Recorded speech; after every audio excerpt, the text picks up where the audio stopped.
Robin. Gamer tag or Wi-Fi router name? Goodbye, sisters. Probably gamer tag. And it is! It's a Warzone player. There you go, you got one right. That's good. Brian, I'm gonna ask you a few questions. Is this a gamer tag of a 2026 EWC player or my ATM pin code? ATM pin code? Actually, no, this is a gamer tag of a Crossfire player. My ATM pin is actually 211. Okay, nice. I need a card after that. Gamer tag or CAPTCHA spelling prompt? Gamer tag? It is a gamer tag, but just for fun, can you please tell me how many traffic lights are in this photo? Well, I'd say 1, but maybe the CAPTCHA wants me to say like 8. I don't know, AI is an anomaly to me, an enigma. I will never understand it. There we go. All right, a gamer tag or a off-brand stomach medicine? Gamer tag not too good, so off-brand. Incorrect. It is actually a gamer tag for MLBB. Yeah, it's a nice gamer tag. I wanted to say it. Nice gamer tag. Gamer tag or someone who fell asleep on their keyboard? Oh my god. Probably a gamer tag. There is a similar PUBG player, but they only have 9 Ds in their name, and this has 10. Oh, sorry. I couldn't know that. Yeah. It's okay. It's okay. Maybe next time. Gamer tag or file type? Firewall type. Yes, yes, yes. Wrong. PUBG player. Yeah, same as I said before. They probably fall asleep also. Okay, this is our last one. Finally, gamer tag or SoundCloud rapper? Youngster. I think that's a gamer tag. It is a gamer tag for Counter-Strike 2. Robin, you did it. And for that, you get this amazing prize. Oh my god. Banana? That's amazing. Have you ever seen one of those before? Probably in my dreams. I get a lot of points, I think. You got an okay amount of points, but unfortunately, not enough points to claim a prize. Oh my god. I'm gonna try again, I guess. Best of luck, brother. Best of luck. Thank you. Thank you. I heard I was supposed to be doing some content with Obli. Where is she? Who's ready for some culture? Oh my god. Are you excited? What is this? Do you think you Oh my god. can do it? No, stop. I'm cringing to death. I'm dead. I'm dead. You ready to cringe even harder? All right, show me. Look there. Introducing double kick. Kill me immediately. I don't think that I am well equipped to teach you how to properly dance the can. So luckily we've brought in Billy, our fabulous can instructor. Hi, bonjour. Oh, bonjour. Cue the music. Do you want me to just provide a cappella backing track? Da da da da da da da da da da da da da da da da da da. Oh my god. Da da da da da da da da da da. Can you do any of that? The last move where she put her foot all the way above her head, but I think I could hit that pretty easily. Okay, be careful though, because it can be very dangerous. We're League of Legends players. We're used to danger. I'm in a physical prime. Let's do this. The first move is called the mayonnaise. Oh my god. And it's like the move that you do when you mix the mayonnaise. Oh, the mayonnaise. Yes. We cooking. This is literally patting your head and rubbing your tummy at the same time. This is really hard to do. Wait, okay, hold on. Wait. And now, high kick. Okay. Oh dear lord. High kick. Up, down, up, down. I put my head on the side of where I kick my front head. Yes. What? Yeah, yes, yes. I think we got this. We're almost hitting 90 degrees with that high kick. I think we're pretty good at this. Yeah? I know, right? Careful, not Liam. Oh, yeah. yeah, no, that's- If I go all out, I would definitely, I'd go actually past Yeah. my head, like way back there. This is a proper way to finish a can.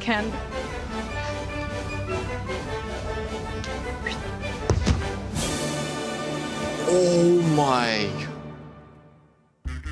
You ready to try? You first? You first? What about together? Let's just see how far I can get on a split right now. Just try. Yeah. Oh my. Use your hands. I think you can go like farther than me. this. I can't, my foot isn't even Guys, moving forward. Guys, I'm Believe. out of breath. I'm out of breath. Gosh. Maybe I'm better on this other side. Yeah, no. It was a good try. It was a good try, I believe. I feel like you and me should at least try to do the entire thing through. Yeah. Good. Hey, yes, bonage. And now get ready for the mayonnaise. Mayonnaise. Yes. Oh my God. Yeah. You can go down like this. Get low. Get low. And get ready for the low, tire-bouchon. Okay. And tire-bouchon. Oh, Well, it's okay. that was my mic. We don't need that. We don't need We don't need it that. anymore. That's what production insurance is for. And then a bit of stuff. High kicks. Okay. All right. And We gotta sync up, I believe. Okay. One, two. And now, towards the end. Get ready for All right. the spin. Okay, grab your All right. Ready? Grab your leg, Peter. I'm grabbing my leg. I'm grabbing my. I'm grabbing the wrong leg. Okay. All right. And. Be careful. Ah. Ta-da! Oh, you're just on the ground Amazing. dead. Tribone! Hey there guys, it's Kalaris at the Esports World Cup, and we have an opportunity here to test all of our players to be able to identify some keen plays from some past tournaments. Today we're going to have Luke 12 and Cowboy joining me here. How are you boys doing? Doing okay? Doing well, yeah. Doing good, doing good. How are you feeling about your chances here to figure out some of these plays? Not good about that. Yeah, not too good, not too good. Not too good. All right, well, let's roll the first clip and see if they can identify a play from the past.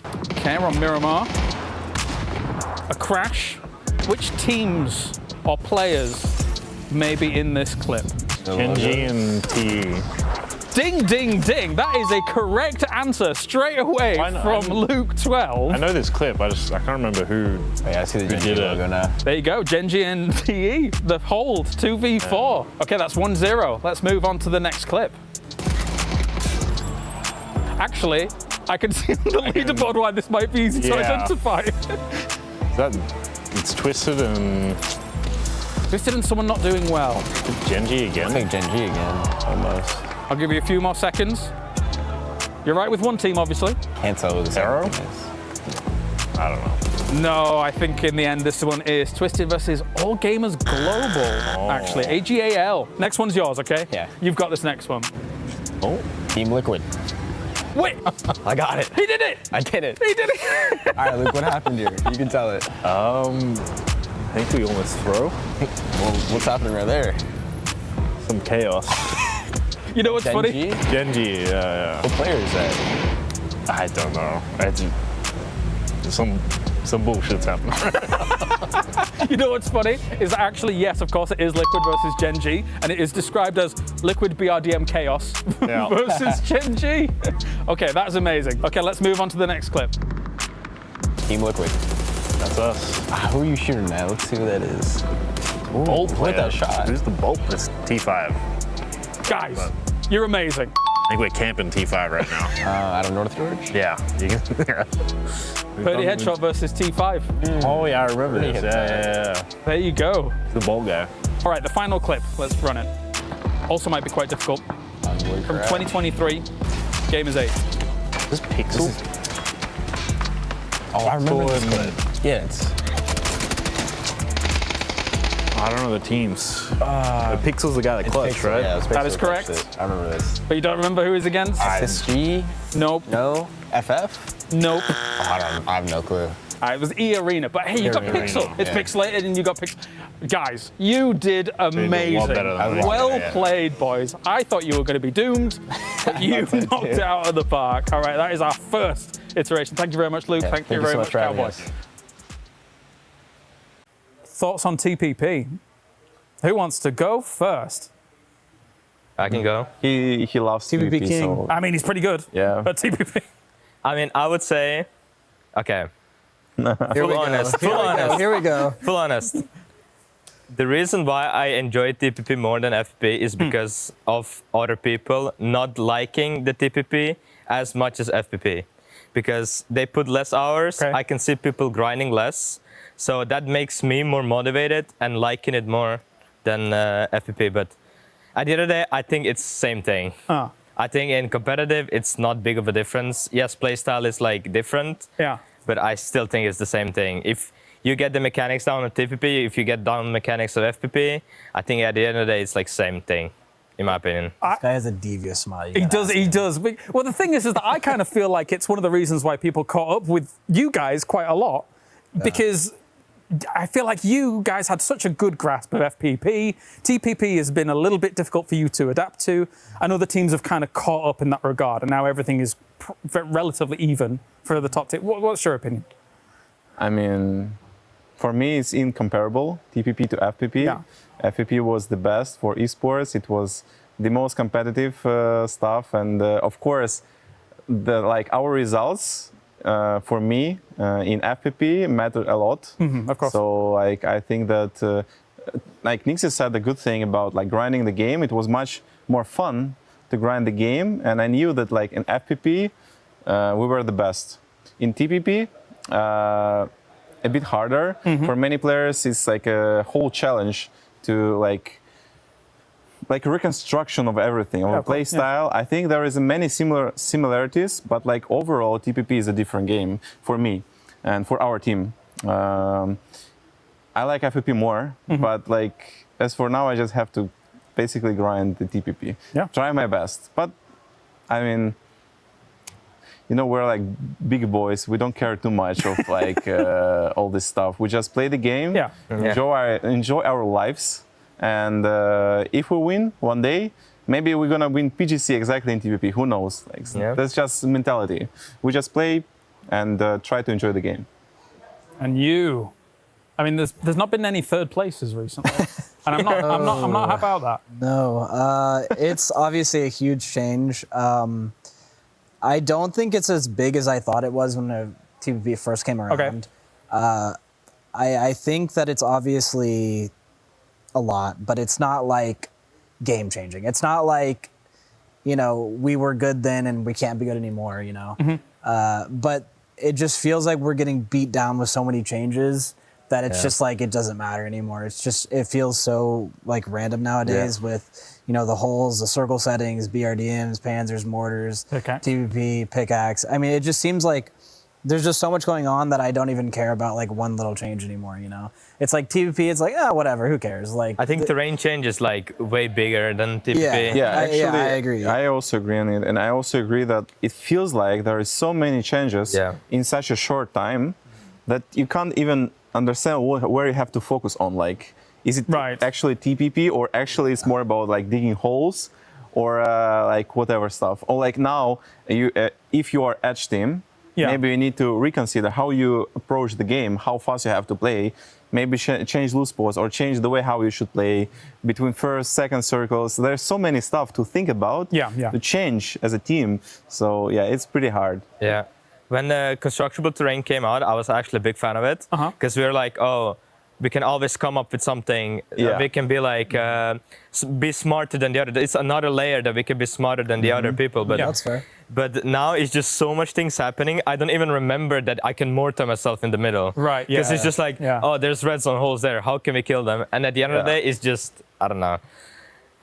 It's so much things happening at the same time nowadays. So for example, it's you see a team mortaring a hole, you're we're smarter than them, let's take it before them, right? Yeah. So they mortar a hole for you, you take it in front of them, you're getting inted by another team that's already thinking about taking the same hole. BRDM flying in. And then a BRDM flies in, and then a mortar comes, and then you look at the map and there's a red zone on you, and you're just what is going on? There's a lot. There's so much. And then you start smoking yourselves, and then you have 4 blue zones on top of yourself by another team that's already third-partying you, and you're just well, I don't know what's happening. Don't worry. Now somebody's going to drive through that smoke. And it's going to be gone.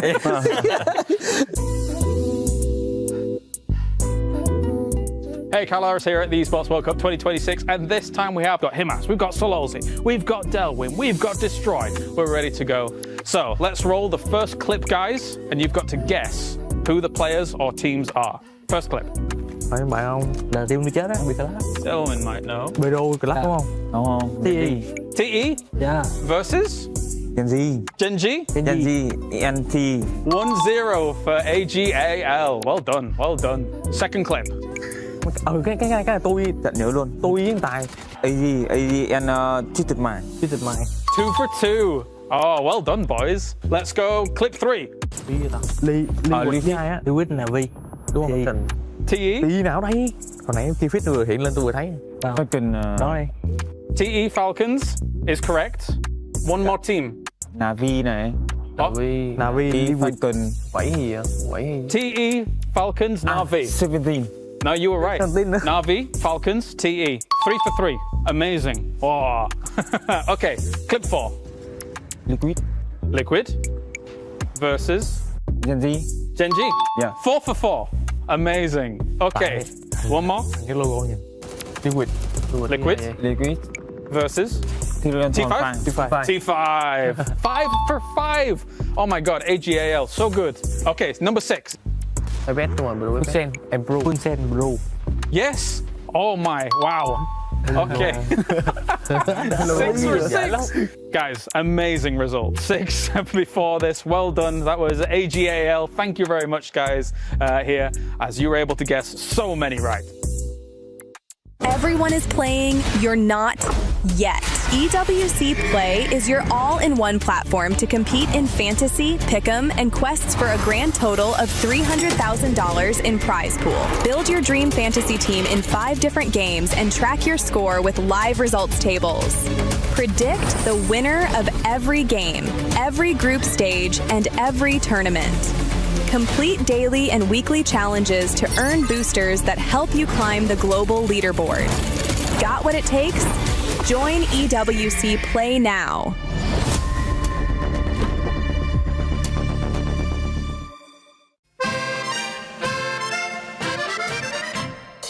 Bonjour et bienvenue. Welcome everybody for the French lesson. I am with the Virtus Pro players. How are you doing, guys?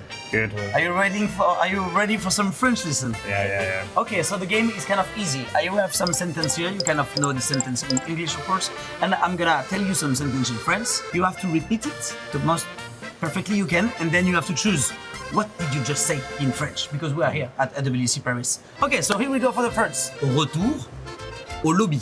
Au retour. Yes. Au lobby. Perfect. Au You did retour well. au lobby. Oh, perfect. You did it well. Okay, which one it is? It's obvious this one. Yeah, obviously it was the easiest one. I'm a cool professor, of course. Il y a un ennemi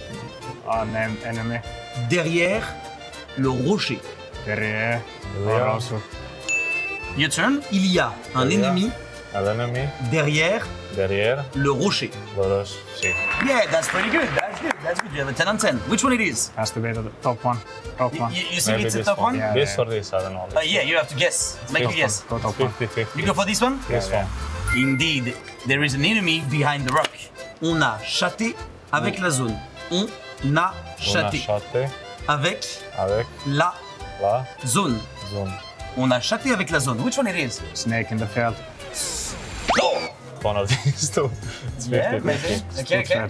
You take this one? Top right? Yeah. And yes, it is. Yeah. So basically, I said we get really lucky with the zone, but in French, what I just said. Il y a. It's always there is. Yeah. Okay. Yeah. Il y a un serpent. Un serpent. Oh, nice. That is good. Dans l'herbe. Dans l'herbe. Yeah. Il y a un serpent dans l'herbe. Il y a un serpent. Dans l'herbe. Dans l'herbe. Okay, which one it is? This one, no? It's not this one. You know why? Because I didn't say. It's this one. Yeah, because which word is for snake? Serpent. Yeah. Victoire. Poulet au dîner. Poulet au dîner. Exactly what it is. This one. Yeah. Basically, I say victory, chicken for dinner. Yeah. Poulet is chicken. Dîner is dinner. You guys are doing pretty good. And now, the most important part. I hope you will not choke it because there is so many possibilities right now. So which one it is? Which sentence you gonna guess? Il y a un ennemi derrière l'arbre. L'arbre. He did it well. What is your guess? This one. Oh no, it's not this one. You have a second guess if you want. In the middle. Oh, in the middle, you think? Oh, nice goal. Indeed, there is an enemy behind the tree. Il y a un ennemi derrière l'arbre. Mesdames et messieurs, c'était votre leçon de français. Ladies and gentlemen, it was your lesson on French. Congratulations, you actually won the beret, guys. This is for you. You don't have to. No. Yeah. Perfect. Bienvenue et bonne chance pour la compétition. Goodbye, guys. Au revoir. Human body was built to move. Not trapped at a desk in one singular posture for 12 hours a day. It's time your chair evolved. This is Secret Lab Titan Evo.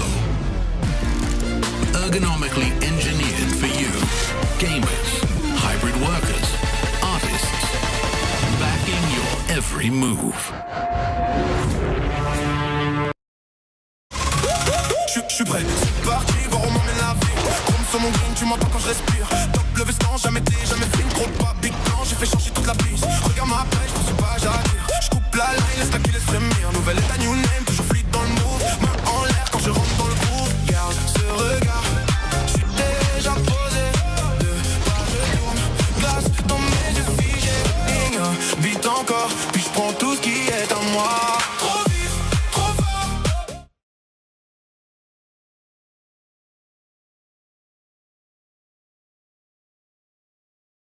Welcome back to PUBG Battlegrounds at EWC 26. I'm the 7WG, and today we're going to be doing something that a lot of these teams have to do if they want to become champions, and that is climb to the top. And now that I see it, that is going to be quite a feat because, my goodness, I need to start working out. What am I doing with my life?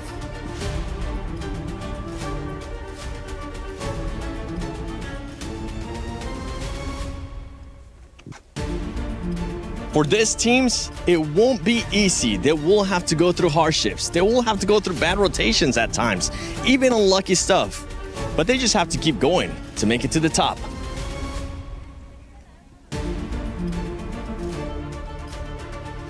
Sometimes instead of taking the easy road, you have to take the hard path.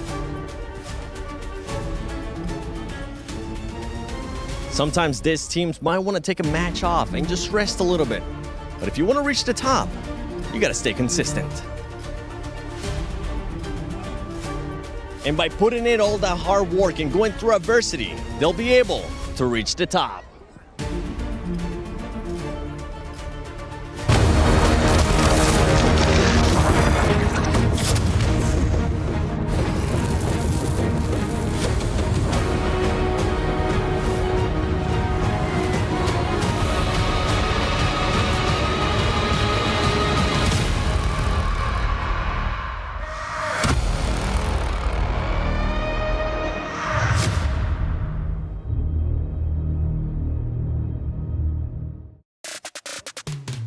And it's time we start that journey to see which team is gonna end up making it to the top and become champions of PUBG Battlegrounds at EWC 26. If this location looks familiar, it's because it was in a part of the movie called Inception. But I'm joined by none other than Godspeed and Toffees, the 7WG. As you can see, we're outside. We can feel the wind on our hair. Why did you laugh, by the way? When you... Oh, yeah, we can definitely feel that wind. Listen. Okay, today in makeup, they're like, oh, what do you... I was like, you know what, let's try to keep it natural, not too much product. That was a big mistake. Obviously, as you can see, it's windy. Toffees, how are you feeling? I'm good. I'm glad you said it to me right. I thought the Inception bridge was because it was a train bridge on a car bridge over a boat crossing, but you meant movie. That makes way more sense. You lost me. Inception is like a thing within a thing within a thing. Yeah, am I sleeping right now? What's going on? But something that is going to be happening here on the finals is that we do have a new format, especially when we end up going towards the final day. So why not? Let's send it over to the Ginger Hulk to explain Smash Rule. Yeah, we're going to smash everything down here for the next 3 days, of course. As we have tried to do this in the past. I'm joined by Paper Thin as well to get everything kind of explained for you. But now, officially, we are actually going to be doing the Smash Roll. So tell me about it. Yeah, okay. So the first 2 days are just going to be normal. We have 6 games per day. You try to accumulate as many points as possible. It's after the second day where things get interesting. So whoever has the top amount of points, it doesn't matter what team it is. Let's say it's 100 points that the top team has, right?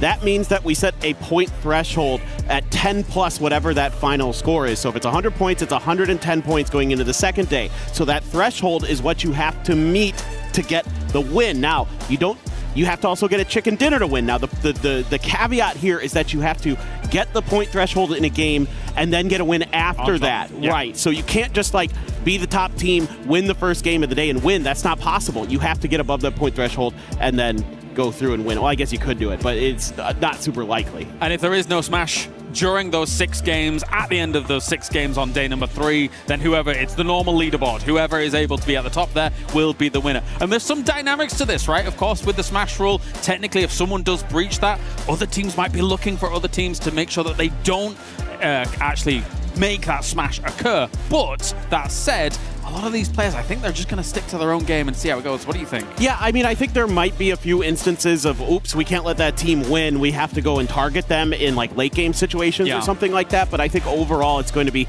pretty stock standard to start. And then once things kind of start to boil down and simmer at the end of these games, that's where you might see some teams be like, ooh, we can't let, XYZ team win because they're gonna win the championship if we let it through. I like these headphones. I might steal them from Matchroom and cast again. No, I'm joking. I'm joking. All right, we're gonna head over to the STC Rewind with the boys here to tell you everything about the things that happened last time.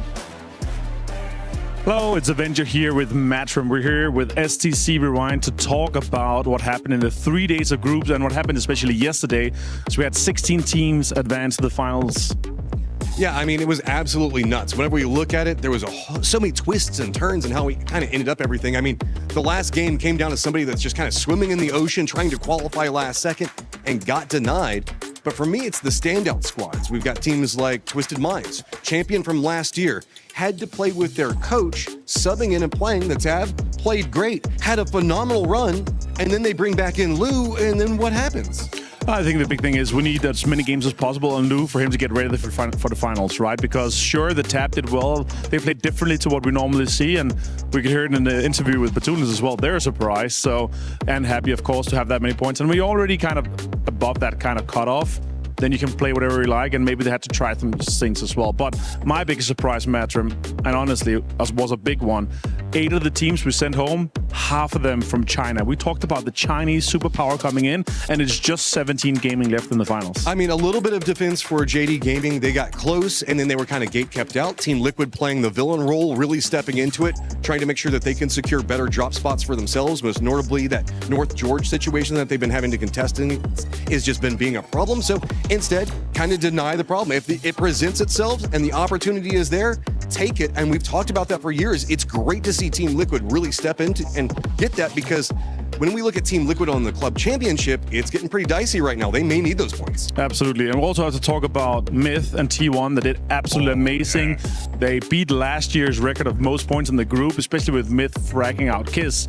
What a standout player so far this year and here at Esports World Cup. I mean, Kiss is playing great, but Heather's just been popping people, dude. He's been ruining squads. Like, that thing he did with the BRDM onto Falcons was just nasty, and what ended up happening to him was crazy. Other side of that, though, Shadow.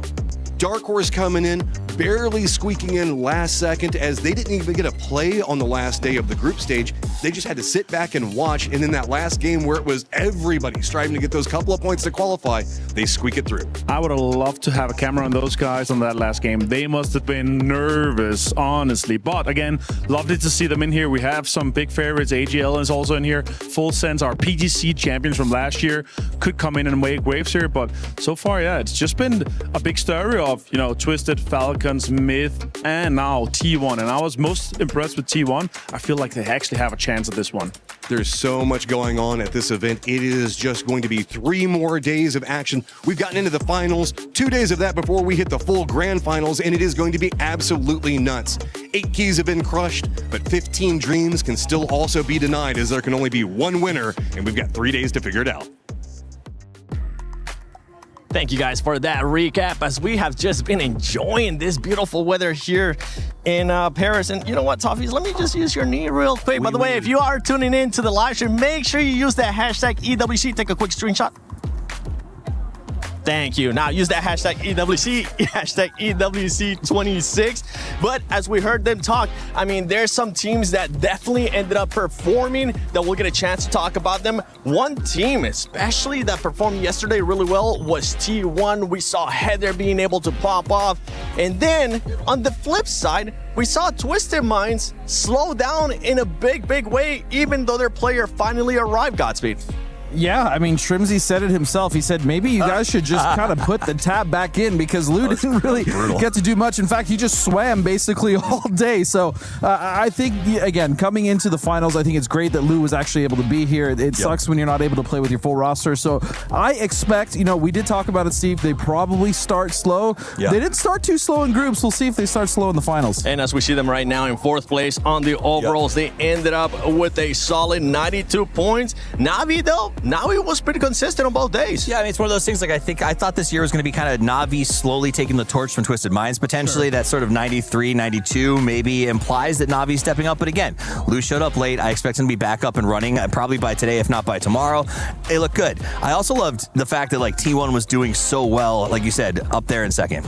Yeah, that squad, Heather, and then after that, it was other players also being able to step it out. We'll get a chance to talk about players because definitely we have to highlight some outstanding plays. But from all those squads too, we got to talk about Falcons because Falcons, remember, they started off slow. Then on the final match that they had of the second day, they were able to kind of just relieve some pressure off their shoulders. I mean, how long have we watched the Falcons? This is kind of what happens. They either have a stellar start or they kind of struggle a little bit, and then they eventually get their footing, though. That's the thing about the Falcons. They'll always get their footing, and this time it was just at the right time where they can skyrocket their points. A Falcon's a big bird. It takes time to gather momentum. You also heard in that interview before the show started, Shrimsy saying they're struggling with kind of the chaos of PUBG right now. And I do think that means that sometimes it takes them a day or two to get their head in the right space for this level of competition. So I expect them to maybe start slow on game 1 or 2, but get rolling pretty quickly. For that squad, I'm going to be looking forward to Tig just performing. And I'm not going to be putting Falcons as my predictions, but talking about predictions, I think Kalari's got some predictions. Oh yeah, we do. We've got loads for the EWC Play app as well. You can go over there and fill in who you think is going to be top 5 for every single game, and that will contribute towards your points to get yourself some good prizes. There's $300,000 on the line, so you've got an opportunity at some of that as well. Talking to you, Paper Thin, about this, who are your predictions here? For the 3 days, who do you think is going to do it? Who's going to take it all? Where are you at? Yeah, I mean, I think it's obvious that Myth looks like the best team in the world right now. They've got multiple PGS wins this year. The way they're playing, there seems to be very little flaw in their game. So I think that's an easy pick, right? Yeah, I think so. I think so. For me, for my money, looking at second place, T1, it's an interesting notion that we see here, and I would absolutely put them on some of my predictions because they're in a situation where I think if they'd have peaked and had all of these second places at any other time when Myth hadn't looked as insane as they do right now, T1 could have probably won 2 or 3 championships here or there. But unfortunately, it's not quite gone their way. Second place again in groups 2, Myth. You've got to get this monkey off your back somehow. Yeah, and Heather needs to keep playing the way he's been playing. Like, he has been such an instrumental part of that. The other teams I want to look at are probably like 3 of the big EMEA powerhouse teams, Twisted Minds, Navi, Virtus Pro, all very capable. I know it pains me to say it, but all very capable of winning a tournament. So I think if you've got those 3, any of those 3 in there, you're doing just fine. No Falcons? Okay, well, everybody's going to go for Falcons. I want to go a little bit off script. We know the Falcons are good. It's fine. All right, well, we're done here. It's time to get everything rolling here as we move on here for more EWC. Thank you so much, Kalaris and Paper Thing, as we're still out here. And now we got somebody new with us, none other than Lace. Thanks, Lace, for joining us. We've been talking about the Sony stories of the day, and I feel like coming into this first day of the finals, the Sony story of the day has to be Myth, that was able to perform so great on their first day, and also T1, because T1 showed up big time yesterday. Yeah, I mean, Myth's just come out of winning the PGS Circuit 2. And that was only a couple of weeks ago. And then their first year at EWC to hit the triple digits in our group stages and ultimately have triumphed over several regions and also teams. Jacob's leadership along with Kiss's sort of firepower going through that is required. But look, honestly, I'm going to say they might even be our next EWC champions here today. But let me tell you what differs to them to T1. So, for example, their conversion in high eliminations to win wins is about 51 points from their placement, and their total KP was 68. So whilst T1 had placement points of 33 with 77 eliminations. So although, you know, those stats on the group stages, T1 was just trickling behind them in overall points, Myth's conversion rate to wins is mountains above T1, and that's exactly what you'll need for the Smash rule. I agree with that. I do think there's something to be said for T1's kill rate, however, because I do think one of the trouble or the challenges our players are facing in the current meta is how fast it shifts and changes. And you can't always guarantee that placement equals perfection, right? 17, who starts middle all the time, really struggled to find those points the last 2 days. So I do think there's something to be said for T1's ability to find frags when there's nothing else to be found. Maybe they're one counter to Myth's ability to sort of convert placement into wins. And I know when the guys were talking about this Smash rule and how everything was working out, they don't seem too worried that teams might end up changing. But to be completely honest, sometimes when those teams do end up hitting that Smash rule, all they have to do is just win. They have to switch their focus from being aggressive and just win. But it's easy. It's easier said than done, to be completely honest. But the reason why I'm bringing that up is because sometimes teams change their strategies a little bit too much when they do hit that mark. Yeah, I mean, this is kind of one of the first times we're really seeing this go into play in terms of how are these last games on the final day, because that's the way it's going to work, right? We had 10 to the winning to the team in the front. At the end of day 2, you have 6 games to try to make that move and get the win, or we end at that extra 6. That means these teams are kind of inexperienced in how do we stop a Smash, how do we make a Smash work, and so I am interested to see the evolution of the teams adjusting to this new sort of style of play that day 3 is going to bring. And I also think it means you have to start strong on day 1. You can't be trailing, because if a team hits that Smash cutoff and they're 30 or 40 points ahead going into day 3, I don't know that you can catch them. You might not be able to catch it, especially depending on how Myth decides to start the day. I know on day 2 during groups, they decided to slow down, which was okay with them. They had already qualified after day 1. One thing that we also need to keep an eye on is just those superstars finally showing up. We saw it happen with Tick for Falcons, especially on that last match of day 1 of their groups. And we also saw it happen with T1 Heather. Yeah, we sure did. Honestly, T1 Heather and also Kiss from Myth have basically been overtaking each other in kills, eliminations for just their solo placement. So these two like firepower players for their squads are really showcasing what they can do. Obviously, you know, with the rest of the team here. But yeah, we need to watch Heather again going into these sort of this final stage, because like you were sort of touching on, it is kind of a race to get the most amount of eliminations. But that was my worry, is Heather and T1 converting that into the win as of Myth. So Myth is Kiss,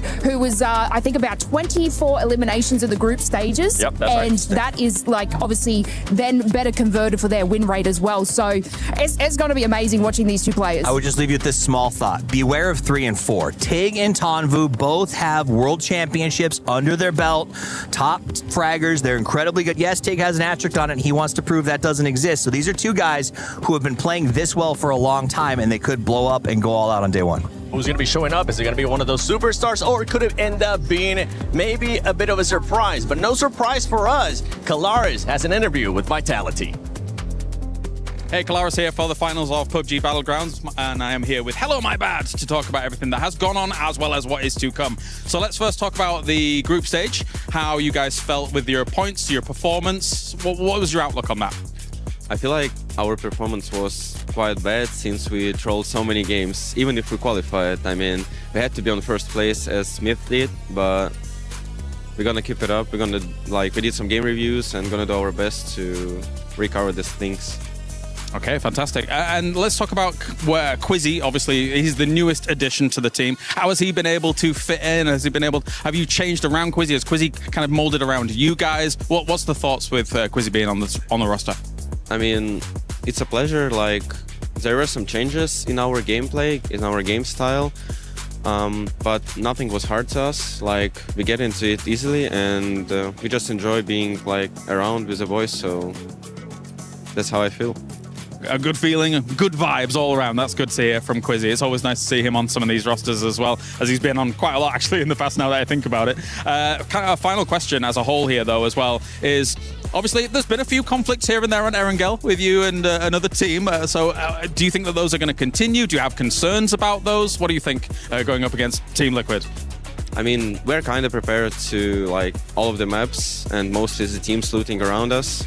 and basically Team Liquid are gonna do their camp things on Erangel, and like we're just gonna expect it. All right, well, thank you very much, Alamo Battle. Won't keep you any longer. Head on back to your team. Thank you very much for tuning in here. We've got more coming at you from the Esports World Cup. The vibes are there for Vitality, but they're gonna need way more than vibes because we can also bring the vibes out here. Thanks for Lace for joining us early. I think the hair was going crazy. Now it has, never mind. It's still going crazy too. Not a thing wrong with it at all. What do you mean?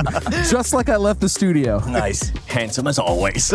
Before we head into the match one, Godspeed, what was one team that really impressed you during groups? I mean, honestly, it was T1. We knew that team was strong. We knew this year specifically. I mean, we kind of talked about how they were bullying 4EM and PGS, but I didn't expect them to come that hard. Heather, my goodness, Heather, Ian, the whole squad, but mainly Heather. What a fragger, what a player. And the fact that he's been able to play for so long, and they're at EWC, again, the swap to TPP still just as dominant. I think T1 might actually win this thing. Yeah, it was raining points for those guys. But I got to pivot. I love T1, but I also love what I saw out of Na'Vi going through the week.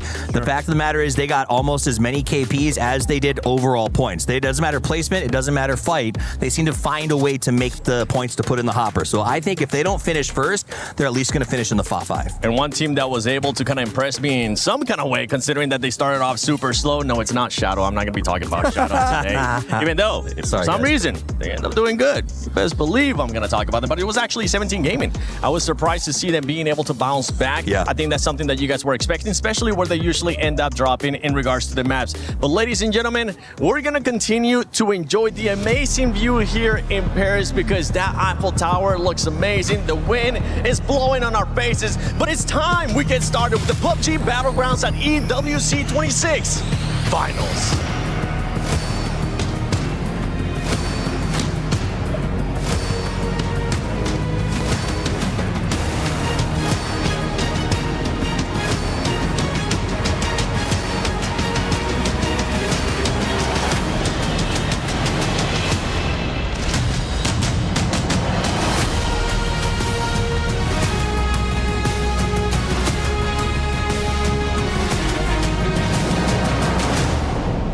Days of teams establishing dominance on the main stage has now led to this. No more warm-ups, no more second chances. Today, we reset and begin our finals run. Yesterday, Miss crushed the hopes of 8 teams by destroying their key. And today, all eyes are on them. But can they do the same performance in the finals? We have 16 of the best teams in the world ready to come out swinging. And the next 3 days will be a true test of their composure, their confidence, and their consistency. And the only thing standing in their way, I mean, just the 15 best teams in the world. Bunny, we need our player on stage, so it is time to introduce your finalists, starting with Shadow Esports!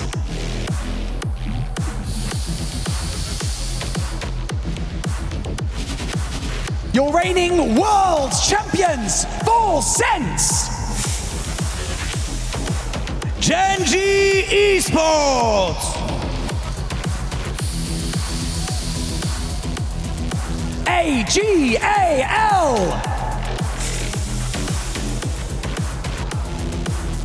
Geeky Esports!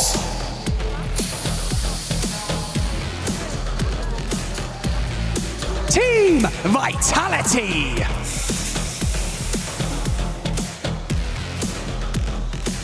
The Vicious Esports!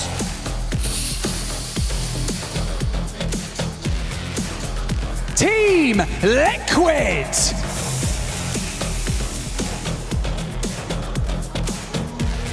Gam Esports!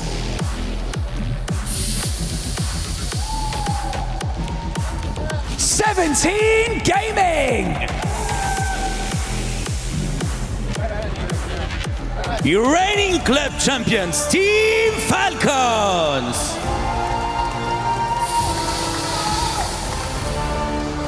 Virtus Pro!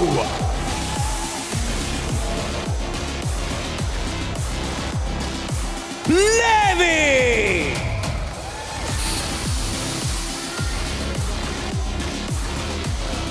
T1!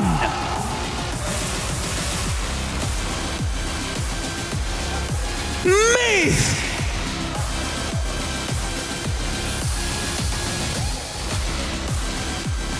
And finally, your defending champions of the Esports World Cup, Twisted Minds!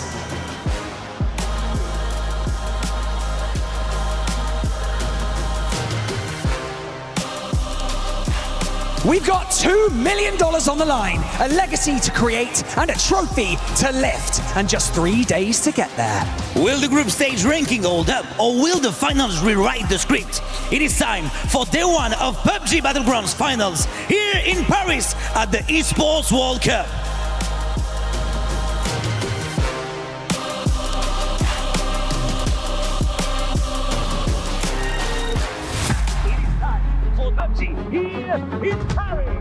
People always in group stage play confidently, and then comes the finals, and all of a sudden they forget how to play the game. 그룹 스테이지에서 좋은 모습 보여드렸고 이번 파이널도 그룹 스테이지만큼 좋은 모습 보여드릴 수 있을 것 같습니다.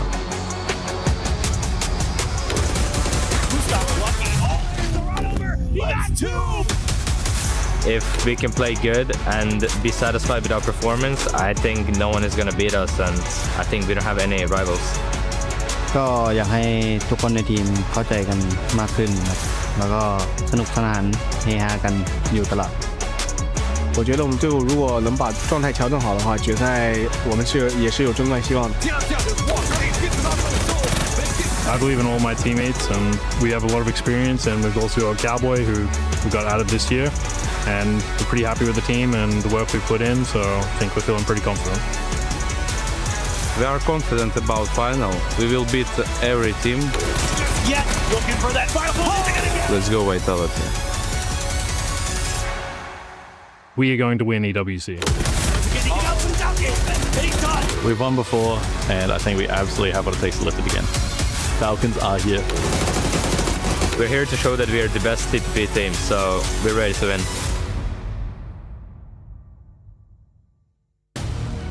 Hey everybody, it is Quaker and Darth taking you through the first 3 games of the day, as it is going to be, I guess, a setup for everything, right, is really the way to look at it. You and Flores did a great job on breaking down everything and how we're going to be looking at the games going into everything, how the Smash rules work.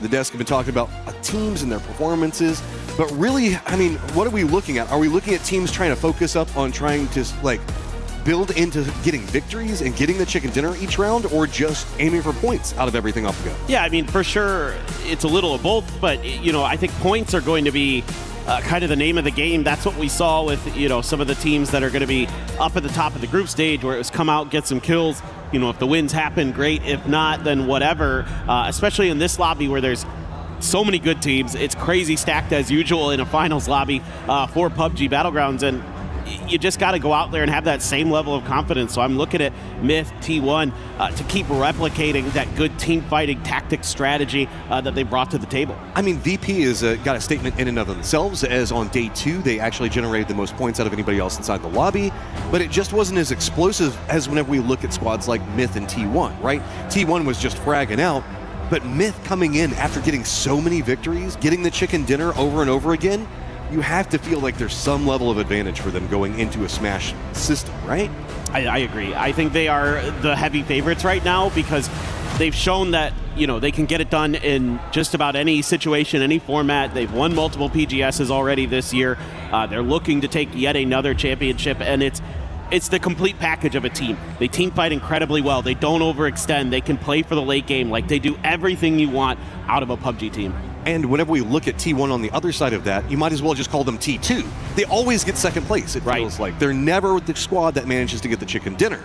Opposing side of that, Twisted, that we're looking at right now. Yeah, okay, we've talked about the coach. We've talked about Luke coming back in. But I want to talk about specifically yesterday and their numbers. 23 points on the day. To give you an idea, JDG and 4 Angry Men are the only teams that actually got less points than them. Sharper and Nemesis, who didn't manage to qualify, managed to get more points than they did on the day. That is worrying.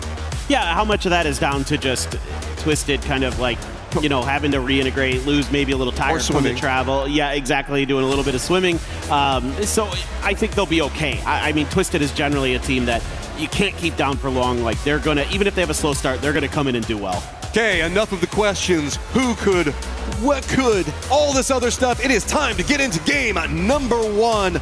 Plane is up and in the air, and it all comes down to a very Western lay on this plane path. Coming over military to start off and ending in Zarki.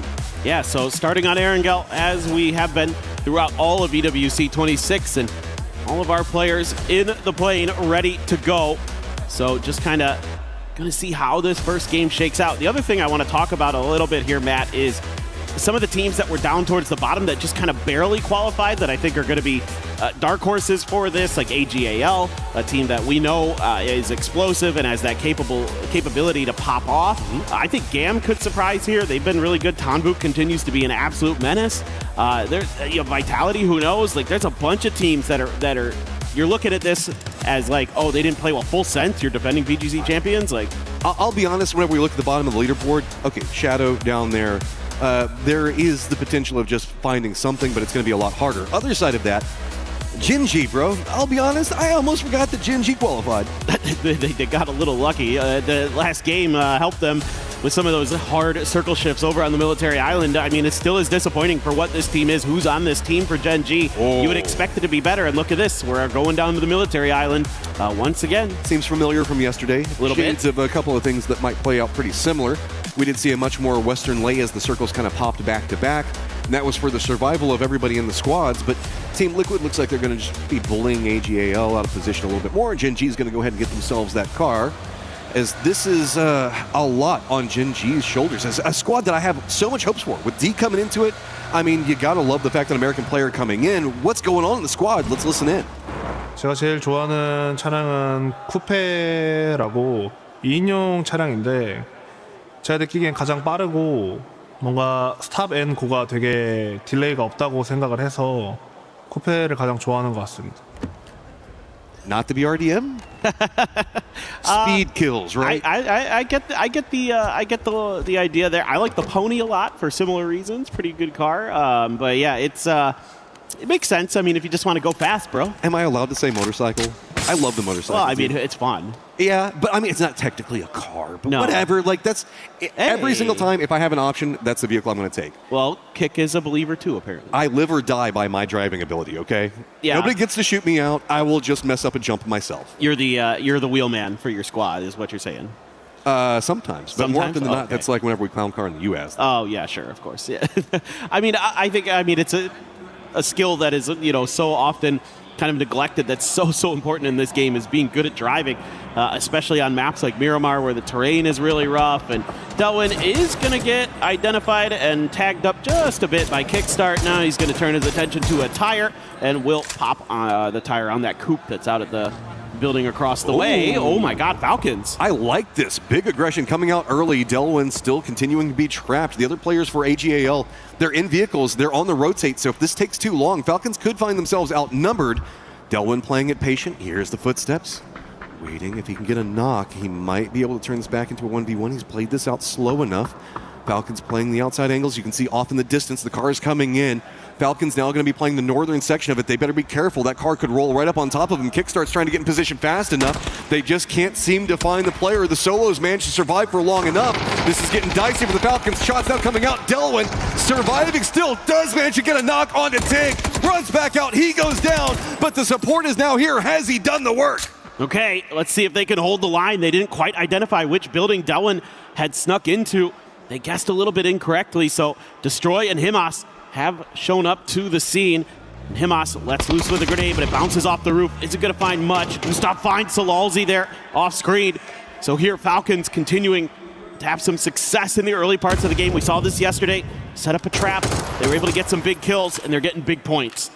This is just a symptom of the plane path. Everybody playing that more western position. It means that AGL had to play this. They were kind of surrounded, trapped on point. But we do know that Himas is a killer, man. Him just holding this long enough if he can find something. But I don't know what the loot situation's like. He's got himself an Uzi. Multiple players for the Falcons now starting to come in. They know exactly where he's at. The shield, not going to be enough.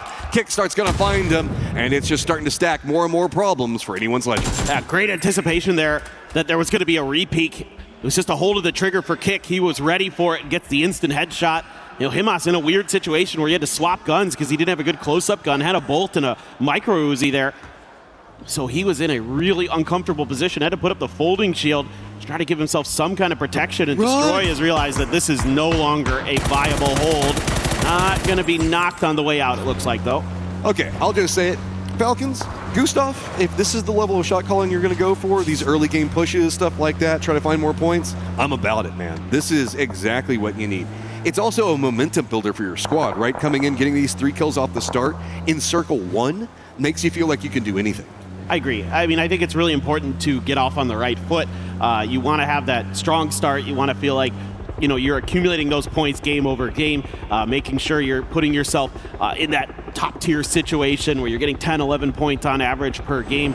And that's a really nice start for the Falcons, who will be coming in late to the circle. And I can even see Team Liquid maybe thinking about trying to mess with the Falcons a little bit here. They're roaming over there. The circle, of course, leaning military base right now. Most of our squads already going for position. You can see Genji going for some airborne drop off into this, but this is what we had our eyes on. Team Liquid. This is another squad from the Americas that's showing a lot more initiative in the early sections, in Circle 1 specifically, and I've been loving it. Yeah, me too. A couple teams, of course, going to be taking those emergency pickups, as you would expect with the military circle. A lot of teams are going to have to find alternate routes through. You never know when those bridges might be camped, and it's going to be Shadow just dropping in on top of the mountain. That's a nice find for them, honestly. That's a pretty good spot. I do want to call that Falcons does have a path out down to the south. So Team Liquid is containing over into the east and to the north. But if we really do see Falcons just kind of hop in vehicles, cut south, a couple of shots now going at the Falcons, but no knocks coming out yet. It's really more just this VP as well as full sense situation that we're kind of watching. I want to talk about what Setsuna is doing here with that very tippy-top position of that hill. He's giving himself a safe place that he can peek from. It's a really powerful position to be able to just keep track, take shots, not take much damage in response, have some safety so you don't have to prone, that kind of thing. Really nice setup there by Setsuna. 2 notes. Falcons did manage to get away from Team Liquid. They took that southern path, found it free and clear. They're good to go. Anyone's Legend, though, has a different problem as Vitality is coming out of Georgia Pole, pretty close to them. Solo and Destroy just over there going to be chilling, is hoping that did Vitality see this? It looks like they're trying to chase down Destroy. Well, I think he's just hiding, so they stopped for a second. We're looking. Yeah, they may be suspicious because of that open door on that shack. That's an odd shack to have an open door on, but seems like they're just going to be not, you know, they might feel like it's bait, like it's a trap, and so they're just going to keep going on. I'm really curious about what the heck Full Sense is doing. Yeah, I mean, Primorsk, they're chilling down there. Falcon's going to be wrapping it back behind them. Team Liquid going to get a little bit of airborne nature to themselves as well, seeing how they can scout. As all the squads really that we watch coming into the circle are going to be the tail end of that skirmish that was going on. Are Falcons running right down to the same point that Full Sense is at?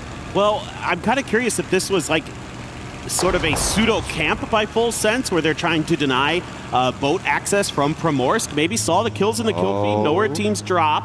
And it is going to be a southern shifted circle, still on the military island, still a lot of the base in there, still a lot of teams that had already made their move inside of this. But this seems to me like, so Full Sense, I think, was reading the kill feed, knew that Falcons were fighting AGL, knew they were dropping on the western side, and thought that maybe they can go for a little bit of a camp here. Kickstarts into their territory. I haven't seen anybody shoot yet, so Kickstart has no idea this is going on. A couple of shots, don't manage to get the knock. No, do manage to go underneath of it, hit the toes to get the knock onto him, so Kickstart going to go down.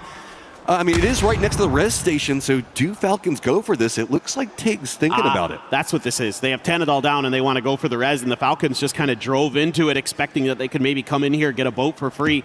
And in fact, they have found that this area is already occupado. So it's going to be a little bit difficult now for the Falcons, who probably want to try to get their teammates blue chip back up and running, but Vitality's driving right into this as well.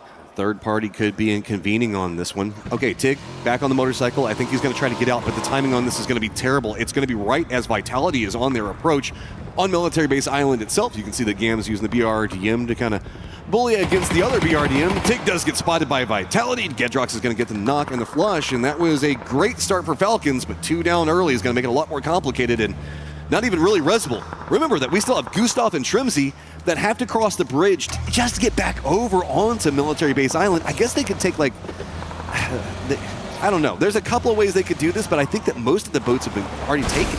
I would suspect that there's not going to be great options for the Falcons. Maybe there's one leftover boat at the ferry pier, but I kind of doubt it. You're going to have to maybe try to cross the bridge otherwise. So Tiggs just trying to drive away and not really ready for the fact that Vitality was already going to be in the vicinity.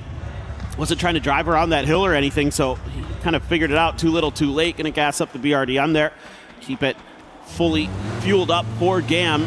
Now Vitality as well has kind of question marks about how they're going to get into this next circle. Full Sense got back in their boat and they're on their way over. Destroy also roaming back behind all of this. 17 did pull an emergency pickup, opted to go away from it instead. Hopped back in their vehicles. They're going to the Eastern Bridge, I assume because they wanted to hold onto their vehicles for longer, given the way that this circle's got a lot of open area. We are very southern leaned on our military base island. That's going to be the more open sections, including, of course, like the airport itself. That's going to be very wide out, except for the damaged vehicles and planes that are around it. But then to the south of it, it's the much more open section that we can see that T1's got a 2-2 split pretty much entirely across the fields down to the south. That's a huge split for T1. I'm very curious what they're going to be able to do with that. Yeah, Shrimzy has been not super quiet about what he's been doing, so Vitality going to have to clear some of this territory. They suspect he's in the vicinity. Does have that level 3 gear, but that first spray really awkward. Gets the headshot, though, in the end. Looking for the double down, and he's got it. Just popping heads right now, putting in the work. Take down Tiggleton. We'll all get 2 of you as vengeance. Gustav still on the other side of this. Nades raining down on him. But Gustav could go for a great flank position, make sure to really cut this off. Shrimzy wants to make sure that he secures out the kills, gets those points, now sitting at 5. Even if we do see Shrimzy and Gustav go down, that's a decent start on the day, even if they do go down early. Yeah, for sure. I mean, 5 points here is pretty okay for the Falcons, and any more that you get out of this game is going to be very, very nice, considering you've been having to fight sometimes at your own decision-making, other times at other teams. And Shrimzy was a really nice little move there to dodge some of those frag grenades that he knew were going to be coming his way, to get those first aids in and to get ready for the follow-up fight. Gedrock's looking for him. 2 follow-up fights that are going on. Full Sense is going to get eliminated by Team Liquid, who's crossed over the bridge, bumped into them. Big firefight to remove them from position. So Team Liquid also finding a lot of points as America trying to frag out early in a very desperate circle. Is in a weird turn of fate, Destroy is now back over next to the Falcons. It's just taken them so long to get away. Destroy, who's just trying to solo survive out in all of this, has realized maybe I could get some shots into it. And yeah, Destroy gets the knock on to Hello My Bad, and inadvertently, anyone's legend is going to come up and rescue Falcons. Key point here, AGAL did get their revives as well. I can see their players on the very southern coast of the military base, so Destroy able to do a lot of big things for AGAL and keep them alive in this. There goes Gedrox, and Vitality is down. Great work here from Shrimzy. 4 kills in this game, 3 on the Vitality. Let's see why there's a little bit of a conversation from the other players about might be the GOAT. He took a bad situation, turned it into a great situation. Navi still dealing with GAM, and the BRDM battle, where they're just kind of bouncing off of each other, is going to continue as this is the center of the circle of the south, that this is going to be VP. Quick update on all the other positionings. T1's managed to regroup over into the east of this. GK is going to be to the west of it. Gen G much further over to the north, but Myth is trying to hold out VC as Vicious is kind of roaming around every single angle around Myth right now. Yeah, Vicious is just trying to find something kind of safe-ish in this circle, and it's, as you mentioned earlier, Matt, it's difficult in this part of the map, and they're already losing players. Simon T's gone. I mean, I have no idea. Into Narnia. There's AGAL swimming out there. That's real. Oh, maybe they're trying to hit the players in the water. No. Oh, a good one, though. That one finds the mark right on top of Navi. The follow-up is going to claim Boostic's life, trying to get that BRDM to a bit of a safer spot, but Navi, I was going to mention how nice it is to have a BRDM in a circle like this, but mortars are a decent little counter. I mean, you just got to be digging in this circle. It is just bad. I mean, full rock and stone moment's going to have to stack up. Team Liquid's going to be wrapping on a Gen G on the other side of what's going to be going on with this. VC still roaming out in the fields, not feeling too good. Myth taking the shots at him, but that's allowed GAM more maneuverability in this point where they could be a bit more pressured. Circle continues to go down to the south, and Twisted Mind's going to be feeling really good about that. Yeah, for sure. I mean, it's Twisted now. It's just an important job of keeping that eastern edge of the mini pier clear. Spyro will be taken down by a grenade from Corexi, so Navi continues to get picked apart piece by piece. I think they're just going to have to rely on the safety of that BRDM. It was good grenades from Clories, and then the follow-up from Virtus Pro to put them in a really awful position where they've only got 2 alive. But yes, they still have that BRDM. 17. They're just going to try to make us into the circle. They've got cars. They're going to roll right by Twisted at T1. Looks like they're going to be sending it into the BRDM duel. Pretty close to where Navi's at. I think that they've got a hillside that they're going to try to control. And VC going to go for a couple of shots, and I wouldn't be surprised if a couple of these are just going to try to get holes into sections of the map. And I was going to see maybe if they could send into it in 17. That was well. I mean, you got to give it to Vicious. They almost got that on a roaming 17. That's understanding the map. That's knowing where 17's like kind of safe-ish spot that they could stop was.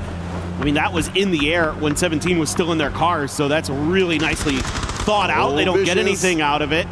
Where do you even go? If you go past this Na'Vi point, it's just going to get worse. So instead, you just jump out right into the face of Na'Vi. There's not too much else to be had over here, but a big crossfire. Na'Vi is going to get taken down.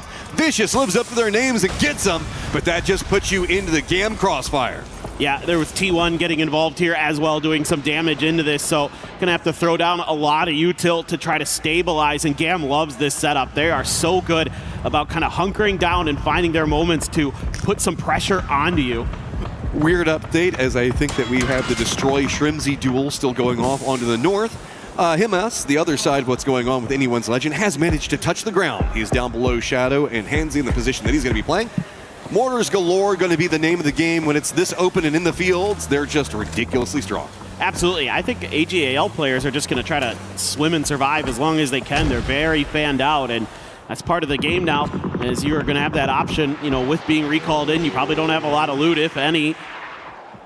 Nope, there's nobody on that beach. Maybe again, just for a point to play from. I figure that might be what we can see. Team Liquid That's true. In a little bit of trouble over here as they're playing the edge of the circle. It's Gen G one side. GAM also now going to be playing more into the north, trying to get into pretty much that Gen G mid positioning. GK is still holding down the res beacon, making sure that nobody can go after it, as Gen G is just in so much trouble over here, man. They don't have anywhere they can go. No, this is very tricky. I mean, Bean's already knocked in the circle. Soul's still going to be able to find a knock from the blue, but we're into phase 4 blue, so it's going to tick down very, very quickly. 3 damage per second. Soul is going to be able to confirm that point at the very least, so making something out of nothing there is Soul, but it feels like Gen G is probably not long for this lobby. Oh, he gets another one. I mean, if they get enough knocks, it's starting to stack up. The circle has left this position, so Gen G just on the hunt for whatever points that they can get. Team Liquid trying to survive. Myth now taking shots onto Team Liquid in their weakened position as GAM still just roaming around in the face, gatekeeping out everybody as Gen G does finally get eliminated. It's going to be the blue zone that finishes it out. Yeah, Falcons as well went down off screen.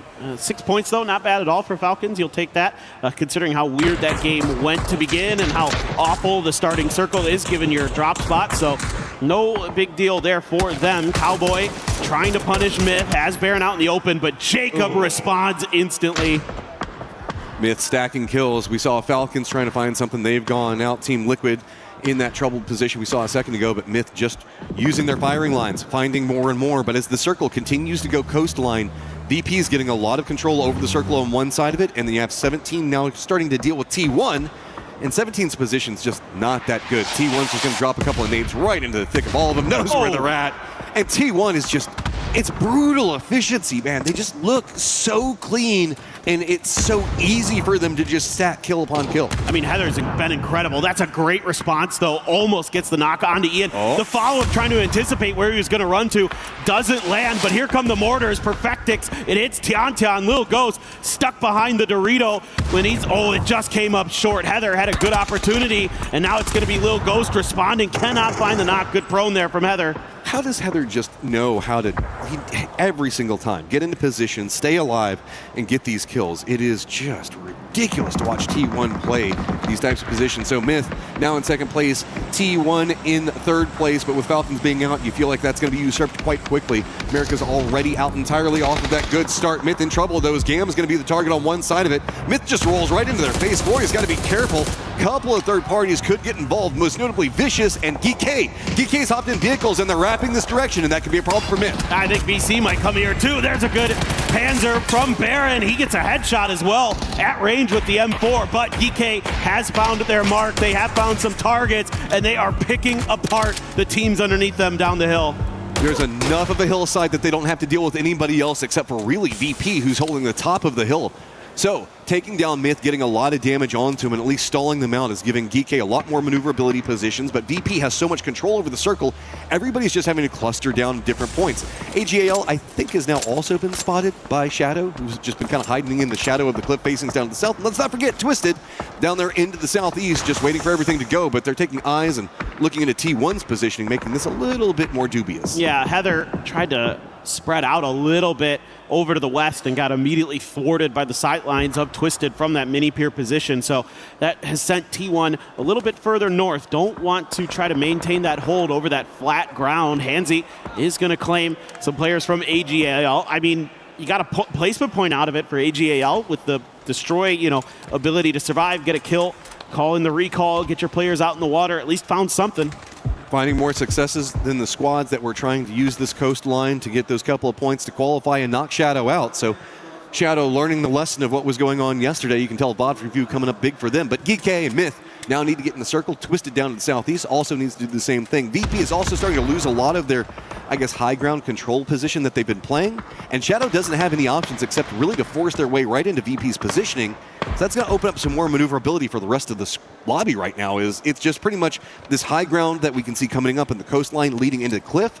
And everybody's about, 20 meters, maybe 10 down lower than them. Yeah, exactly. It's a nice vision point to try to find how you want to make your entry into this, because you're going to have to probably crash somebody or try to create some space in the middle by setting up the vehicle for it, immediately get the pickaxes out, start digging in to see if you can find some space. But you're going to be under the sight lines of a lot of teams if you have to do it on foot. Lucarux tapping away with the M4, did find one knock, but Hansi found a big one onto Beamy, and they are getting cut down though correctly with the SLR. This is so difficult for Shadow. Other side of it's going to be Twisted Minds. They've got vision, crossfire galore onto Shadow, and they go down. Means that Beamy's probably going to be resable. Looks like Twisted doesn't have an angle onto his position. Nixie still has to keep an eye on GK, but GK is very focused on what's going on with Myth to the north of them. Myth just can't find a path into the circle, and I don't blame him. I mean, there's a little bit of a ridgeline up on top of this as VP is just punishing GK on every single peak, and until Myth goes down, GK doesn't have a path into the circle. This is still a very nice game for Myth, no matter how this shakes out. They've already got 10 points in this, so they're just kind of keeping on, doing what they do best, finding kills, fighting out on the edges, taking great team fights, capitalizing on their moments, getting the points where they can, making sure that they confirm every knock that they get. It seems like they're so aggressive with those vehicles now. They're trying to hop from triangle to triangle. Sungjong watching with the Dragunov to try to catch them in transition. That's not bad, and that's a good follow-up from Akan. Myth is just trying to creep their way in, so they still need to get right up next to the road or at least cross it, and you can see that that's going to be nigh insurmountable. Nade, depending on the bounce, gonna go to that side of the Dorito, but it was already red.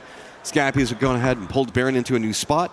I think that they're right on the edge, so as long as he gets this res up, it'll buy him at least this circle, but good luck after that. Heather just domed Sungjong. He just absolutely wrecked him out there, so that's given Myth the opportunity to really make sure that they can get this res to go. In fact, Scappy's going to take the point. Okay, so look at the lay of the land with the circle. T1's got control over the east. VP is trying to hold on to their high ground for as much as they can, but Twisted's trying to sneak in right underneath of them. DK right on the edge of the zone, not too much further they can go. VC is playing a little bit of a hill right on the other side of where Myth is trying to cross, and they haven't managed to get too involved as Myth is going to finally get eliminated. DK, where do you go? You're going to have to deal with VP close range, or you just run down into VC, but neither one of those fights feels good, and it feels like VP is just taking more territory control and making this brutal by the second. Yeah, GK's in a very awkward position. It should be mentioned today that GK kind of made a power move when it came to the drop spots today. They were threatening to challenge AGAL all across the maps, and that might have been part of the reason that AGAL was in a weird position early where they started to get picked apart. And also you notice that GK's loot is very sparse compared to what they would like. You see some MP5s in there, you see an SKS in there, maybe not exactly the guns that they would normally want to be bringing to these fights. I saw an M16. Granted, they're a team that can thrive with weaker weapons, so to speak, but they're kind of trying to find a way around VC. This is great from Twisted Minds. They're playing the coastline, moving in. You can see that they're just trying to corral VP further up the hillside, so that way they have a little bit more maneuverability over here because it's pretty hazardous. VP is trying to deny it on that side, though. They're trying to get into a point where they can keep an eye on the coastline approach. Twisted Going to see if they can be enough to kind of bully their way in, but they are getting some assistance, Twisted is, by T1 on the other side of this.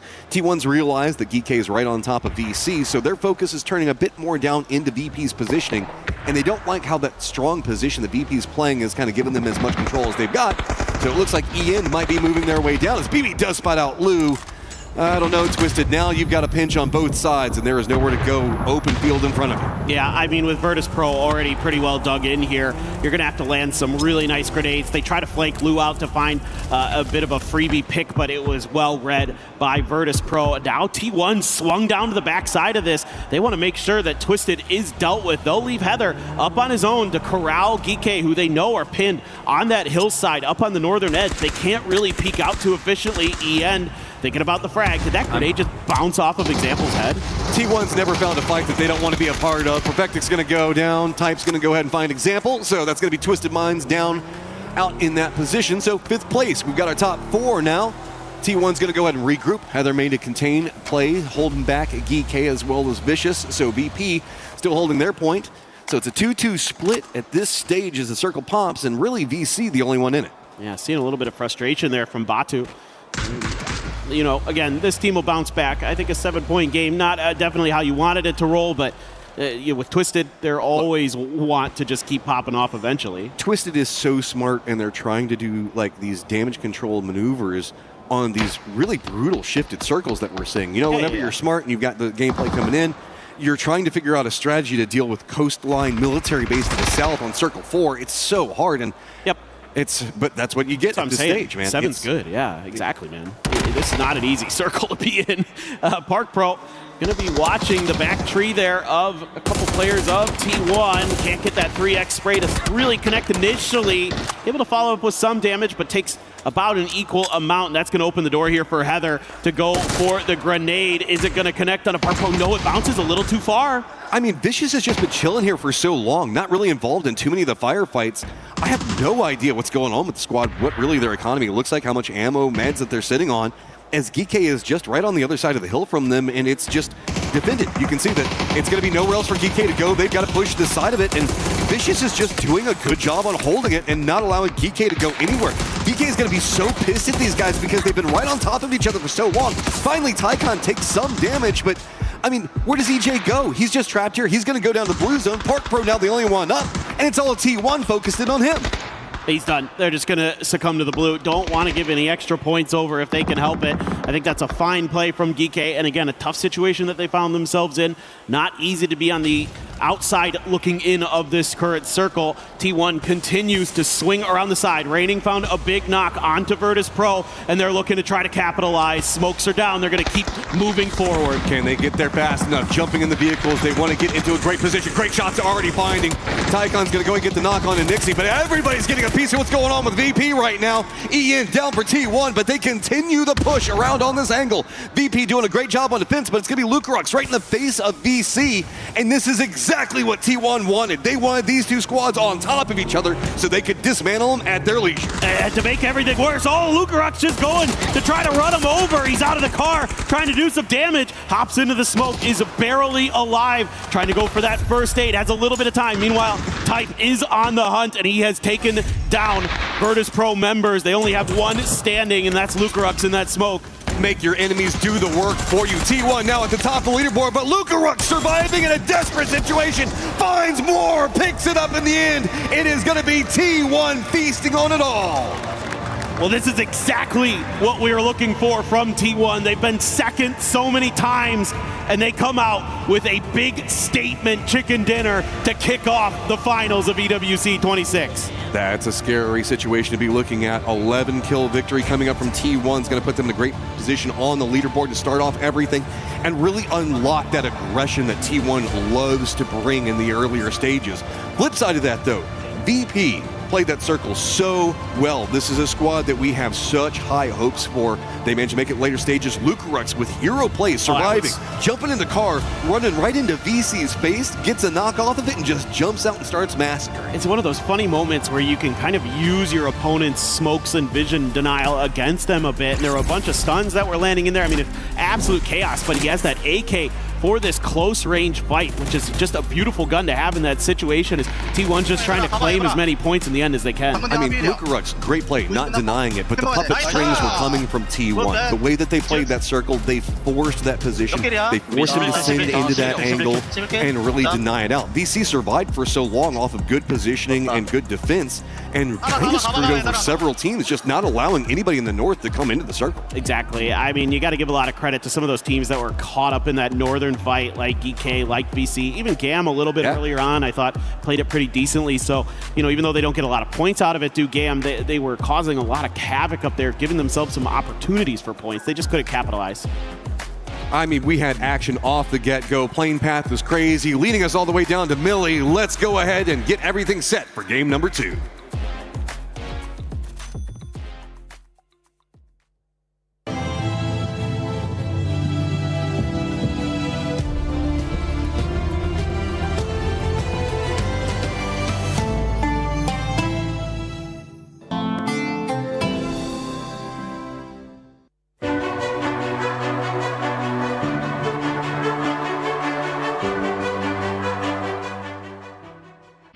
A lot of people are haunted by their past. I'm inspired by it. They're not just playing for themselves, they're really playing for their entire family. They have defeated their demons. They have crushed the curse. Hey, it's Kalaris here. I've got Tab with me from Twisted Minds. So, Tab, my first question is, how does it feel being the best player on the team? Not best, but yeah, it was kind of stable. So yeah, nice, feeling nice because I wasn't like a problem for the team. So yeah, I'm proud by myself. Absolutely. It was awesome to watch you play things out. So overall, obviously, you know, it's day 2, a little harder actually for Twisted Minds as a whole. What do you guys think about that? What do you think was the reason for it being a bit harder day 2? It wasn't like harder in case of like the team, but most of the most situations what we met, it was always about the comms, you know, like how to play together and have the same temp for each player. Like we have to make any decision together. So that was a problem, I think. That's an amazing answer. Thank you very much for that. So final question then. Your thoughts? Is Twisted Minds going to be the back-to-back? Yes, I swear. I'll say yeah, I swear. We will do it and we will do our best. Thank you very much, Tab, for joining me here. Good luck in the next couple of days, and that is us here, done and done. Hey everybody, it is Matcham here. I got myself Team Liquid's Cowboy, the new face on the roster, and welcome to EWC. This is your first time here, right? Yep, my first time at EWC. So you enjoying it so far? Yeah, it's been a blast. Really cool event. So looking on to the future, you guys now qualified for the grand finals. You guys were, I guess, spicy on the last day, doing some hunting down, trying to cut out some people, make sure you get into a better position. Anything that you got planned for today that you can reveal? Anything else fun coming down the pipeline? Right now, no. We're just going to play our game, but we're always down for some fun, so we'll see later on maybe. All right, last question I got to know. Your name's Cowboy. Why is there never a cowboy hat? I don't know. Maybe one day. I have one at home, though. I was going to say, do you need me to bring you one from Texas? You got one? I got one, yeah. All right, cool, man. Thanks so much. You have a great day. Thank you, man. By the way, like the shirt as well as T1 came out hot. We had this team on Sony's Story of the Day, and there was no surprise, Toffee, that they were able to perform like this, especially with that 2-2 split at the end, too. I mean, they look good. It's not a surprise. We talked about the start of the day. Everybody was like, Heather this, Heather that. It's raining points, and so it doth again begin in such a way. You know, I'm not shocked. I guess I'm sad for everybody else in the lobby because you're playing that chase game now, boys. I mean, they might have heard me because I was like, oh, you know, they get the kills and the eliminations, but their ability to sort of change that into a win is not existent until now.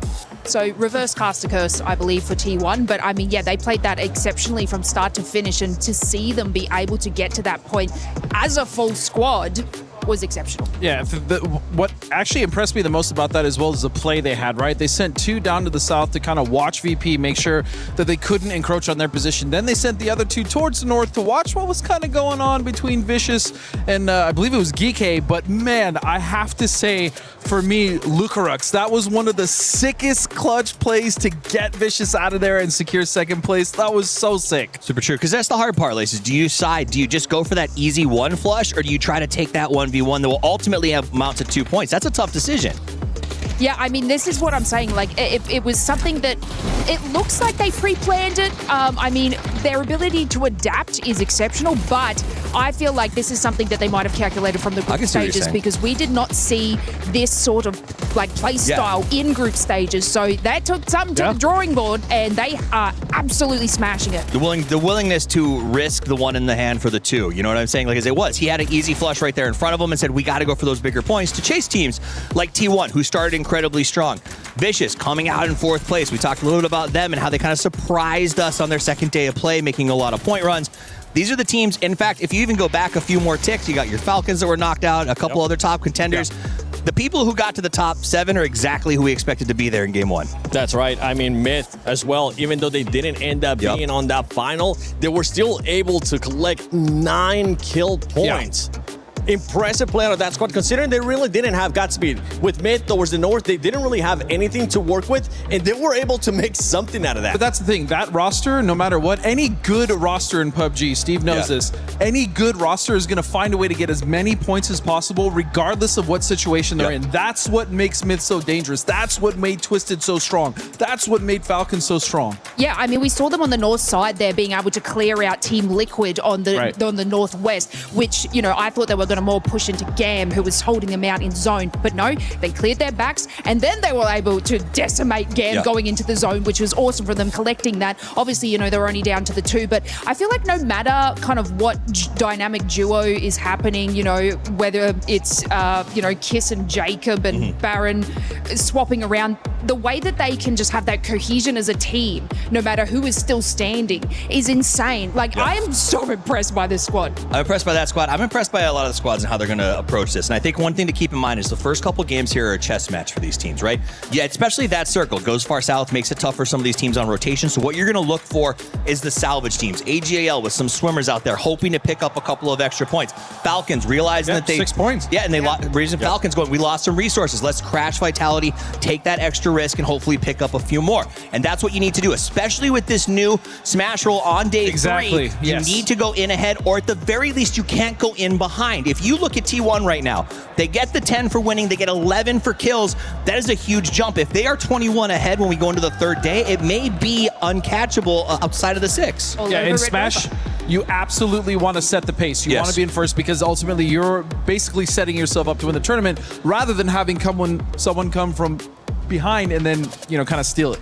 That's right. I mean, with this squads too, you just need to make sure the gap is not too insane going into the final game, because then from whoever's in first place, depending on how many points they have, you will end up adding 10. And if it's too far away, it's just going to come down to that squad that is in first place to just do enough to get those 10 points and then just play for that win. Well, it even goes farther, because if a team is far enough ahead, right, you don't get to play your normal game. The entire lobby now has the onus of being in charge of stopping them from winning. So that means, like, I might be executing the perfect strategy, but oh my goodness, I see the kill feed and the team that could very much win with a chicken dinner here gets a knock.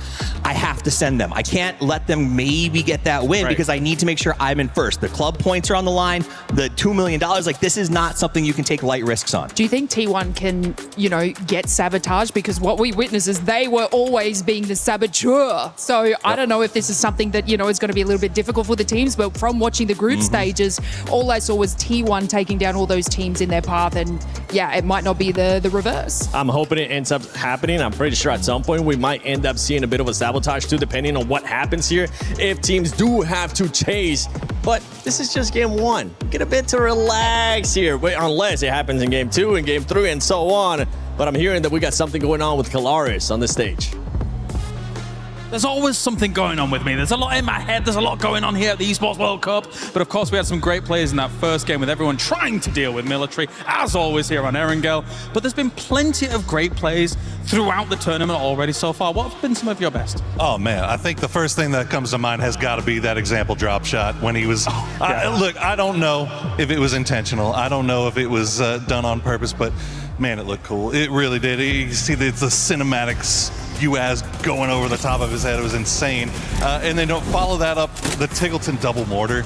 Yeah. There's the back-to-back mortar, and then them going off and then just farming the rest of the northern side of the lobby. Those are the two that first stick out to my mind. What about you? Yeah, definitely very impressive stuff. I must say, when it comes to that example one, that was sick. And the mortars were fantastic as well. For me, it's a very simple one. I kind of liked the Panzer underneath the BRDM from Tanvu, because it's very rare you see that angle being exploited. So for Tanvu to be able to make something like that happen was pretty damn awesome, right? I mean, again, you could also put that into the list of, was it intentional or was it something that just kind of happened magically? But either way, it was so fun to watch. Yeah, definitely. There's been a lot, of course, and there's going to be more on the way as well. The thing is that you've got some amazing situations happening too. I think Himas being able to get as many kills as he did for AGAL, it really kind of righted the ship a little bit, I think, for them. What do you think? No, absolutely. AGAL definitely needed somebody to step up, and this is the time when your superstars have to start shining their brightest. But what's going on now? Oh, it's time for the game, Poro. All right, let's head on over to the commentator team for the next game here for the finals. Oh, it's a tale of two different mindsets as they're all technical with like shooting like Panzerfausts underneath the vehicles and blah, blah, blah. Meanwhile, I'm just like, whenever Heather ran over everybody on Falcons and just like blew that whole thing up, that was It was raining. It was raining. Was it raining? Yeah, it was raining, for sure. Yeah. But that being said, Heather has been incredible. I mean, just what an unbelievably talented player. By far the top fragger during the group stage. But Raining has, he has his moments too. He is no slouch. That's the scary thing about this T1 team is Heather, Raining, Type are all incredible fraggers. And EN, now that he's the IGL, is kind of sometimes slowed down in that, but he still can absolutely pop off himself. I mean, he has been one of the best in Korea for a very long time. So that T1 team, top to bottom, if they can continue to play as well as they are, as cohesive as they are definitely going to be a threat, it feels like, for sure. My eyes, though, going to be drifting over towards AGAL, who has to make some weird decisions because of Geekade. We're going to be way out in the south, though. I just had to go back and double check. No, see, it was Heather. Was it really Heather? Yeah, it was Heather. Oh, you're right. Oh, okay. I thought it was Raining. My brain got frazzled. I am now the Korea expert. There you go. There you go. Okay. Yeah, plane path over into the east, as you're kind of alluding to. AGL is going to have to do a longer drop to try to get away from a full sense. No shenanigans off the start on this one. Now, there is a takeaway that I know a lot of people are going to be like, oh my god, Falcons taking that fight early is just, they went out, blah, blah, blah. No, look, when in game one, trying to set a pace and taking control over an area and saying, like, don't mess with us, this is ours, that has ramifications that sacrificing a game one start and still walking away with a high amount of kills is not a loss. That is a big victory. Absolutely. I mean, this is perfectly fine for the Falcons. I mean, if you're concerned about what they did in that first game, I'd have concerns about you, because that was a reasonable play, particularly given the circle, given the situation they were in. It was a hard shifted circle, so a lot of those teams that are dropping on those very northern spots, like South George, up in that kind of vicinity of the map, Gatka, that kind of stuff. Look, it's going to be hard to get into that circle, no matter what you do. Even if you emergency pick up, if you drive, bridges are going to be camped. There's going to be people who may already be in the compounds you're kind of eyeing from those emergency pickups. Just take the points where you can. Yeah, okay, circle, pop. Down to the south, Gam going to be in a great position. Na'Vi, Myth as well. Vitality playing around Ohyang. They're going to be feeling pretty good. Jin Ji is going to be inside the circle, and just to the east of them is going to be Geekade. But we're going to have longer wraps coming in from the guys that went to the island up to the north. That's going to be a VP, Shadow, AGAL, Full Sense, Team Liquid, kind of. I think that they left ALO kind of very close to the edge of the circle, so they should be fine. 17 and Twisted going to be right next to each other on the edge of the zone. But T1 and Myth do drop pretty close to each other, and that could be a recipe for something fun to brew. That would be nice. Getting to see those two teams take a fight. I mean, the rest of the lobby would love that in particular, given how well they've been playing lately. I mean, when we're talking about, like, what's going on and how we have expectations coming into this, yes, T1, Myth, but whenever my eyes go European right now, for me it's VP. VP off of the performance on day 2, just overall great. The way that the squad can really just kind of find ways to make terrible circles work for them is incredible. You can see a lot of squads, like Batulans was getting annoyed at that last game, just due to how the circles kind of fall together. VP has this system that seems to work where they can take a mess and just turn everything advantageous to themselves. Yeah, I mean, I think back to some of the games last year that they won in really bizarre situations where there's just like flat fields. Like I can remember one here on Tego where it came down to like a 1v1 and they're able to clutch it out because of some really good smoke play and the way they're able to position themselves. I can't remember, it was a Thai team, I can't remember which one they were going against, but anyway, they are really sturdy in those moments. The thing that hurt VP during the group stage was they had kind of a run there on the first day where they just couldn't get into those late game situations like they normally are really pretty adept at doing. So as long as they can do that, you're feeling pretty good. You may get your wish here a bit. Nope, no damage done. T1 getting shot at and not stopping to fight? Not my T1. Well, they probably know who it is, and they're probably like, okay, of any team in the lobby to try to fight early, maybe this one's not the one we want to try to contest. Especially when they've got a compound and all that other fun stuff. Another European squad, Na'Vi. Great position. Center of the circle. They're trying to push back against 17, trying to get a bit closer to them. But I do like the fact that we get to see T1 in this rotating where they opt into stopping because there's really nobody playing to the west. The way that this has kind of all come down, Hosan's going to be kind of the northwest-ish. It's kind of central. It's in that like odd spot kind of in between both. Team Liquid's going to wrap over there, but that's the only squad really in the west. Yeah, and I think this is a really good thing to talk about. You know, you're really highlighting well, Matt, that they went all the way across the circle to get here, right? So they're trying to play a bit more edge. They're trying to not just take that early position. Kamal's will take Panadol down early again, so full sense. Having struggles in the early game, but let's pencil that in for later.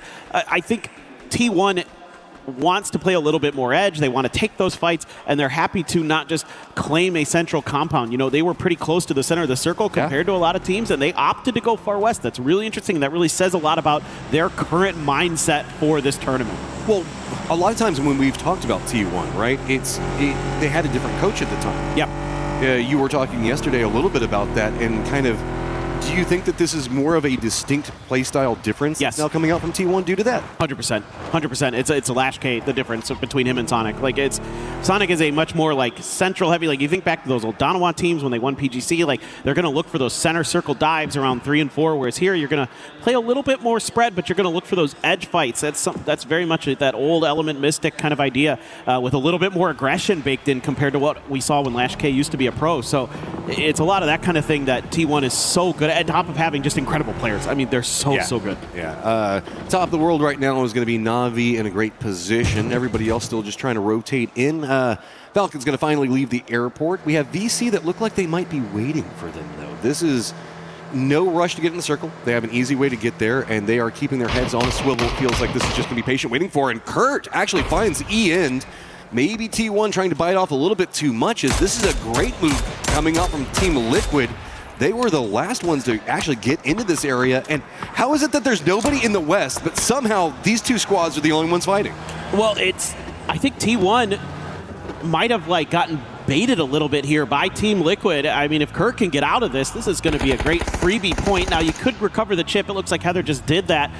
There are some revive stations that you could go to. Hosan is the one that my eyes immediately go to as being open. I mean, Team Liquid is hunting, man. I love this. We've talked about it a lot this tournament. I mean, worked for them yesterday. They managed to inflict damage, find great ways to really take control over circles, ruin, I guess, several teams today if you really look at it. T1 wants no piece of that right now because they know that Team Liquid is just coming in hot and heavy, and they do not care. Anyone's Legend actually making that long wrap finally is going to get into the circle just to the west of what we were just watching. VC did not end up staying long enough to wait and catch Falcons, so they're going to go ahead and go for the circle while Falcons has an easier path. And we still have Shadow and Full Sense fighting up in the army base. Yeah, that's kind of turned into a bit of a standoff up there at the very northern edge of the map. Maybe sort of a fight for territory. Hey, I don't know if this feels good. You've now put yourself in between Team Liquid as well as T1. Team Liquid's realized, whoa, there's way too many cars over here. Let's not defend this angle anymore. Let's go ahead and try to regroup. And I think T1's just maybe looking for a revive station is like kind of the weirdness of this whole situation. Having a couple porters, not the best cars to have in this spot as T1. I think they're a little bit lucky that everybody else was also in cars in those moments, or otherwise they might have lost another player or two. I mean, they can run down to Songam, but I guess that you don't want to make the commitment into that stage yet. Maybe they were thinking school because that's easier to get out of. Yep. But this is taking so long for them to find anything. They got to go way west. Everybody else is starting to make an approach in these late wraps. Finally, we do have also Shadow has left Full Sense to their own devices up there as we're about to get circle number 2. Look at this. They might kind of run into a timing here between AGAL, but we'll see. It depends on where AGAL wants to make their turn. If they were thinking about contesting this, and Delwyn might have got an idea that T1 was going in that direction. Exactly what I'm looking at, Matt. It just depends. I mean, yeah, but we did see that AGL went for a very coastal wrap on this one. So T1, in their adventure to try to get their teammate back, just keeps bumping into everybody in the world. Most of the squads that were playing center don't have to move too much more. And I mean, for T1, this is really throwing off your timings on the circle. I think they're going to get in here with just enough time, and I don't think AGAL is going to be able to punish this initially. Now, this will give AGAL a very good idea that there is a team on their backside, so they can try to set up a bit of a gatekeep onto T1 potentially, but this is going to be a tough revive to get to go for T1 in the long run. Just have to wait and see how they make it go. Gen G close to Team Liquid, who is split up into a 2-2 split, but it feels like everybody is next to Team Liquid right now as they kind of threw themselves into the thick of it all. But yeah, Gamma spotted out VC. VC, remember, they were kind of a little bit slower on their rotate into all of this, so Duckmai at least going to find Duck Juice in return. Team Liquid, you can see, while they do have that hillside on the west in control, it's going to start being more contested as AGL is going to try to find an angle. Gam's Tanvu does have vision up on Duckmai and is trying to dare him to go for the res, but just doesn't get the angle that he wants. Yeah, it was Duck season up here. Oh, look at that. Levante comes up and over the hill. That's Vitality striking, and Gam continuing to have problems. The timing on that, the Porter was rolling away. If he held the angle for a little bit longer, he could have found it, but Levante just coming in, ruining opportunities. See if Gam, what they want to do now, they have to retreat more down to the south. There's just not much else of an option. Yeah, Falcons actually stole that point, though, so Levante not able to claim it despite a great timing on that hit. Well, Gam's going to also bump into Falcons. Yeah, man, this is getting really awkward for Gam. They might have to take that fight. Meanwhile, there is no safety to be found for Vicious. Tycon immediately getting peppered as he tries to push out and get some info. Has to go back and go for the heal.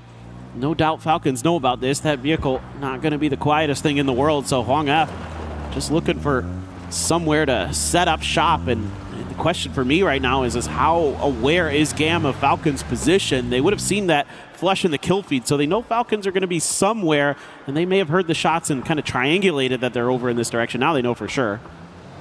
Now what does Falcons want to do? Gustav's still playing back behind. He was trying to play anchor position, take a couple of shots of Vitality, but Vitality still looks like they're trying to get a piece of what's going on. Kickstart now going to play anchor and try to hold back Vitality. Gustav's going to go for an emergency pickup. I think that might just be scouting, but the way the rest of the squad's trying to regroup, maybe they don't like this approach. Given the way that these hills kind of stack together, I don't blame them. You can kind of go up that hillside. You don't have a lot of information on what's going on in the center. Meanwhile, other side of that, Full Sense, where are you going to go for the stop as Ian is going to be coming in same time. It's just helicopters everywhere in the circle. Yeah, this is a revive, I believe, for Full Sense. So they're going to be dropping that into Songam, but it's going to be T1 who's going to drive in that direction. But they're going to see that helicopter. They're going to see the parachutes. Is that going to kind of make them rethink trying to go inside of the city proper to sort of get relooted up, get their fourth player back into the mix with some decent gear? So whenever we look at this circle, right, there is actually a crescent that kind of comes around from where Twisted's playing, where we see, I guess, the southern section of Na'Vi where Liquid Gen G are. There's a hillside there that leads into a valley that nobody's really wanting to play. Full Sense, though, managed to crash down just in time to get the flush on Hong F. So they'll take that one for free, but they're still going to have to make a run into the circle. So most of our teams, like I was talking about with that, I guess, crescent hillside, all of them are going to be coming mostly from the south and mostly from the southwest, the way that we see this coming out. I don't know how we're going to see Gen G and Team Liquid be able to deal with the amount of threats because they're all just going to be rolling right on top of them. It's going to be pretty dicey in the middle of there, so your team fighting going to have to be up to snuff for sure. AGAL has gotten inside of the circle. Oh, Swalzi, okay, that US is okay, and he seems to be as well. Himas, though, just going to roll up underneath this hill, trying to figure out exactly where Gen G is situated before he makes his stop. He's got to be a little worried, though. This hill kind of exposed on the backside. Clory's last player alive for Gam, and Falcons are in the car with him. I thought they were going to take a drive together. No, Did they not see him? Maybe not. I mean, is he up against the tree side? Oh, yeah, he's in the back up against the tree. Well, this is what I'm saying. Oh, sneaky, sneaky. I don't think they saw him. I don't think so either. No way. Oh, this is madness. Oh, Falcons. Oh, no. If they sneak up and ruin him, that could be... If he ruins them... I mean, Falcons did the emergency pickup thing back behind all this. They know Vitality's over there, but of all the ways to go, T1 doesn't want to bully their way in just from the south directly. They're going to go over next to Calories and Falcons. Do they fall for the same trap? Nope, they do not. No. In defense of Falcons, it's much easier to see Caloris' positions from where Ian was standing. That's true. And I'm not sure how much of the smoke was obscuring that too or what was going on. But, oh well, Falcons looking to try to thwart T1 from gaining any entry into the next circle if possible. There's Hanzi, who is a little bit close to some of those mortar hits. has been knocked, and Shadow not really moving to try to go for the res with their other two players. So looks like they're just going to remain dug in and seemingly leave Hansi to his own devices. Just a matter of the timing. They could still go for it. They do have a vehicle. I think maybe waiting for the mortars a bit. I'd be a bit nervous for it, as the mortars are still coming down. This is kind of like an island, this hillside in the middle of all of this, so I don't necessarily blame them for not wanting to go to the south. That would put you right in Hakatori sightline. That wouldn't feel too good. That would not be great. You don't want to ever be in Hakatori sightlines. Falcons, speaking of, are in the sightlines of Vitality. T1 as well getting tagged up as they try to make entry into this next circle. So big firefight there. T1 is in a really awful spot. They've got VC, AGAL's got position on them. They might just be going down early in this one.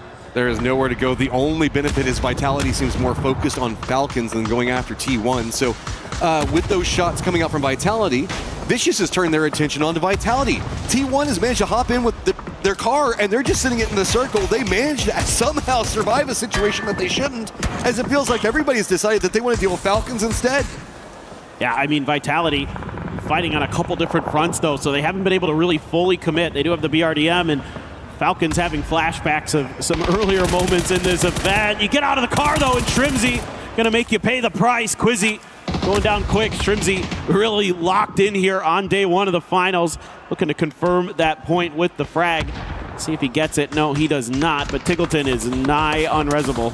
Yeah, they still have VC back behind them. That's not much else you could do, is there's just too much pressure. Other side of this now, Gen G in some trouble. Team Liquid as well as anyone's legend trying to make a push right on top of Gen G, and this is outside the circle. Everybody just trying to fight their way in, and unfortunately it's on top of Gen G's position.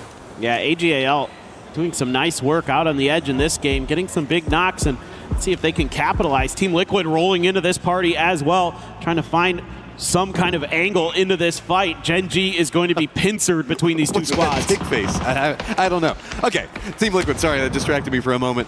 Team Liquid trying to get the kills on the sweep side of this, but they're going to find a target-rich environment, potentially more than they might want. The Soul is the only one over here that's kind of in the circle, and don't forget, Vitality still either has to deal with VC, or they could opt into wrapping more west and be involved in this fight as well. I wouldn't be surprised. I mean, at this point, as Vitality, it's like, well, we're probably not going deep into this game. Let's get some points. Salute, gonna dodge that util, get into the smoke. He lands that right at the feet of Cowboy, but Cowboy still wins the fight. Soul is doing some damage to AGAL, but Gen G just fighting so many different teams, so many different players. There just isn't much they can do. They're getting cut down here. Team Liquid trying to res their IGL Purdy-Curdy. AGL as well had a player go down, so they're trying to stick that res. Moment to stop and breathe for Soul, as it is going to be a ton of friends roaming both sides real quick. See if he finds any safety. Gedrock's also making a run into the circle. Looks like Cowboy doesn't really like this approach anymore. He's going to go back to the north, but that's going to open up shots coming up from DK as well as VP if he continues on this path. And there's not much else you can go for. It's just time to send it and try to get to this hillside, and this is what Shadow is trying to play. They're going to do enough shots to discourage. Down to near on nothing. He's got himself a dip that he can stop in, but he's going to get dropped. Yeah, I was just trying to maybe find some safety, do a little pre-scouting for the rest of his team. What in the world just happened? Soul just wiped out AGAL with one grenade, or two grenades it looks like. That is ridiculous stuff from him. He is going to go down immediately after that from Purdy-Curdy, but at least he got something out of that. That turns a bad game into not bad game, to say the least. That was not feeling too good for Gen G. Circle's now popped. Team Liquid, they're going to have to go on the hunt yet again and try to dive right past GK.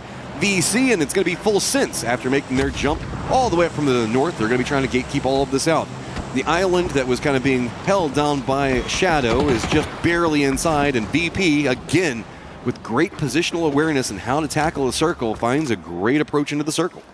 Well, there's Setsun up, kind of the star player for Shadow during the group stage, just making the foxhole and then just going to chill. VP, this is kind of their bread and butter, man.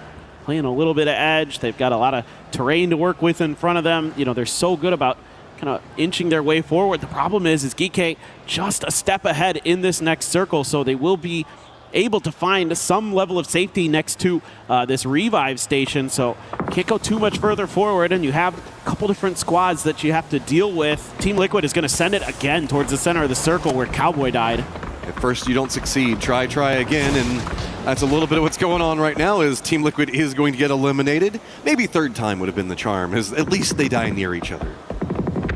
going to go down with your friends, I guess. Yeah. Definitely a tough one there for Liquid. Here's the push from VP. They do have some high ground, but there is going to be Navi that's taking shots on the northeastern side of VP. DK is a bit more focused on what's going on with the full Sense VC situation. Levante still up for Vitality, maybe trying to get involved in that. Myth also getting dangerously close to Twisted on the other side of all of this. Is VC just doesn't have too many options. They're getting corralled over here. These are going to be the shots coming up from DK that's just going to force Vicious right into full Sense. But, I mean, so far it's working, so why fight it?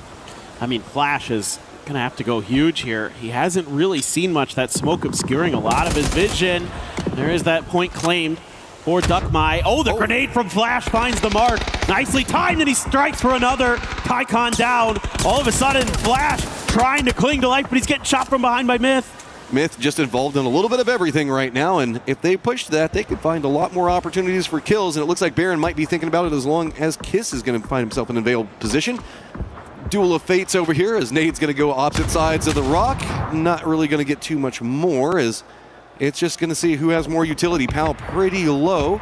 Does Flash have an idea on where he's at? Depends on how that rolls down. Doesn't connect. I might have overcooked that one with the underhand throw just a little bit. Pal trying to crawl forward. He's been under fire from a couple different angles, so has found a little bit of a dip for himself to hide in from the explosions. If he can get this grenade to land, though, Flash is in a lot of trouble, and he goes a little bit too far. Flash's turn up to bat. Yeah, that Cubby could have just eaten a nade. Oh, counter nade.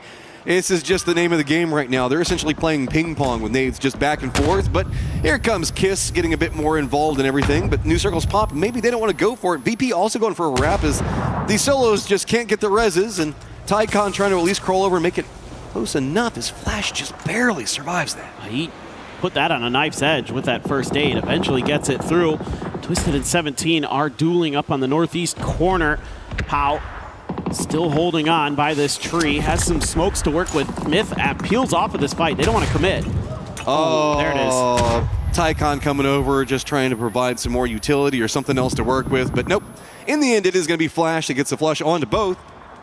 Okay, do you have time to get Belmoth and try to make a run into the circle? I don't know about that, because down in the lower sections of it, we've got this firefight going on as GK tried to creep over to see if they could get a piece of what was happening with Flash, but VP is just finding more and more territory control as they pick up kill after kill.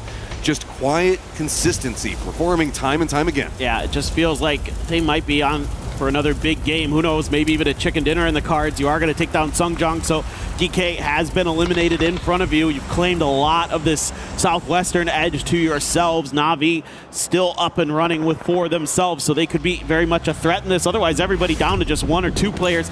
In the case of Twisted, well, goodbye Flash, but in the case of Twisted and Myth, they only have 2 left, so the big heavy hitters going to be these EMEA squads trying to secure their edges of the circle, kitty corner from each other. Gedrock's going to be chilling in the middle in a vehicle. Is that that BRDM? Maybe, I don't know.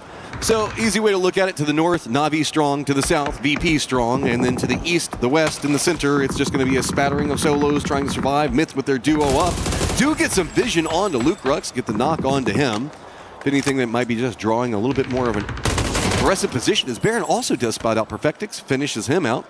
Twisted just can't seem to find a way to make that one work. Dude, look what they're doing. They're just out there on their own. They have so much confidence in their individual ability that they're taking fights against 2 different teams. Kiz is taking on all of VP by himself. Now, granted, he has the luxury of being a bit higher than them and has some cover from the crates, whereas Baron just swept over, finish off the remnants of Twisted Minds, and is now looking to regroup with his teammate. And there's going to be quite a bit of util here for Kiss to work with. A couple frags in the bag. Yeah. This is weird. We've got a reverse situation where all the teams are now playing low ground because we're only in phase 6 with only 5 teams alive. It's just brutal shifts have caused destruction to the lobby. So Myth is our high ground team as a duo, and that's going to be about all she wrote. Satsuma finally going to get spotted, so we're in our top 4. But it's north versus south with Na'Vi and VP. Myth getting involved in Gedrox. Yeah, there it is. There's the BRDM. We finally got close enough to see it. Yeah, it's kind of what I figured it was, considering he was just sitting in a vehicle in the middle of the circle. I'm like, surely that's a BRDM, right? Like, somebody would have knocked you out of the window by now. And absolutely Kiss looking to just tag that vehicle up. Doesn't want that to be a threat in the later stages of the game. Still going to have to put some fire down, but VP very aware of it, returning. What in the world is that? Ferris just hit a double mortar onto VP. And that is their split section too. That's going to be a big problem. Myth still has the high ground. Gedrock's actually going to roam over here. Is he going to try to flush those out by running them over? Mortar's on the chase. Nope, they're going to go ahead and pick him up first. Sorry, Gedrox, you're denied. But you run right into it! Gedrox, no! Oh, no way. That is such bad luck. There was still one more mortar coming. Baron finds Nixie, and all of a sudden Virtus Pro, who had been playing this so well, is done in by Ferris Mortar plus a few other kind of weird circumstances. They're going to try to hang on. One player left, and they almost had Beamy dialed in. That was just a little bit to Beamy's left. Oh, VP in first place, but man, it has just turned terrible. Myth now running down on top of him. The Vultures are circling. Beamy, what you got? Nade prepped up. Can he manage to drop it in the right spot? Does get the knock on to Baron. So Kiss now just over here. I think just trying to find loot more than anything else. Could be, yeah. I mean, he's just trying to get this point where he can. Can't do it, though. And that should be the end. Oh, that grenade bounced too far. I mean, this should be Navi's win right here, right now. Yeah, Beamy down too low. He's going to go ahead and finish it himself. And that is going to be Navi. Control of the North pays off. But really, Mortar plays, man. Woo, that was cruel. That was a nasty one from Ferris, getting 2 for 1. That's huge in that moment because it completely cuts the feet out underneath the team that's going to be the biggest threat to you. To Virtus Pro's credit, they're hanging on. They're fighting tooth and nail. They're going to be in first place after this game. So they're playing really, really nicely, but that's going to be a little bit frustrating. They had a good look at the win, just couldn't get there. And poor Gedrox, man. He thought he was going to try to go over there, maybe run somebody over, but who expects the 5th and the 6th mortars to follow through? I mean, you had to maybe expect that they would go for the flushes with it, but he knew, there's no nice way to say it. He was screwed. He knew he was screwed. Yes.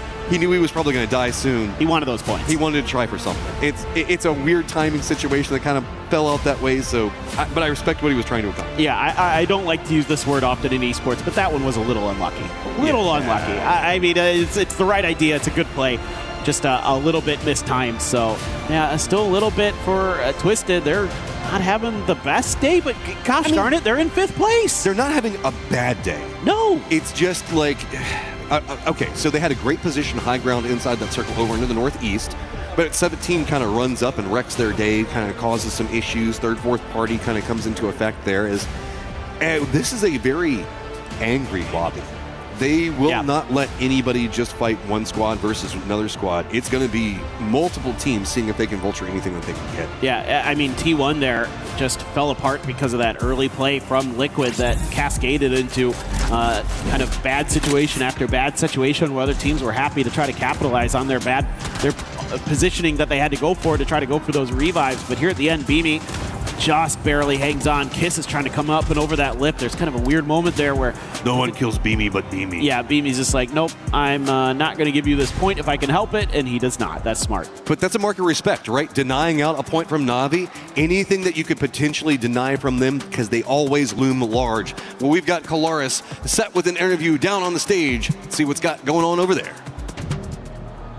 That's right, thank you, boys. Yes, I'm here with Lucarux from Virtus Pro after a good 2 games here to get things rolling for the final. Lucarux, let's talk about the first game. You getting into that late game circle, holding the cliff for a long time on the south side of Erangel, up against the Vicious as well as T1. What was your guys' thought process going up against those teams and how you were trying to potentially counter their positions?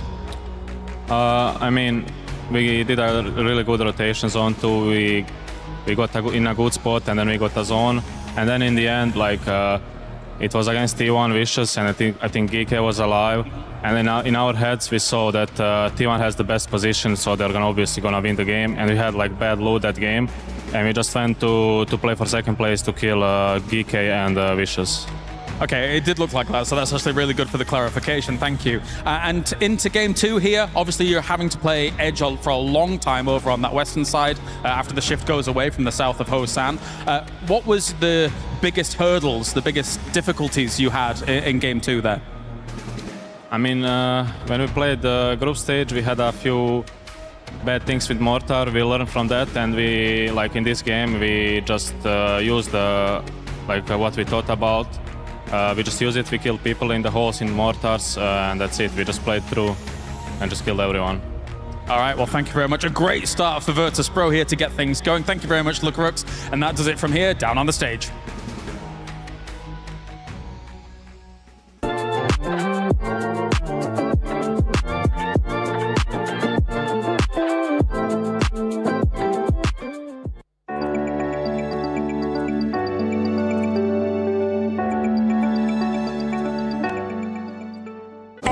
is playing, you're not yet. EWC Play is your all-in-one platform to compete in fantasy, pick'em, and quests for a grand total of $300,000 in prize pool. Build your dream fantasy team in 5 different games and track your score with live results tables.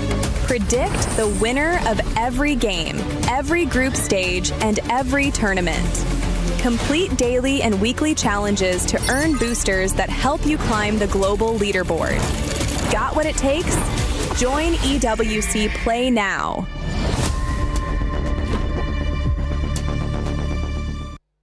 Who do you think would win in a fight between a polar bear and a moose? Polar bear. What about a polar bear and a shark? Polar bear. Okay, what about a polar bear and a T-Rex? Ooh, polar bear. I feel like you're not taking this seriously. Polar bear. Okay, fair enough.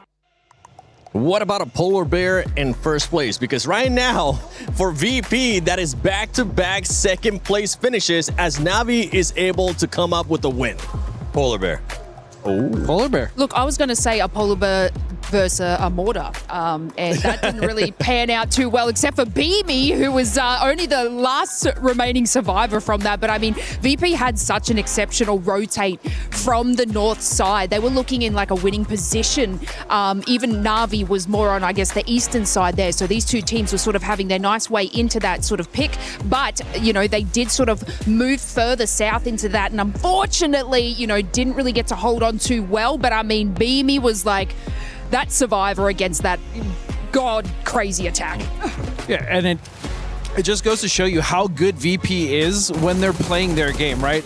We heard Lucarux talk about it. Look, we had a great rotation. We knew that was our timing. We got in the spot. Hey, our gear wasn't great. We knew T1 was going to win that game, so we just made sure to push Vicious and Geeke to make sure that we got second place. That type of decision-making is what makes a team like VP so difficult to beat when they're playing their A game.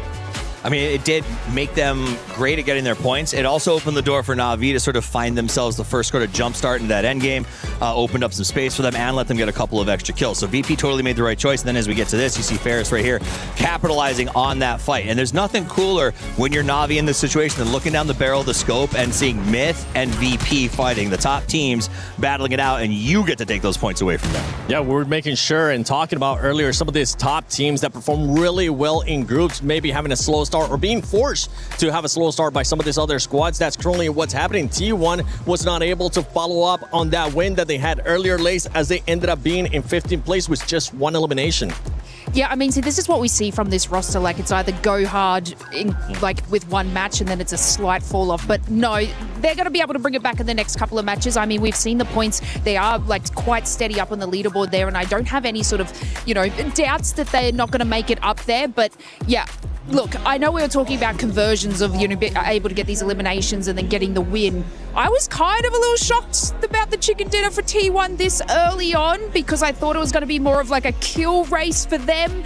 But look, I mean, everyone shows up anyway. But yeah, look, T1, I think it's just a slight off game for them. I don't believe there's going to be any more chicken dinners from this team, but there's going to be a hell of a lot of eliminations in my books. Well, they'll definitely get a lot of eliminations. Whether or not we see a chicken dinner, that is yet to be seen. But I do also want to talk about Na'Vi since they won the game because of, Steve, we were talking about how good they were starting to get that system rolling in the group stages in their final day, right? We saw that their rotations on point. We saw that their cutoff rotations with some of the other teams coming specifically. I believe T1 was their victim in one of those games.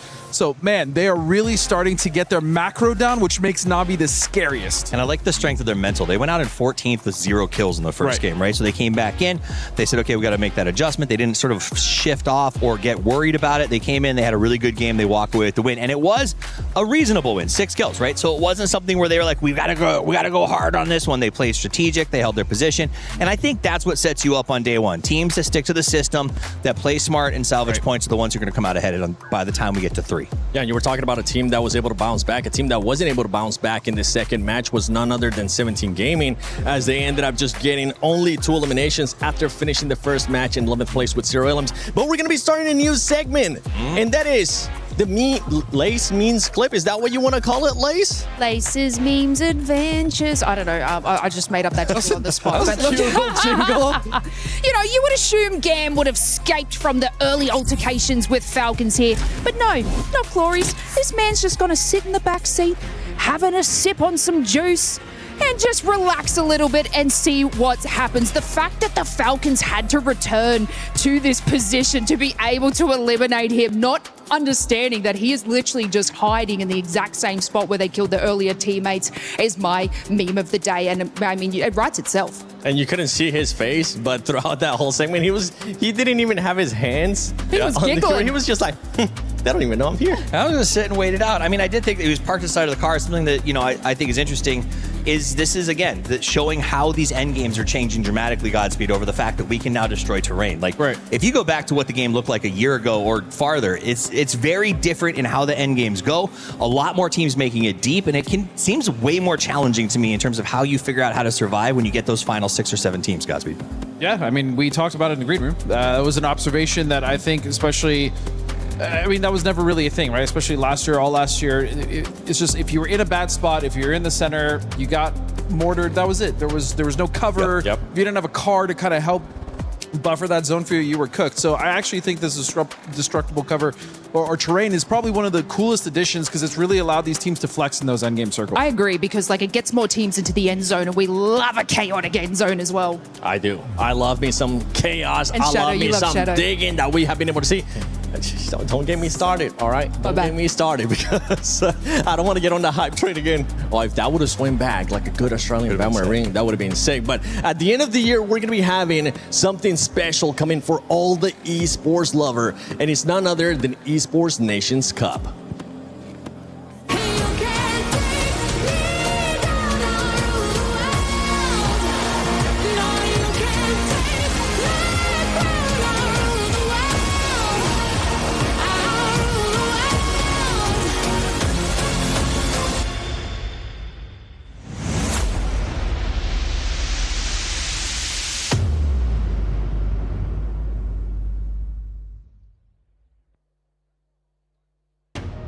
With Esports Nations Cup on the way here, regions will clash. I think it's fair to say, and they're already clashing really here in this tournament as a whole. Avenger's going to be talking to me about some of that as it does go down, as we got East versus West here for everything to be going down on. I mean, the thing is that we've got at the top, obviously, Myth and T1 really strongly representing the East right now, but on the West side, EMA is looking good. What do you think? It is. I mean, back-to-back second place here for Virtus Pro is obviously amazing here. Navi won a game, but you can't deny how strong Myth and T1 looked in our group stage.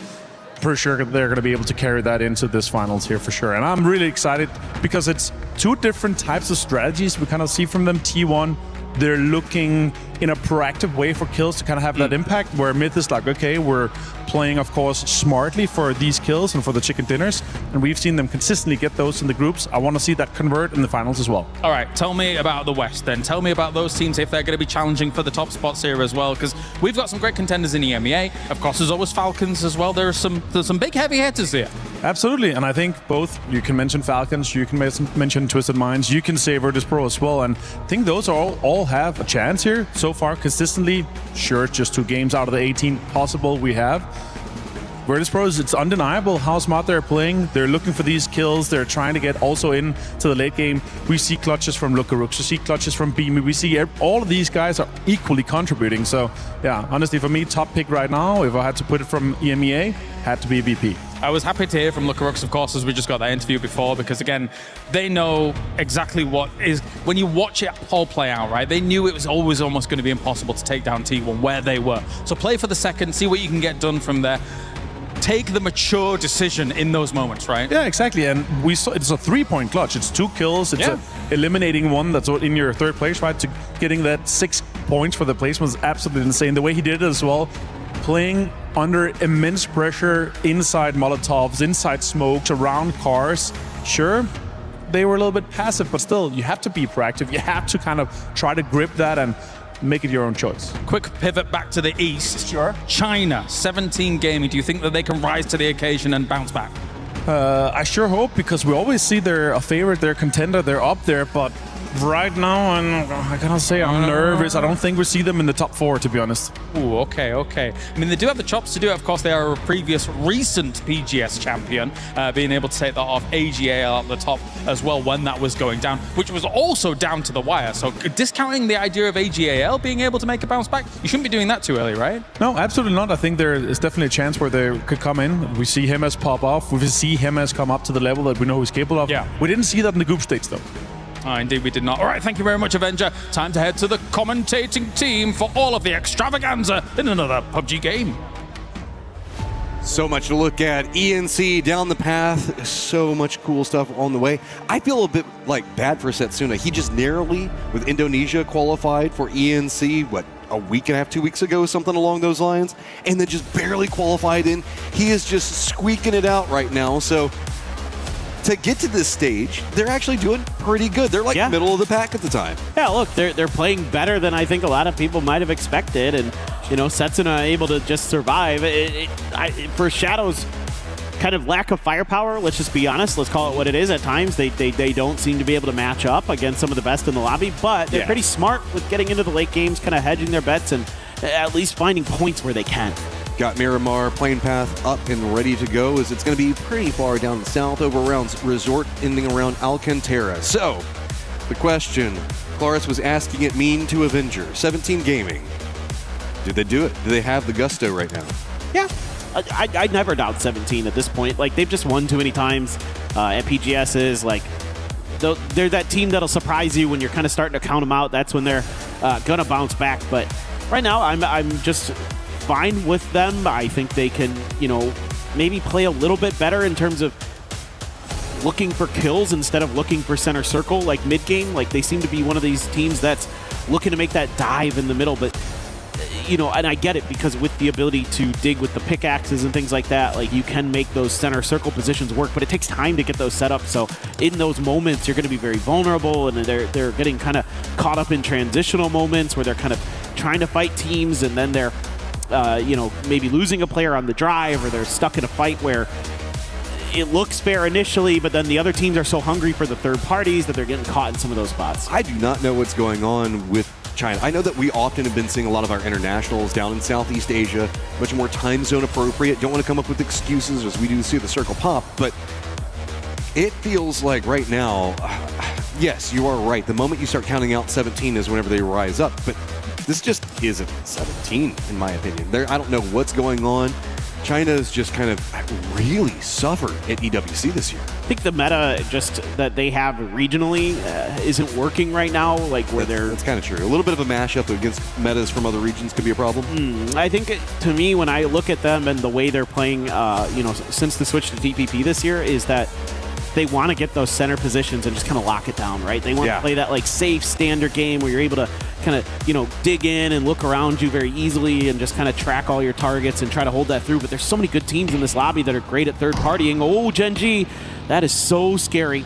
Bolt in hand, and they aren't going to continue to try to put pressure onto Quizzy. Vitality going to thwart. You know, we've seen this from Gen G where they look for these early picks a couple times in this event. It actually has worked out a lot. They just haven't been able to kind of scale into the late game off of that. So that's going to be thwarted this time, though. Rotate starting to come in, as of course we do have that very southern plane path. AGAL as well as Full Sense going to be pretty decent spots off the get-go. I mean, we know, we've seen the circle a lot. Pulls down to Resort can be problematic, but at least it's got enough space for a lot of teams to play. If it pulls to the west of Los Leones, that's a little bit more field heavy. There's still a couple of dips, hills, but it gets a lot dicier over there. Down to the southwest, a bit better. You never know. We might get Partona. The way these circles go, Partona is still on the table. You never know. You never know. But Los Leones is eating up so much space in this. You feel like it's going to be a component for rotates, and a lot of what we're going to be looking at moving in the later stages is T1 wants to get ahead of it all. They're coming in over on the west, around Chumacera. Everybody else that went very far to the northwest is going to have a really hellacious rotate. Yeah, last year I would have said there's like a 75% chance this ends by Resort, but obviously the circles are different this year, so who the heck knows where it's going to go. Definitely anybody's guess at this point, and we've seen some pretty crazy shifts with the new settings as Virtus Pro on foot, being diligent. I have to be so, or you have to be so, like, happy about Virtus Pro if you're a VP fan with the way they're playing here today. Like the way they set up these like mobile moving forts where they're able to cover each other so well, and they've got their cars positioned safely. They're quick to start digging and set up their little fortifications, and the way that they defend them, very, very impressive. And the way they're able to use them as well as kind of a turret position to get kills is really, really, really impressive. I'm loving early game bully Team Liquid right now. Finding another kill in there. It's just a point here and there. It hasn't really paid off for them in the later stages yet, but it's keeping them in the competition, kind of in that pack that's still on the chase. It's really just, 8 points into them and Na'Vi. We're only on game number 3, so that could change the longer this brews, but we talked about 17. We've been talking a lot about T1 as well, so they're kind of bumping into each other and rotate. Wimbo gonna go down, and man, it is Heather still popping off, and 17 still having trouble. Well, they're kind of circling the wagons here, R17, so T1, if they stick around too much longer, might be in trouble. And EN has a couple shots that ring out next to him. Going to be able to use that hillside along the road to protect himself. And Heather, he ran out of bullets. Otherwise, he might have had a knock. Might still get it anyway on the Lil Goes. And it's going to find it. I don't think you want that smoke right now, 17. You got to kind of figure out what's going on. And it just pulled him apart, man. T1. Full brutality coming after him. It is just Xiao Wu running for the hills as 17 just can't find a way to make the game work. It was Heather with that mini hitting those shots. Yep. That is ridiculous stuff. He is unbelievable right now. And he's a player that I have been very, very high on for years since he kind of splashed onto the scene in Korea. And I mean, he's even better than I could have ever imagined with the way he's playing at EWC. This is his best yet. Yeah, we're definitely in a opposing era for T1 right now, as it feels like they're trying to take control of their destiny as fast as possible instead of leaving it until the tail end and having those big games and those crazy plays. They're just bringing it off the start. Like, you can see that was a shutdown moment. T1 spins around and says, you don't mess with me in the early game. We will fight you, we will kill you, and we will ruin you. Yeah, Heather's the mean girl, man. Like, he's just not having any of it. Regina George, there you go. I mean, he does kind of have a mean girl name. He does. It is like one of the quintessential mean girl names for sure. It is. I see. You stumbled across something. As Xiao Wu, run, Xiao Wu, you in trouble. Batulins is mad and he wants points. This is terrible for 17. We just talked about how we thought maybe they could have a bounce back, but they get caught up with T1. I think this is going to be a good game for Team Liquid, maybe. They're coming in pretty early compared to a lot of the rest of the lobby. I mean, they're like first half, believe it or not. They might be looking at this game. They even stopped to get a kill, and they're probably like, we're going to be coming in so late. This is going to be a tough circle for us.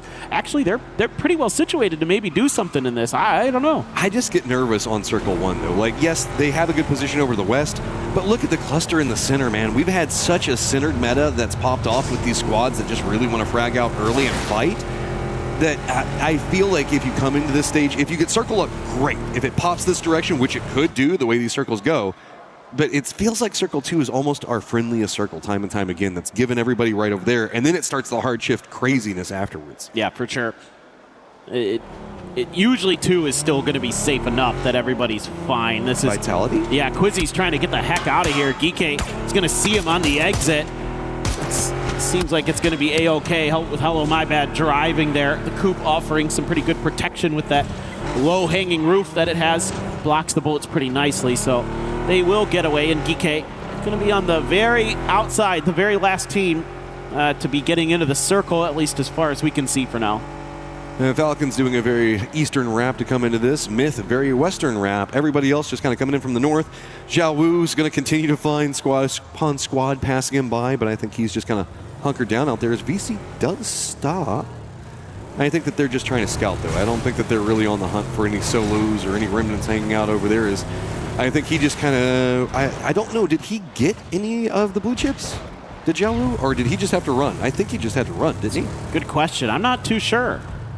Maybe he tried to circle back for it. We didn't get to see. Or he's waiting there to circle back? Could be. I mean, there's so much going on the map right now. I didn't catch it, so I'll have to wait. I mean, he's probably thinking about it at the very least and would love to. It's still early enough that if he could get them, would be a nice chance. And he has a revive station not too far. Porte! Okay. well, it could still happen, Matt. It could still happen. It could still happen. The dream continues. But we get that circle that we saw so many times last year with a little bit more of a southern lean, keeping in Partona and Resort. So our squads from the north around Los Leones just going to have to condense in. But the long wrap coming up from Falcons as well as Myth probably going to pay off pretty big. Yeah, actually, Falcons are going to be not too displeased with this circle once they can get in there. Virtus Pro as well, perfectly fine with this because they're going to be able to skirt past AGAL, get a little bit more southernly shifted, get those cars into the warehouses, get them safe as well as they can. And meanwhile, AGAL is busy looking at some stuff going on around them. T1 making the move right by Full Sense. They have Shadow Esports just ahead of them, but Shadow has pulled up shop pretty well south up on the compound. Meanwhile, T1 is going to take this edge of the mountainside. This is such a great spot to play if they can keep the defense on there. Really, it's got a couple of vulnerability approaches, most notably over into the west, but I think that they're keeping the player over there waiting. Falcon's going to wrap into the south. Could be bumping into Shadow like you were talking about one moment ago. VP's going to make landfall right next to Na'Vi. Those guys had a little bit of bad blood after last game. AGAL running a 2-2 split. Does keep control over territory, but it feels a little bit dicey if anybody opts into a crash because that has been a theme. Go for a 2-2 split too long in this, and boy, suddenly it's just a full man like clown car that's on top of you. Exactly. Because of how aggressive some teams want to be in the middle of the game towards the center of the circle and how little options you usually have. If you're not confident in your edge fighting, you got to take a crash, you got to take a play. And I'm right there with you, Matt. I'm always looking at those 2-2 splits on the map to think, okay, when the circle starts to close for 3 especially, I'm like, you need to group up and you got to find a way to do that. If you can't, you are going to probably run into problems where you are in an odd man fight. I mean, even if they don't have, even if everything stays fine and AGL tries to just regroup off of this in a little while, they're going to have to deal with T1, Twisted, I think, should have a sight line, VP, and maybe Na'Vi, all trying to catch anybody on a rotate there. That's it's not a long rotate that they have to do, but it's going to be a scary one. No, for sure. It is. And if you want to see a team that does 2-2s really well right now, that's T1. Like, they probably have the best 2-2 split game that we've seen here at EWC so far. They run them constantly, and they're always in good positions where they can group up when they need to. They're really good about the timings on all of that, so that's been a big key to their game. Myth as well, a great edge team, very different play style than T1, and they are making it work for themselves very nicely. Geekay is going to be like, we know we're coming into this late. Let's get in the plane. And by God, if this goes Partona, they're going to be in a great position. Yes. We still got a couple of seconds before we figure it out.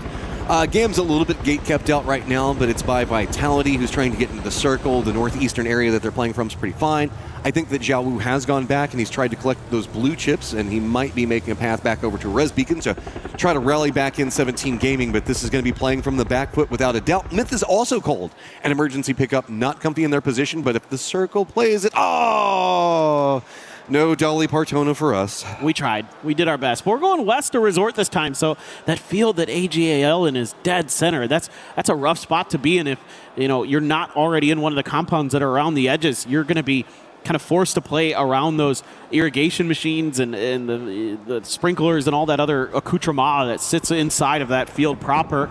Pow will fall. Belmoth going to claim a point for Full Sense. Vitality moving around the north side here. They're going to be able to skirt Twisted Minds, who's got a bit of a setup on the edge of Resort. They're going to be holding the line right now. Nothing too dangerous just yet. Yeah, it's mostly just Vicious having a problem. GK trying to just find something in here. Remember, we saw them trying to go for a little bit more of a desperation play to get into a point. They at least found something, but it's going to be Genjitas to the north of where they're playing. Duckmai is going to be coming on the other side, kind of a bit more to the west of what we see going on over here. AGAL holding down those sprinklers and everything you were talking about just one moment ago. Team Liquid's got to bully their way into the east as there's not a lot of territory to be had. It looks like Myth going to try to make landfall right on top of VP, and that is instantly punished, man. VP just finding all the points, and Myth, the murder squad, just can't find a way to get it rolling this time. Oh, that has got to feel great for VP. You just eliminated one of the biggest threats in this lobby, and you're going to be sitting pretty central-ish of the circle. Very nicely done there. I think Myth just feeling like they didn't have a lot of good options. I would have rather seen them just try to fight bottom edge, but meanwhile, Full Sense is losing players to Team Liquid. That's over on the west side. Full Sense has that high ground warehouse that's just above their position, along with a player next to Team Liquid. They got to dig him out. But here's the problem. T1 saw that firefight. They're already moving down the hillside to see if they can get a piece. Team Liquid still has Kurt down, but just managed to get the res right as Ian gets there and gets the knock on to Cowboy. So suddenly Team Liquid just trying to fight for a position inside the circle. Thought that they were starting to find some successes. T1 just runs in and snatches it away. And look at this, full set shows up to the party and immediately Tanadol dusts Alo. Belmoth with the grenade, gets Purdy Curdy gone. And Team Liquid all of a sudden crumbling. The real question is, how much does T1 want to commit? Well, they're paying the price. It's actually D from range. Gets the knock on to E-End. I mean, Duck might even trying to get a piece of that. Himas was also trying to get involved. So T1 continues to roam over here. They keep one of their players and Heather over in this position to go for the res. Raining is going to go ahead and try to see if he can get over there, provide some support. Type has actually jumped over into the northern area, has got a compound right as 17 is coming back in off of their recall. And it's going to be right next to Xiao Wu. So T1 still looming large back behind all of this. Is how good is the defense going to show up for Team Liquid? Because I think that T1 wants this. Yeah, for sure. By the way, that was about 600 meters that D just got that knock on the E-End with the M16. Disgusting shooting there. As a Cowboy playing front door, going to close it. They're opening up for a little bit of a barrage, expecting T1 to be behind that coop, but they're actually not. So they're going to first start with the molly to try to force them into other windows. I would assume that the grenades are going to follow up into the right-hand side. Yes, but nicely dodged there by Luke. He's not going to take any damage from that. E-End now looking to try to flush him out, see if he can catch him going back in. Cooks the grenade well, but again, Luke, very nicely done to avoid any damage. Just a full push. You can see the Team Liquid was hoping maybe they could stall this out enough that the third party could come in. Not going to find much, but Cowboy does get the knock on one. Type instantly lands back over here. Assist, and of course, it's going to be Heather that gets the last, killing it all. T1 finds 7 kills already, but it is now Jin G's turn, and as it is time to fight up in the northeast. This isn't even near the circle. Vitality just pouncing on this as well. Yeah, Gan gets in here. They're going to get dealt with. Salute with a P90. Thinking about trying to stick the res, but those sound cues going to be oh so important. The grenades up and over the top, not finding anything. Salute finds one. That's Gedrock's down, looking for a little bit more, using the safety of these crates to try to hide. P90 in hand, goes around the outside, finds another, but he gets lit up. Yeah, the hunt is now on. Quizzy going to be leading the path around the side. Can he get another knock? No, Jin G gets eliminated. Vitality plays it fast and furious. They still need to get into the circle, though, but managed to find some kills of their own, sitting at 7 and a climb coming up for them. VP's got a great position in this new circle, as Falcons now also going to be touching the safety of the circle, but it's going to be very close to a 2-2 split coming up from Shadow. I like this from Falcons. You're going to be pretty safe underneath this hillside. There's not a ton that Shadow can do about it. My real question is how much angle does Na'Vi have into this? Probably not much, given that, again, everything kind of uphill in front of Falcons. So you're at least going to be able to find some level of safety here, depending on how much the next circle hard shifts. You will have to do some driving potentially, but maybe you can find that pick onto Shadow Esports and make that aggressive maneuver. As we can see on the map, there's a big 2-2 split. Oh, Quizzy, no. Oh, no. And they can't Come really pick him up, guys. I mean, it's pretty far away. VP's taking those shots from, I don't know, probably like 500 meters away, so maybe Quizzy can get over there in time. 17's got some loot, and it's going to be enough to maybe make a knock on to Ian, but he's already got a nade prepped on the other side. Ian's got to just go ahead and reinforce this position again. They keep trying to go down to that hillside they were playing before, but squad upon squad just crashes into this point, and they'll take the kills every single time. T1 might lose E-End here, and that wouldn't be the end of the world. Grenade around the corner. Wenbo had moved to the other side, so he's not going to take any damage. There isn't much heals, isn't much to work with for this beat-up, called back in 17 squad. Type finds one. This might just be more points going to T1. Oh, what a spray from Wenbo with the MP5. I mean, 17 needed that. It just wasn't finding anything. Heather's still going to have an idea on what's happening with the push around the other side of all of this. Couple of flashes going to come out. Good play. Peeks around the other side of it. Heather just finds it yet again. Every single time it feels like there's a problem for T1. Heather solves it. Dude, he is so good. That was a perfectly placed stun, and that nullified that pumped shotgun, and it's going to put that into the hands of T1. There is Duckmai looming on the edge of this fight. He might have a role to play in this. Type might be in trouble. The longer he stays out there, the more likely he is to die to a backstab from Duckmai, but Duckmai isn't really looking into this just now. Wenbo, I don't think he has any health left to use to heal up. He's just on a sliver, and that should be it. There you go. Okay, well, 17 tries to rally something back together and instantly gets punished on it. T1 still knows that the hillside that they've been kind of bouncing back and forth between is going to be open behind them. They should feel good with that. Duckmai's got to make a run of his own. Vitality needs to get in the circle. Nothing going to feel good about it. Twisted How on earth do you get around Na'Vi to get into a circle that's going to have Falcons to the south and VP defending it all? Yeah, this is really nice for Falcons. They're able to just quietly backfill Shadow Esports as they finally group up into 4. Shadow going to be making another deep run into this one. 3-1 split in the current circle. They've got a nice compound. Should find themselves some pretty good placement points at the very least. Vitality, one of those teams on the outside, but I think they're going to have to just kind of fight their way through AGL to get a spot in. Oh, Twisted. This rotate doesn't feel good. There's one down.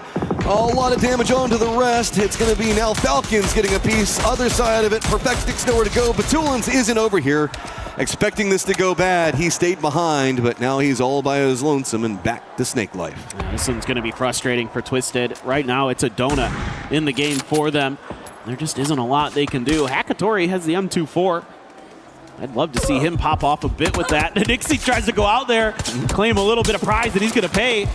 Trimsy is just continuing the warpath. He has been outrageously good. Kickstart will claim the point, but it's a knock from Trimsy. If Falcons find success, it's going to be based off of Shrimsy because he is coming into this mad, man. I don't know what is going on. Na'Vi does manage to sneak by the positioning from VP on one side, but that's going to make them a bit more vulnerable to the Falcons' position. Batulin's going to just try to creep in, but Favor is still back behind for Na'Vi, was trying to cover, make sure that VP couldn't get too crazy on him. So he's still pretty isolated. If he runs down that hillside, he is going to get punished quick. Vitality did find an entrance up next to the sprinklers, and it's going to be near where AGAL is playing. But that also puts you next to T1. And as you can see, that's never a good place to be. Nope, that is about the last place you want to be in any circle.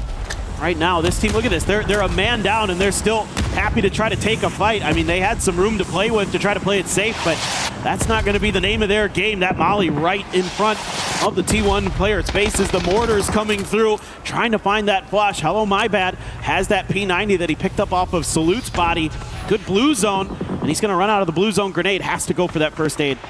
AGL looks like they want to get a bit more of what's going on, but they do spot out the Tulin, so that's going to be Twisted now down and out. Heather does get knocked. It's going to be ducked by the sneaky snake back behind all of this. The solo trying to get involved. Circle pops away, and it goes right to Shadow Esports.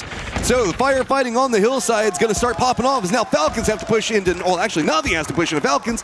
VP is going to be defending the other side. Vitality manages to finish off T1 at least for a reprieve on the circle, but it's them and VP tied up at 34. And Duckmai eventually did end up biting T1 in the back, and he found quite a chunk, and Vitality knew that they had that moment to capitalize. This looks pretty nice for Falcons or Na'Vi if they can come through it clean. AGAL as well, still 4 up. I mean, of course, Shadow has the compound, has the circle, so they're going to be feeling pretty good about having the best odds to potentially take the chicken dinner. It's just, can they kind of hold off these really talented, aggressive squads that are going to be around them? Car's on kind of an awkward slope there. It's going to be tough to drive it up the hill for Falcons. They're just trying to keep Na'Vi at bay. Nobody can really go into the circle easy from the east either. AGL is up on the top of it. These squads know that they need to fight, try to find some kills over here because it's pretty much a kind of a sprinkler field due east on the circle. So fight if you can find it, and it stalled out any form of movement. VP is still also stuck, kind of just got their duo up looking at the warehouse and what's going to be going on over there. So couple of shots coming out. Oh, AGL destroyed. Does get the knock on to Beamy. That's going to stall out everything even more. If anything, though, this is really big for Vitality because they've got way more breathing room up into the north. They're kind of containing anyone's legend who's trying to contain VP, but Corexy, so few options. He's just going to try to send it, use the opportunity of this firefight going on between Na'Vi as well as Falcons. Oh, Hakatori just drops it right on to Shrimsy. Kickstart gets 2, though, in retaliation. What a hold, and he's got a Panzer behind this. He's looking to get the player. He does some damage, tickles the ankles, and takes another one down. Kickstart right back to it, gets behind the coop, claims some more points. Just gonna be, is this grenade gonna be well cooked? Kickstart senses it coming, gets down just in time to avoid dying, and Kickstart takes them all down! Gets it in the end, but he still has to run up. He's already weakened. Right as soon as he peaks the top of that hill, it is going to get punished fast. Other side of the world, you can see it is Vitality starting to jockey up against anyone's legend. Anyone's legend just trying to fight their way into the circle, but it's going to be a great setup firing line. And a mortar from Hello My Bad, waiting and holding everybody into position. That's the job of this duo. Keep them contained, mark it up, and can Hello My Bad drop the boom on them? Let's see. Yes, he can. He got Himas. He took down the biggest danger that AGL will bring to bear. Almost gets another one of the Solalzi. Oh my word. Delwyn getting tagged up. I think that was the P90 from Hello My Bad there. So everything crumbling. Shadow's flanking on this one. They see an opportunity to take control over the game. It's Jexy. He hits the shots on the Hello My Bad. The mortar now down. Peeks the other side. Vitality is eliminated. Shadow coming alive, but they've got to fight up against anyone's legend.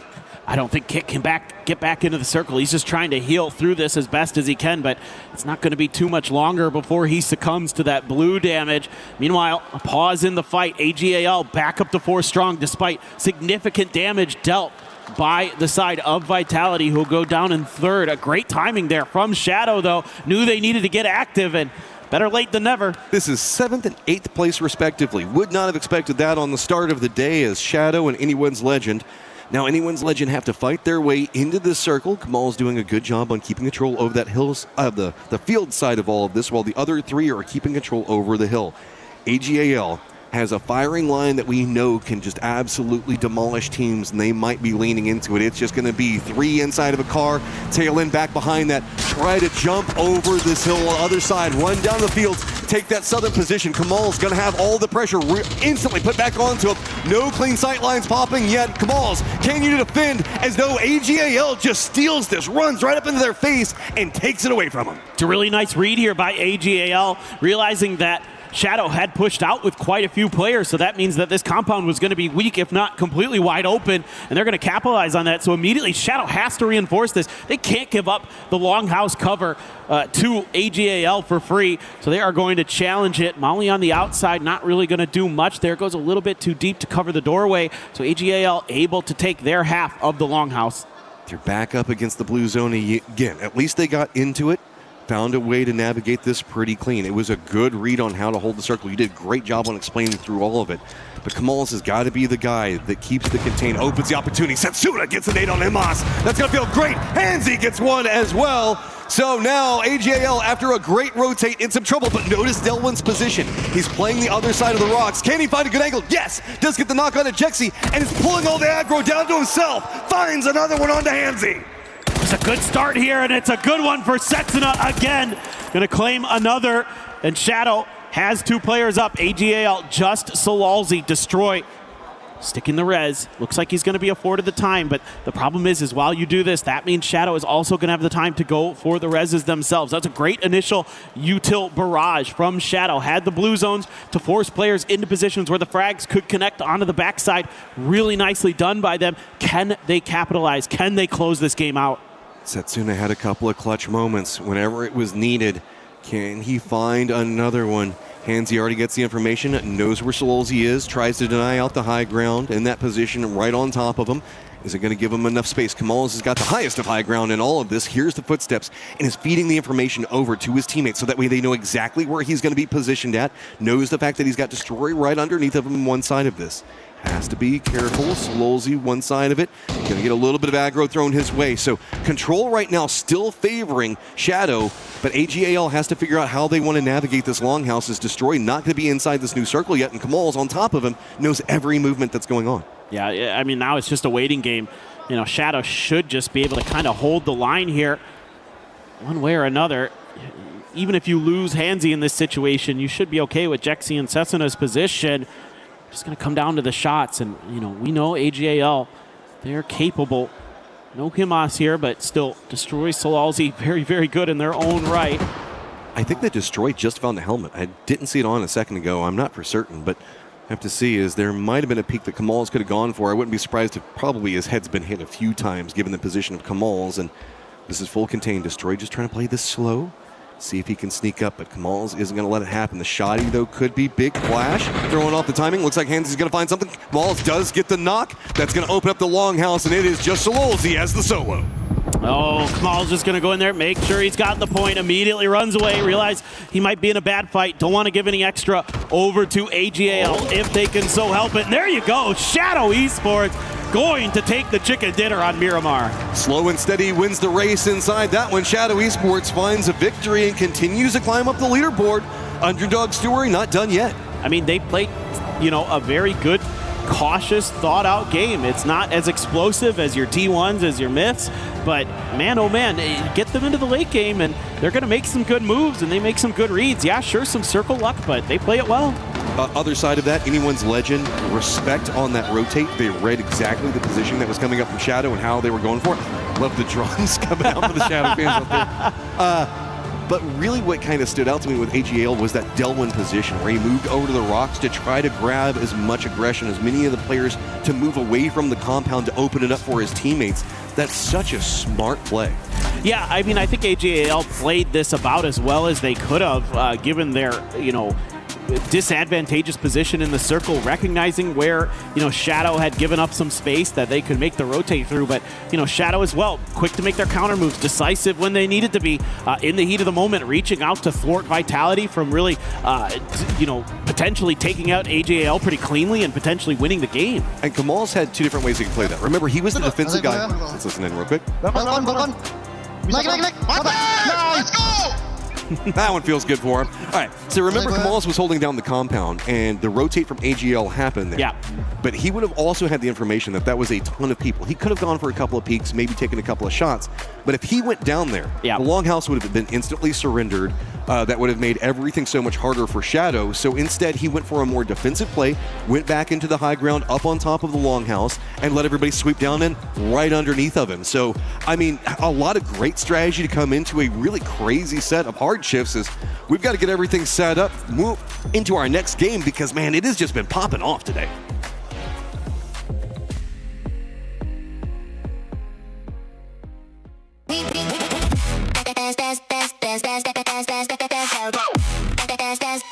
We book Esports World Cup.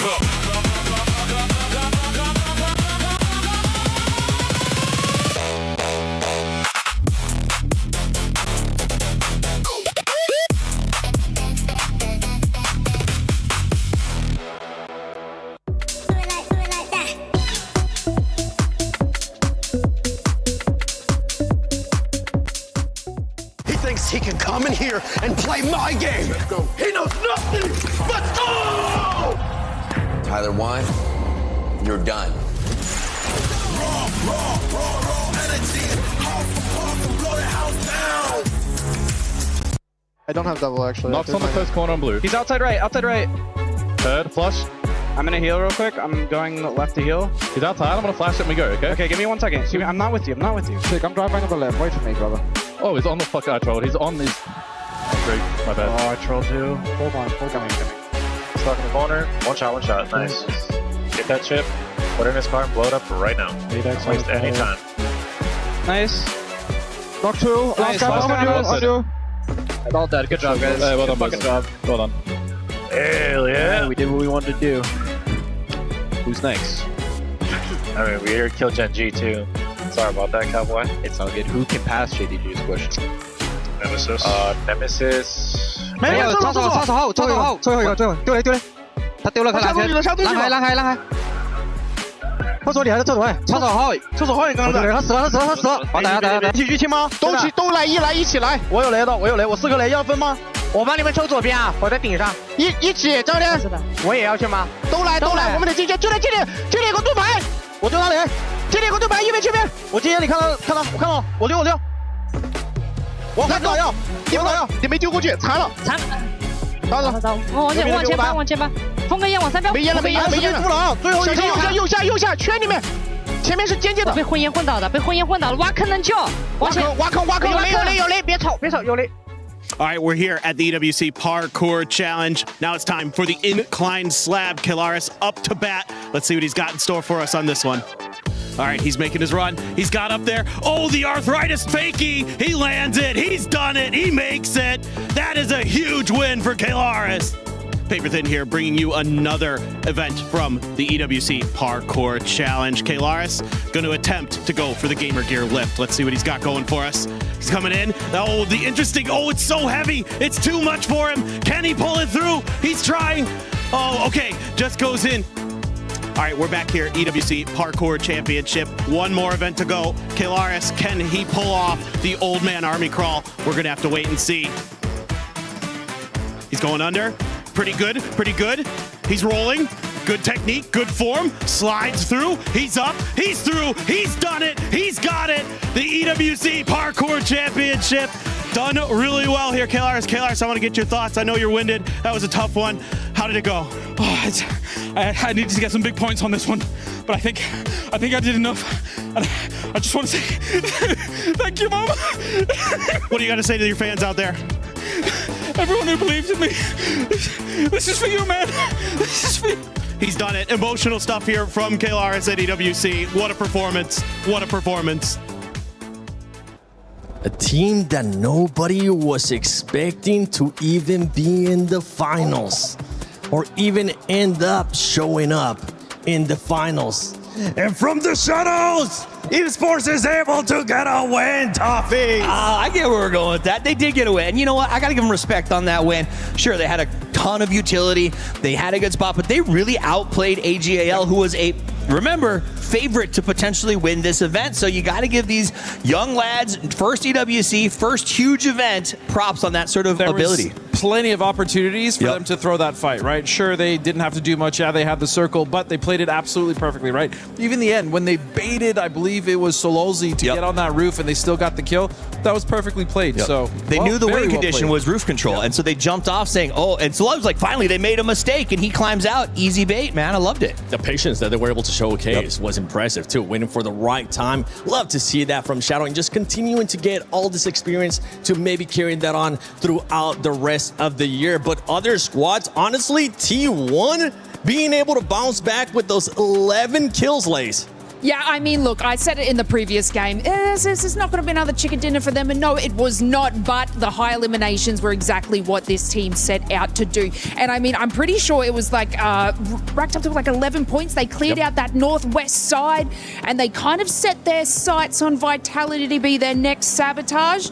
But unfortunately, Vitality got the handle of that one. I'll tell you who they hate. They must hate 17 with a passion because they started that game by killing Wembo, Tianchan, and Lil Ghost. They let them get the reses. Then they hunted them down in the back half of the game and re-killed the entire team. They literally got half of their points off of the same 4 players. Starting to wonder if 17 should have just joined 4 a.m. on that plane ride home because they saw their playing like it. I'll tell you that right now. They saw their countrymen leave and they took that personally. Yeah, you know who isn't playing like it though? Kickstart's clutch. That was so clean for the Falcons and necessary. They needed those points to make sure they're continuing to stay relevant as these teams are starting to climb the leaderboard. Yeah, for the Falcons, I mean, just to start off the day, as we're looking at the play here by Kickstart, we're talking about Tig being able to be that superstar that ended up showing up at the end of their first day. Now it's Kickstart hopefully giving them that kickstart here today. Yeah, I mean, it's the Kickstart show at the moment, but I think my issue is like they're not playing the team strength. They're kind of having like an individual player being like that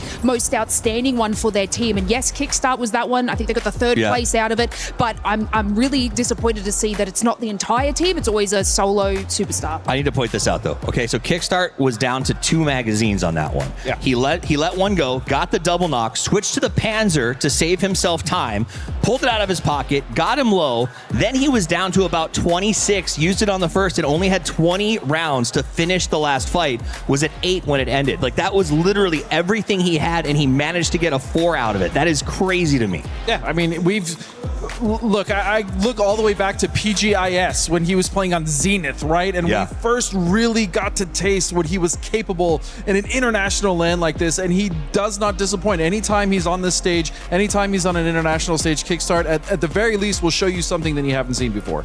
And for Kickstart, I'm hoping that continues on. I also want to see the rest of the players, as you were saying, Lace, being able to show up. And for you at home, don't forget that you can actually sign up to the Esports Foundation Creator Program. Make sure you do so. Earn some rewards, live stream for everybody, and there's a chance that you could end up getting interviewed by us on the final day, because why not? And look at that, there's some pretty cool rewards. Is that a trip for 2 to where? Week Paris? 3 of asking for the PlayStation 5. Oh, hold on. Hear me out. PlayStation 5 doesn't sound bad. Make sure you scan that QR code. I will. And go apply, join, and earn rewards for the Esports Foundation Creator Program. Talking about some squads that we were expecting to come in quite heavy today. Myth, I'm not going to lie, Myth has kind of been a little bit disappointing to me today. Look, I wouldn't say too much disappointing. It was kind of like a great start for them. Yeah, it's a little bit more slower in the reins, and for them to sort of go out early in that match was kind of the golden gate for everybody to catch up. But look, they're still in that top sort of section of the leaderboard, so it's not counting them out just yet. It is very super close. Like, if you were to go to the next page, you would see how incredibly close these points are. And look, if anyone can bring it home and make those conversions, it's Myth. Absolutely. I mean, at the end of the day, it's still 7 points per game that they're averaging, which is a great start at 3 when we're looking at sort of the long run on this thing. The team that really has me, as you look at this, Virtus Pro at 34 points. These guys have not let off the gas. 8-8-4, 6th place, 2 seconds. They look good right out of the gate. When you got a player like Beamy sort of on that team who is probably one of the best that does it, like, this is, you can't let them get ahead. It's going to be who wins in a fight, a polar bear or a hurricane, and it's always a polar bear. I think something else to note about Myth too is they were seen as the biggest threat in the tournament, so they have the most eyes on them, right? They do. That's it's true too. It makes sense that a lot of teams are going to know their rotations, they're going to know exactly where they're going to want to drop, and they're going to try to punish them because they know how powerful Myth is. And that is exactly what happened in that last game. That was a rotation that they got cut off on. We've seen that before. Everyone goes home and gets ready for finals, and the first team you watch all the videos of is the team that won, right? So that is sort of sometimes how it works against you. And Myth, maybe a little bit of that, but you know what? They got a 16th at 0. That's their one bad game. They're allowed. Yeah, they could end up just readjusting. Only 3 matches in. We do have 3 days of a lot of gameplay. Something that I did end up noticing, though, when we saw the first page of the leaderboard was how frag heavy, how kill KP heavy is those first 2 squads. But as we're getting ready to finish off with the next 3 matches for day 1 of PUBG Battlegrounds at EWC 26, we got something special with the coaches going on. Extreme from Team Liquid here at halftime for our first day here for the final. Talk to us about what's happened so far here for the team, these first 3 games, and your overall thoughts. I mean, first few games, there have been a couple big mistakes, couple bad shifts as well, but it's mainly the mistakes we want to focus on. Biggest thing right now is that we just don't lose the energy, we don't lose the focus, we don't get deflated or anything like that, and we just move on to the next 3. We have like 15 games left to play. There's no reason to be super down right now. Thank you very much, Extreme, joining us here from Team Liquid. Let's bring on now Ibi from Virtus Pro. Of course, same question really applies, but you guys have had a really good start here for our first 3 games, so talk to me about that. Any even slight mistakes that you've seen so far, or is it looking good for Virtus Pro? I mean, it's looking really good. We got motion right now. They're doing everything that I want, and what we spoke about, we're pre-planning, we're playing super good. This last game, game 3, we had some good zones. We made some minor mistakes, so we lost 2 people, and we only got like 6 points. I think it could have been more, but so far everything is going really well, and I'm super happy. So we got to keep the motion going. Fantastic for Virtus Pro. Good luck in the next games. Thank you very much for joining me here. Thank you. All right, and finally, let's bring on Gunnar from Team Falcons here, representing the Americas, representing freedom. Let's talk to you about those first 3 games as well. From your perspective, what has Falcons been able to do right and wrong? Obviously, Kickstart just had an amazing performance there against Na'Vi. So talk to me about your first 3 games. The first 3 games are pretty tough. Like, obviously, the first game was a melee game. So we pretty much just said, like, guys, it's going to be hard to get the melee. Let's just try and get ours, which we just crashed Agal and killed them. And obviously just slopped it out with Vitality and Ferry. And then the next 2 games, same thing. It's pretty difficult. That final game right there at Miramar, obviously our best game so far. Insane individual performance by Kickstart, which plays like that to win tournaments. I mean, if you're able to 1v4 Na'Vi, like arguably probably the most mechanically gifted team here, that's how you win an event. So tough zones, but we're playing into them. We're just trying to get average points, and then eventually, you know, we'll get ours, we'll get some good shifts, and hopefully we capitalize on it. Thank you very much, Gunnar. $2 million, Luti. $2 million. I know, that's crazy, right? What would you even buy with $2 million? I think I would build a zoo. Really? What kind of zoo? Only pigeons. Okay. Hey, don't judge. What would you buy? How much is a penthouse in Paris? I think you can afford for the parking place of the penthouse. Bienvenue à Paris. Wow. Okay. Okay, I might regret this, but I've got to ask, why pigeons? Okay, Bonnie, have you ever seen the baby pigeons? No, I don't think so. Exactly. And I'm gonna just check what they're up to. You're a weird guy, Luti. Okay, gotta love him. We are halfway through day 1 of the finals. It's time to jump into game number 4. Casters, over to you.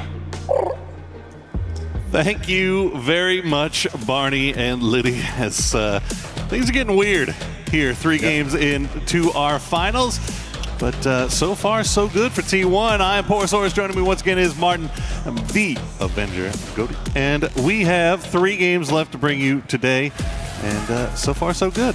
Absolutely. Halfway through the day so far here, and some teams have surprised, some teams maybe not so much. But again, we cannot judge that bad. We cannot judge it that bad already, to be honest. But we are going to be going on Rondo, Poro, and that gets me all excited because it's a difficult map to play, but you can really get a snowball rolling on it.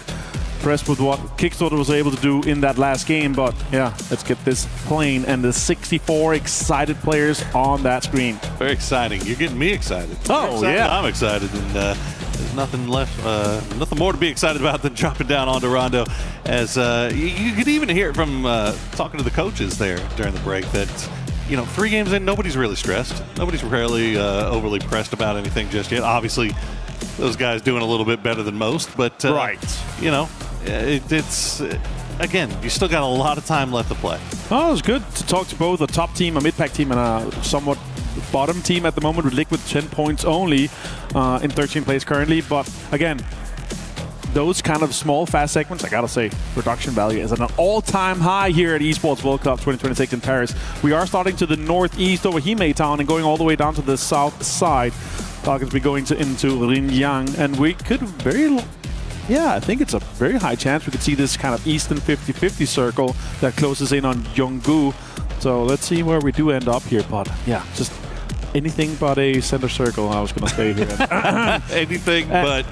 And that's what we get. So let's see what AGL can make the most of it with the home turf circle. Some teams on that western and southern side don't have as many teams coming in front of them, so there's not going to be as much pressure moving and kind of coming in on those teams. So yeah, let's see how everything evolves on Rondo. Again, it is this massive and huge map. Some of the teams are going to have a really far rotation. Shadow's going to be one of them. Vitality is going to be one of them.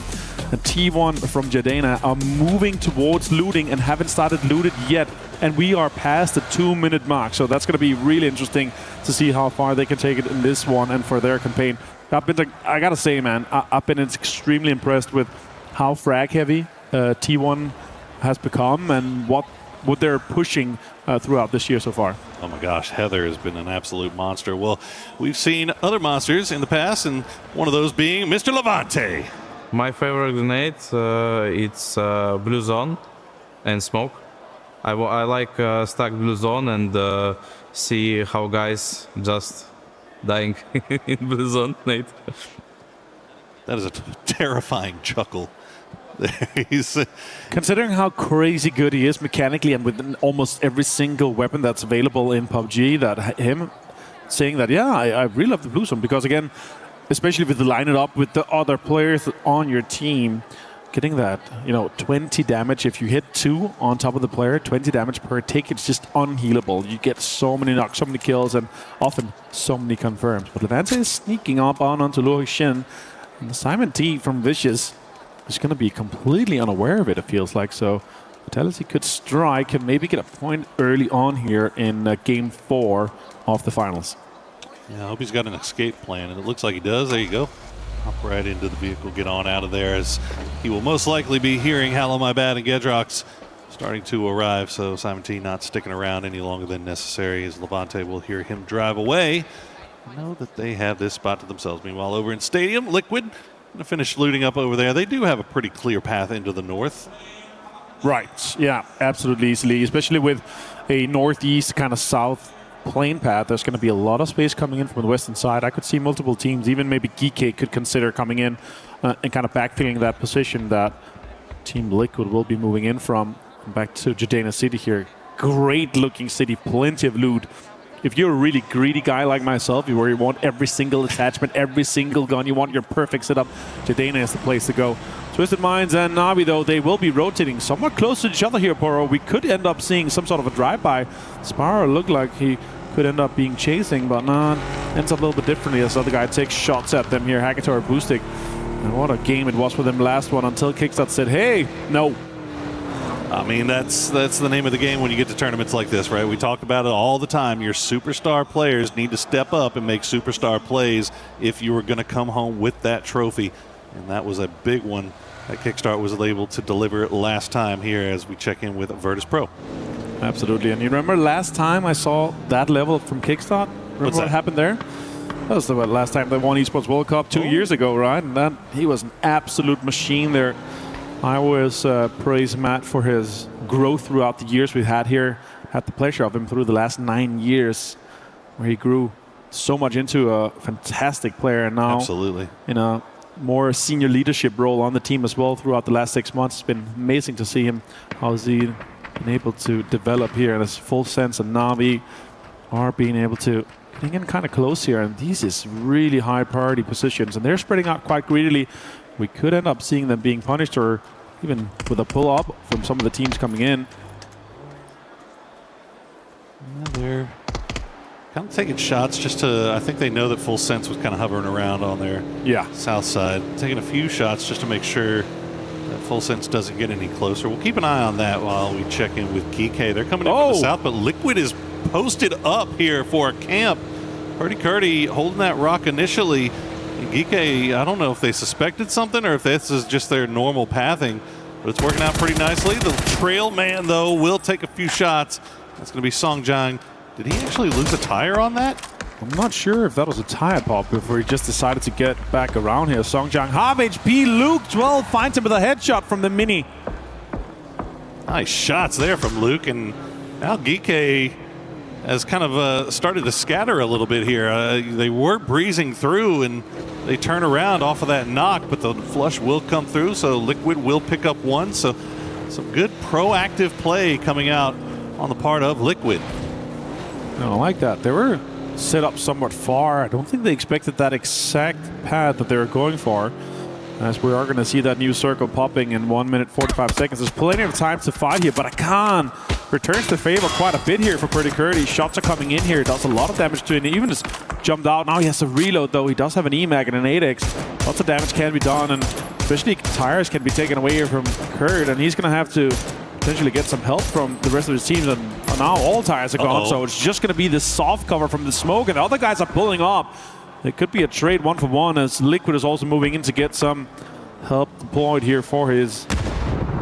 There was so many moving parts to that, and we'll break them all down in a second as we wait for this fight to end. Purdy Curdy does manage to get to the rock. Park Pro will pull up right underneath.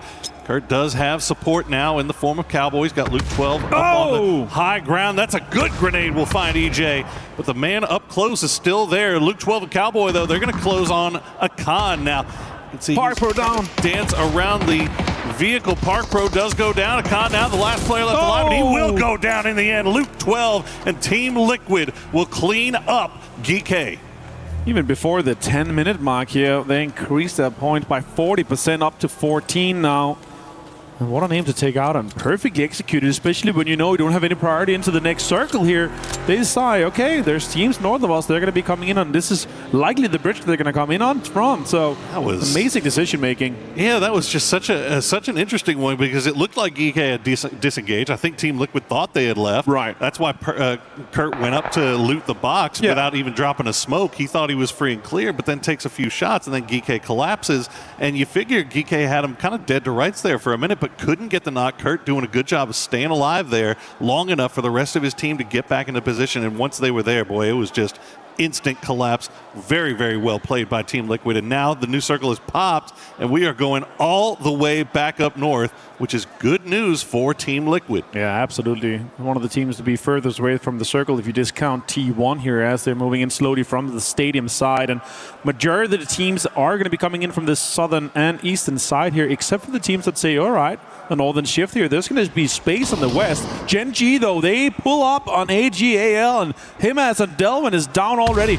AGAL just cannot seem to avoid early game conflict so far, but they will find Bean with a panzer to the face. That'll be Sololzi collecting that one. Destroy taking some damage here. Sololzi has been spotted out, though.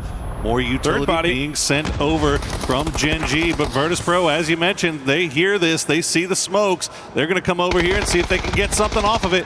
Immediately pulling up right to the hard cover as they will dance around. Destroy gets picked out by D as he tries to escape. D will stay alive via the grace of the smokes for now. Sololzi, he's just going to try to bolt and run. Looks like he might get away with it for now. What a great third-party pull-up here, but other teams are also sniffing at it.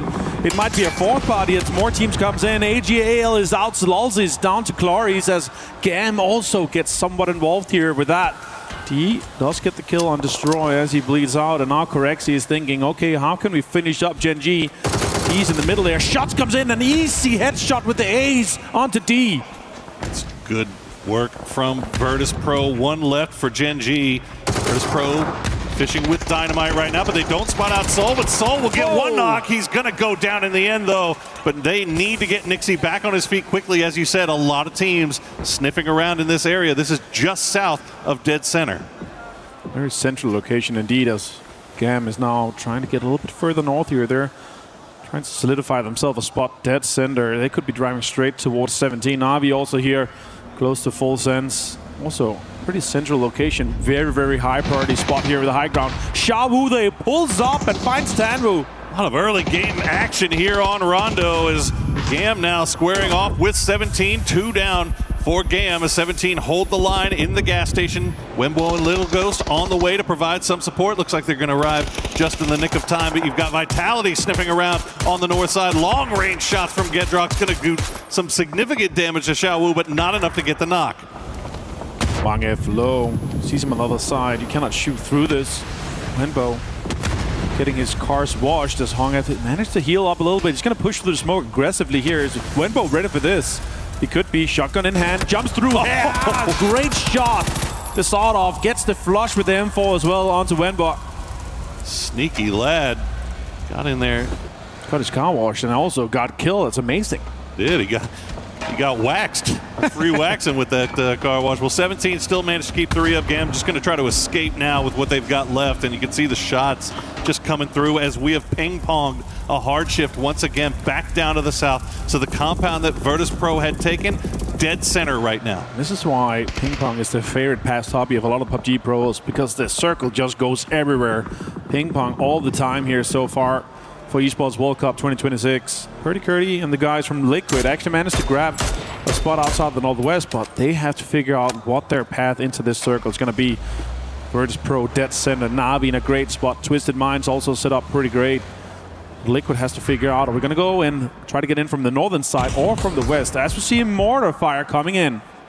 Liquid's biggest problem might be Falcons as they hold on a compound they were already getting shot at from range. This might be just pre-mortaring their next spot to play. Yeah. Team Vitality will immediately hop back into those vehicles. They've got Gedrox right up front, but you see Twisted Minds has angles on this. They have to drive through the gauntlet of Twisted and 17, and Shadow Esports also heading over in that direction as the knocks will come through. Team Liquid are going to hug that western edge a little bit. They did see Gam retreating off into the blue, but it looks like Gam is just going to take some damage here.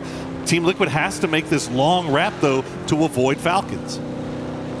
Not sure if they are fully aware of Falcons' high ground position. It could be another situation where they're going to have to, divert or pull up and just try to take the points here. They've got time to wait and try to figure out what the best path in here. And Luke 12 is actually figuring out that Yulin might be completely open as Kickstart from the glider has so much information. Simon T finds example, though, on Twisted Minds as Vicious continue to be vile against the rest of the lobby here. This has been Falcons' MO, putting Kickstart up into that glider, especially on Rondo, just to make sure that they have eyes on whatever's going on here as we see the grenades start to fall here onto Vitality. That's going to be a good one from Hansy. Will take down 2 members of Vitality. I think they're down to just 1 or 2 left alive. Yeah, you can see they're in the other crater. Gedrox and Levante just trying to survive as Nixie's going to steal that one away with the well-placed mortar. Shadow just playing around the smokes, but they are getting pressed at from Virtus Pro, from Navi. They're going to have to leave here or fully commit, and that's what they're going to do is he's going to take out his own teammate. Oh no, that's not the right time for that. We get real quick rest here for Kamals, but maybe put him in the car and disengage from it here. Could be the play. Or drive through and try to get the flush onto Vitality. Jexy is trying to drive south here. He's getting extremely close to Navi. That's a dangerous team to get that involved with, as they have that high ground compound that's extremely vital for their further campaign here. The next circle did ping pong a little bit again, as Vitality is out in 13th place, and we're going to go west. And Team Liquid do manage to avoid Falcons. find their way into the zone just off to the west of Virtus Pro. They're in a good position here. They can hunker down if they've got, I mean, they've got plenty of time right now to dig and set up their position, fortify themselves. So I think they should be okay for now. We see Shadow trying to get back into those vehicles after getting their res, try to avoid the line of sight of Navi, as Vicious will have to push right into Twisted Minds, but Twisted is ready and waiting. Tycon and Duckmite immediately taken down, and Simon T is going to be the next one on the list. Twisted Minds holding down the fort. Easy play for him. Saw him now. He's going to get taken out 1-1. Absolutely perfect play here for Perfectix and Petulins to get all of Vicious out. 2v4 and getting 4 points on the board for them here. Sure, they're going to have to make a move to get inside the circle here. Nixie continues with the mortar fire on the rest of the lobby. Finds Jexy. Can he find more, though? At 17, you can see there, seeing these mortars, they're seeing these smokes. They need to find somewhere to play, and this is looking like it might be okay, but they also would like to wait for the mortars to stop falling before they make their way. And Nixie's going to find another one. He is making that mortar do work for himself right now, as 17 will drop the smokes down and try to fight their way uphill.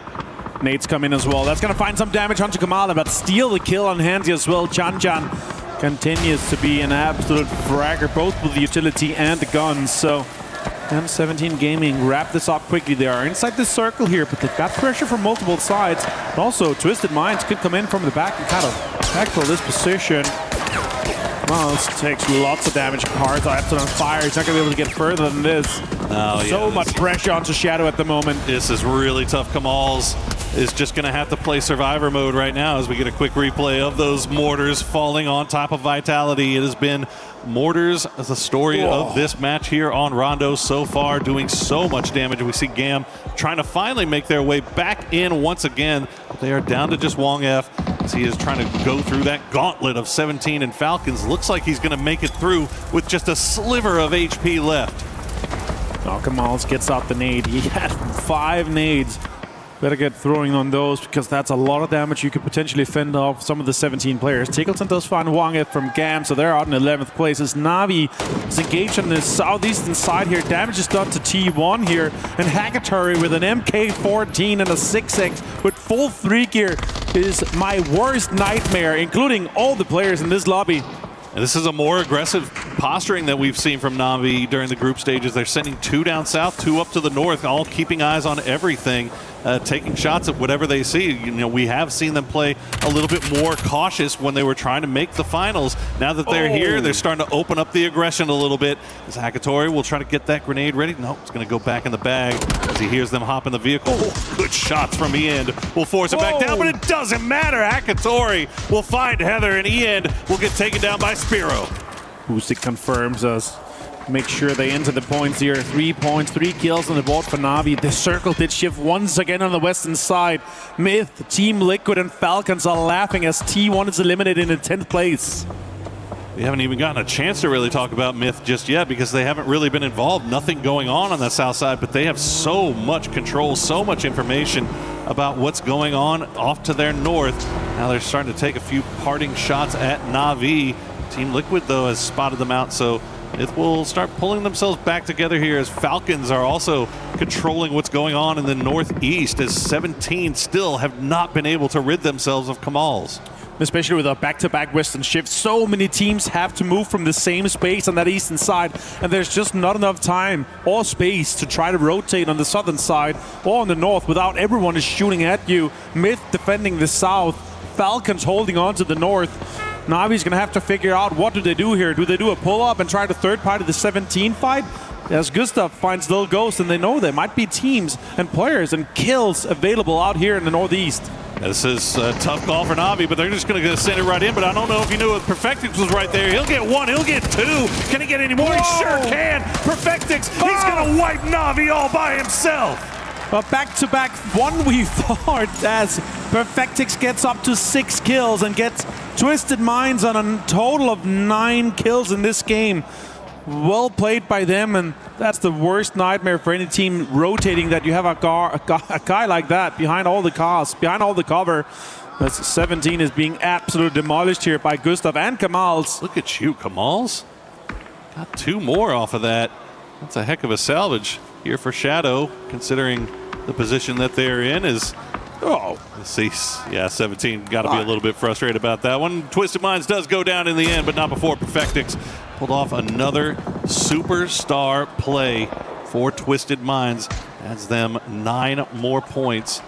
Push them up the leaderboard a little bit more. You feel like Kamal's is probably dead to rights here as Falcons have taken complete control over the north right now.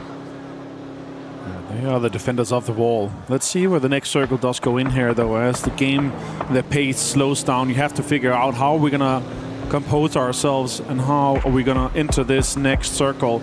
As VP is holding on to the east, Team Liquid dead center, Myth on the southern side, lots of control alongside the road, and Full Sense is trying to squeeze in. If this next circle does not come to them, they are the next victims of anyone that's going to have to make a move here. So Myth and Full Sense are going to have to make pushes, potentially into the same direction and same area as Team Liquid. They try to dig some foxholes and get some defense set up. It could be a push from Full Sense and Myth onto their location. Yeah, this is going to be really rough, right, for Team Liquid especially, because you know both Full Sense and Myth are going to avoid the compound as best they can as we get to replay of that nasty, disgusting play by Perfectix. 38 rounds left, too.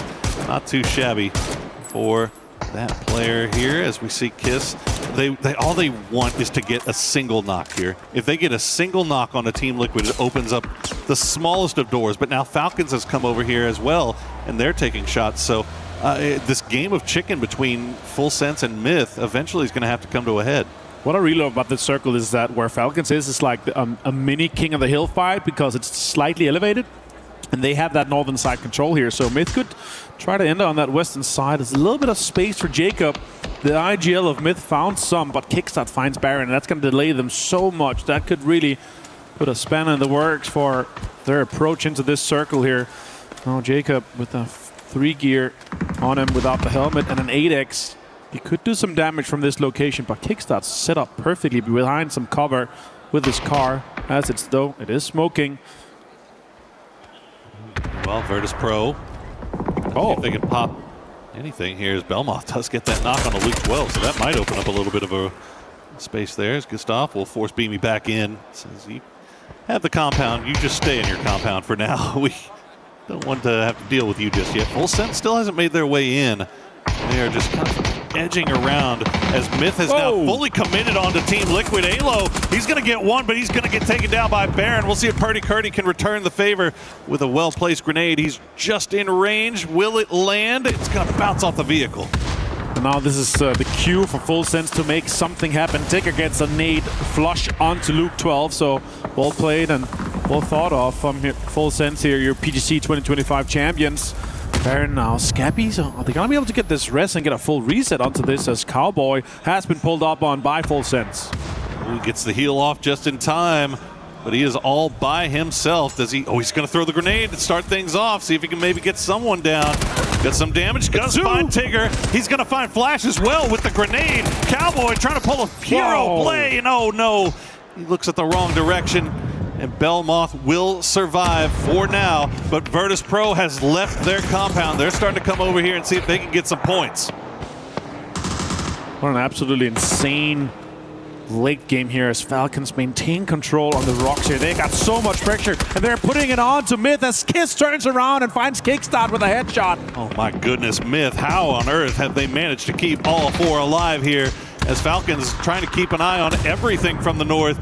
Myth is able to just focus down Kickstart, get him knocked. Have not been able to get him flushed just yet as the utility will continue to rain down around Full Sense. Virtus Pro, they send 3. They've left Corexi back in the compound. How much utility do they have left? How much utility do they want to devote to taking down Full Sense as Flash has been brought back onto his feet? Yeah, well-placed grenade right now would get yourself some kills onto Full Sense, but Nixie continues this pressure. He has a stun grenade, some smokes, but no offensive utility at the moment. Stuns come in, defensive stuns come in, and this is going to delay them quite a bit. Nice peek around, but Lukarux finds Belmoth, finds another one. Nixie and Lukarux pushes Full Sense and get them down. So well played there by Nixie, taking that high ground on top of the rock. They don't even take a knock in the process, and that is huge for Virtus Pro as they immediately turn their attention over to Myth. Take down Scappy. Falcons able to reset, get Kickstart back on his feet. So they are back in control on that northern side. We'll see if Myth can return over to Scappy. He's a little bit separated from the rest of the team, and the terrain that they're working with over on that western side is a little bit more difficult to deal with. Oh, great shots with the 3x spray onto that Orc here. He's got plenty of bullets to do so. 1,000 damage almost for Nixie and 5 kills. This is his game. Surely that's a man of the match right there. Tick and Falcons are moving in, and this continues to be that rough fight for terrain as the fight for the King of the Hill continues here in this game, match 4. Seen a couple examples already of that excellent European marksmanship. Started with Hackatory, then it was Perfectix, now it's Nixie. Can Nixie carry his team, join the rest of his team, getting a victory here? But Myth, they're going to just go ahead and full send, and Nixie is there for it. Nixie collects his 8th point as he is going to taken down by Tiggleton. Not flushed out just yet, but he's brought very low. And now Virtus Pro, they have a decision to make here as the rest of Falcons will hop in vehicles, start going for the roundabout. Oh! Nice Panzerfaust from Luca Rux, takes down Gustav, but at least it was only one of them. It's a 3v3, not sure, but still 3v3 in standing. Correctly finds Strimsy, and there's a lot of pressure on Falcons right now. 7 kills so far. Luca Rux catches a headshot. Luca Rux has to hide behind that cover. Kickstart has the Doritos still to play around with. That Panzerfaust going to sail a little bit wide for Tig. As Strimsy, oh no, he tries to crawl out from behind the rock, but Luca Rux is on time. We'll find the knock on to Tiggleton, and now it is all down to Kickstart. He's got a rock to play with, and he is outside of the zone, and the rest of the Virtus Pro gang is starting to collapse on top of him. Beamy just sending it around right now. He's at the high ground anchor position here, and Kickstart might just go out and see if he can get just one more point here. Asses get found here, and it's going to be Virtus Pro for a chicken dinner and 15 kills. What a way to assert dominance over this lobby. Super well played by Virtus Pro, and super well played by that man right there, Nixie, going nuclear in the late game to the tune of 8 kills for his squad. Holds the line and secures them the victory in the end. Falcons had an opportunity to try to make something of it, but they just weren't able to capitalize on that knock the way they wanted to. No, I really like the way that they're approaching it. It's okay, we have a knock here, we might have an open position, but they're just not ready for Luca Rux with that Panzer on that southern side. He was playing it so smart. Obviously, sure, Ghillie suit is not going to help everything, but it's going to help a little bit, and that way that was going to be able to execute it here. And Nixie, man, what a way to get into this late game here. And remember, they did it by pulling up on a compound, third-partying 2 teams, and holding on to that throughout that game. 15 kills and a chicken dinner alongside their 34 points they already had. It's going to put them on 59 points after 4 games, Poro. That is some championship level performance. Things you love to see. He's in the tip on orange. Exactly on orange. Yeah. Hey. He killed himself, so it's 14 kills. Nixie is so pumped about that one, though. He should be pumped. He should be feeling good about himself because he absolutely delivered for the boys there, and they capitalized on it as well as they could. But, you know, look, Falcons don't get the win there, but they still get a 2nd place with a lot of kills again. Twisted Minds, they go out a little bit early, but Perfectix, man, he just solo wiping Navi is not an easy thing to do, and he just made it look casual. Navi being on the receiving end of a 1v4 was not on my bingo card for Esports World Cup 2026. I don't think it was on many people's bingo card. Absolutely not. I think talk to all the players, all the interviews, all the content we did, a lot of them are just talking about this Navi / Hackatory / Ferris performance they've had for the last couple of months here. So there's no denying that. But again, we can continue talking about the quality of this lobby again and again. There's so many superstars throughout this entire lobby, and it's just insane to see how many teams and players are able to just capitalize on these situations that set them up. But that barrel spray and Perfectix, what a way to do it. Navi were fracking out. They're playing extremely well on that other side. Yeah. If they didn't have to move, they had 2 hardships going away from them to the western side. It potentially could have been a completely different game. I mean, it almost feels like they just had no idea that Perfectix was there. Well, that is going to do it for us. We've got 2 more games left today, but before we come back to that, let's throw it down to an interview. That's right, everybody. We've got demons crawling around the map. I've got one of them standing next to me right here, right now, from Team Falcons. It's Kickstart. Kickstart, dude, game 3. We've got to talk about that 1v4 against Na'Vi. A team that's obviously been putting points on the board, been pretty impressive. And you know what? You made it look like child's play. It looked easy, man. How was it for you? Felt pretty good. I didn't play amazing in group stage, and I'm playing without a monitor arm at this event, so it's been a little bit of a struggle individually for me, but that is a huge boost of confidence because Na'Vi is such a respected, mechanically gifted team, and it felt amazing after. Speaking about the kind of dynamics within this game, we've been mentioning quite a bit in the last few days, especially in the group stage, the sharing of the IGL role between you and Gustav. We're now starting to see it in action. It's starting to look a bit more comfortable, especially as you're getting reps on stage. How is it kind of internally between you guys as a team? It's not really sharing. It's kind of fake to say that. He is the IGL, and obviously I can speak up a lot in late game and stuff like that, but I mean, he's just better in the meta than me right now at IGLing, and I'm not the best person to take criticism, and I think over a few months, IGLing is just a really stressful thing, and I think I don't know, I'm bad at criticism from teammates constantly, and it kind of destroys my confidence because I really take in everything that they say, and I think that just tore me down as a player. So Gustav is the IGL. It's not a sharing IGL. Obviously, I can make calls in the late game, but we're not sharing, you know? That's good to clarify that, man. I appreciate it. I also think that Kalaris had an opportunity to chat with Gunnar, previously. He said that today's zones haven't exactly been the most helpful for you. So in those situations, is that the time to take risks? Because obviously we're in the finals, the pressure's on, the stress levels are building. But because we're in the earlier days, obviously with it being day 1, is it time to take risks in those situations? Yeah, the first zones were just crazy zones, and when you get these zones in third person, it's kind of there's not much to do, and especially with the new zone changes, all of them are faster and you can't really play edge as much, so just complete meta shift. So in those situations, we just try to get kills early game. I guess you can say it's more risky, but yeah, I mean, especially the melee game, when you're not on melee and you don't have an EP or any good access to the other side, then just crash the people in front of you, take the advantage when you have the advantage, and I think that's what we're trying to do now. Well, it seems like you guys are picking up steam. You're climbing up that leaderboard, Kick. Thank you very much for joining me in this interview. Falcons climbing all the way up. I think they're currently sitting in 2nd place, an impressive day 1, but we've got so much more PUBG action coming your way right after this.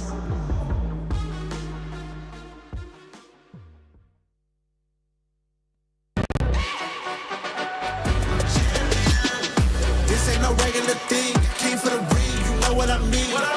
You see my name in the lights, better get right, I'm champion.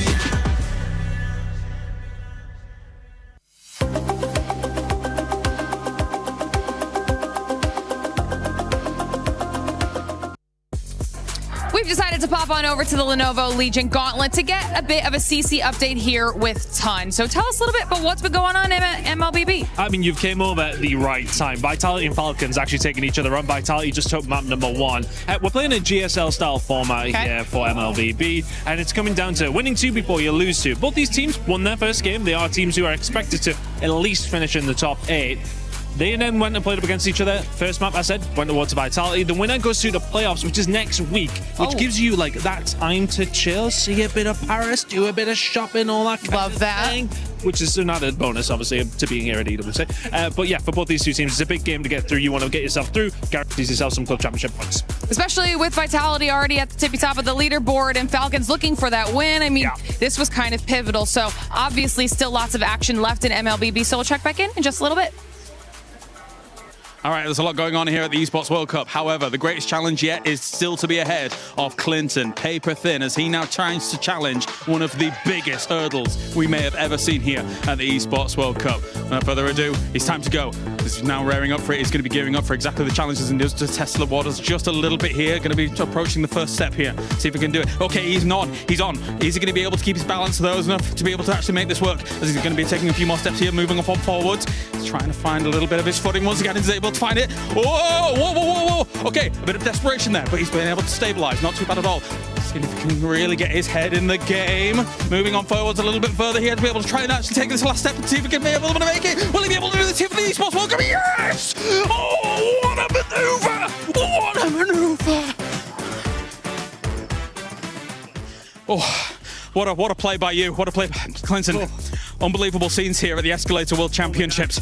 I want to get your thoughts about that performance. Yeah, I mean, it was a tough start there. You could see that, you know, I really had to get a feel for the speed and the momentum of the stairs. Like, this is one of the most challenging events we have here at EWC, but we got there. We got there in the first step. Do you think this is going to contribute to the club standings at all? I mean, I don't know. I really hope not, because whatever team I'm on is definitely hurting after that performance. It wasn't my best. Clinton, thank you very much. We'll join you for the next event in just a few moments' time. Thank you.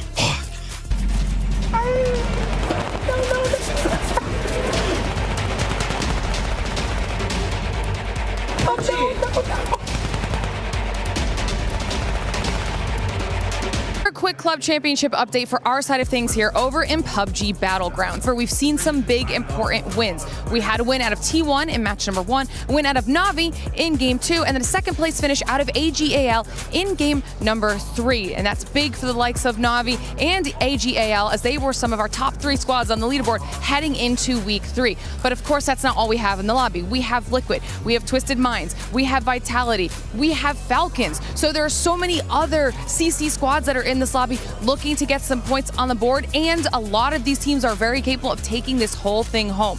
The real question is, will Myth be able to have the type of performance that we saw them have out of groups? Because if they do have the potential to take those 1,000 CC points away from the rest of our teams. So it's going to be a very exciting finals for sure. You just have to keep up with all the action.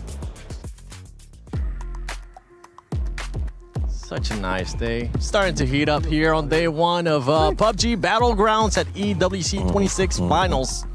VP came off with the win on that one. And also Falcons with a back-to-back top 3. Listen, VP did very well, obviously. They've been killing it all day. We expected them to do this well. Falcons as well, staying consistent. And Myth, you know, we talked about it. Yeah, they had kind of dropped a donut, but that was very uncharacteristic, and that rotation was difficult. So, of course, Steve, they make it into the top 4. Yeah, I just got to say, VP is as hot as we are right now, man. Oh, yeah. These guys seem unstoppable. We talked about Kurexi and his power, and then that last game, Nixie was, what was that, an 8-bomb out of him? Like, those guys were crazy to watch, and it's one of those things like, man, VP starts strong.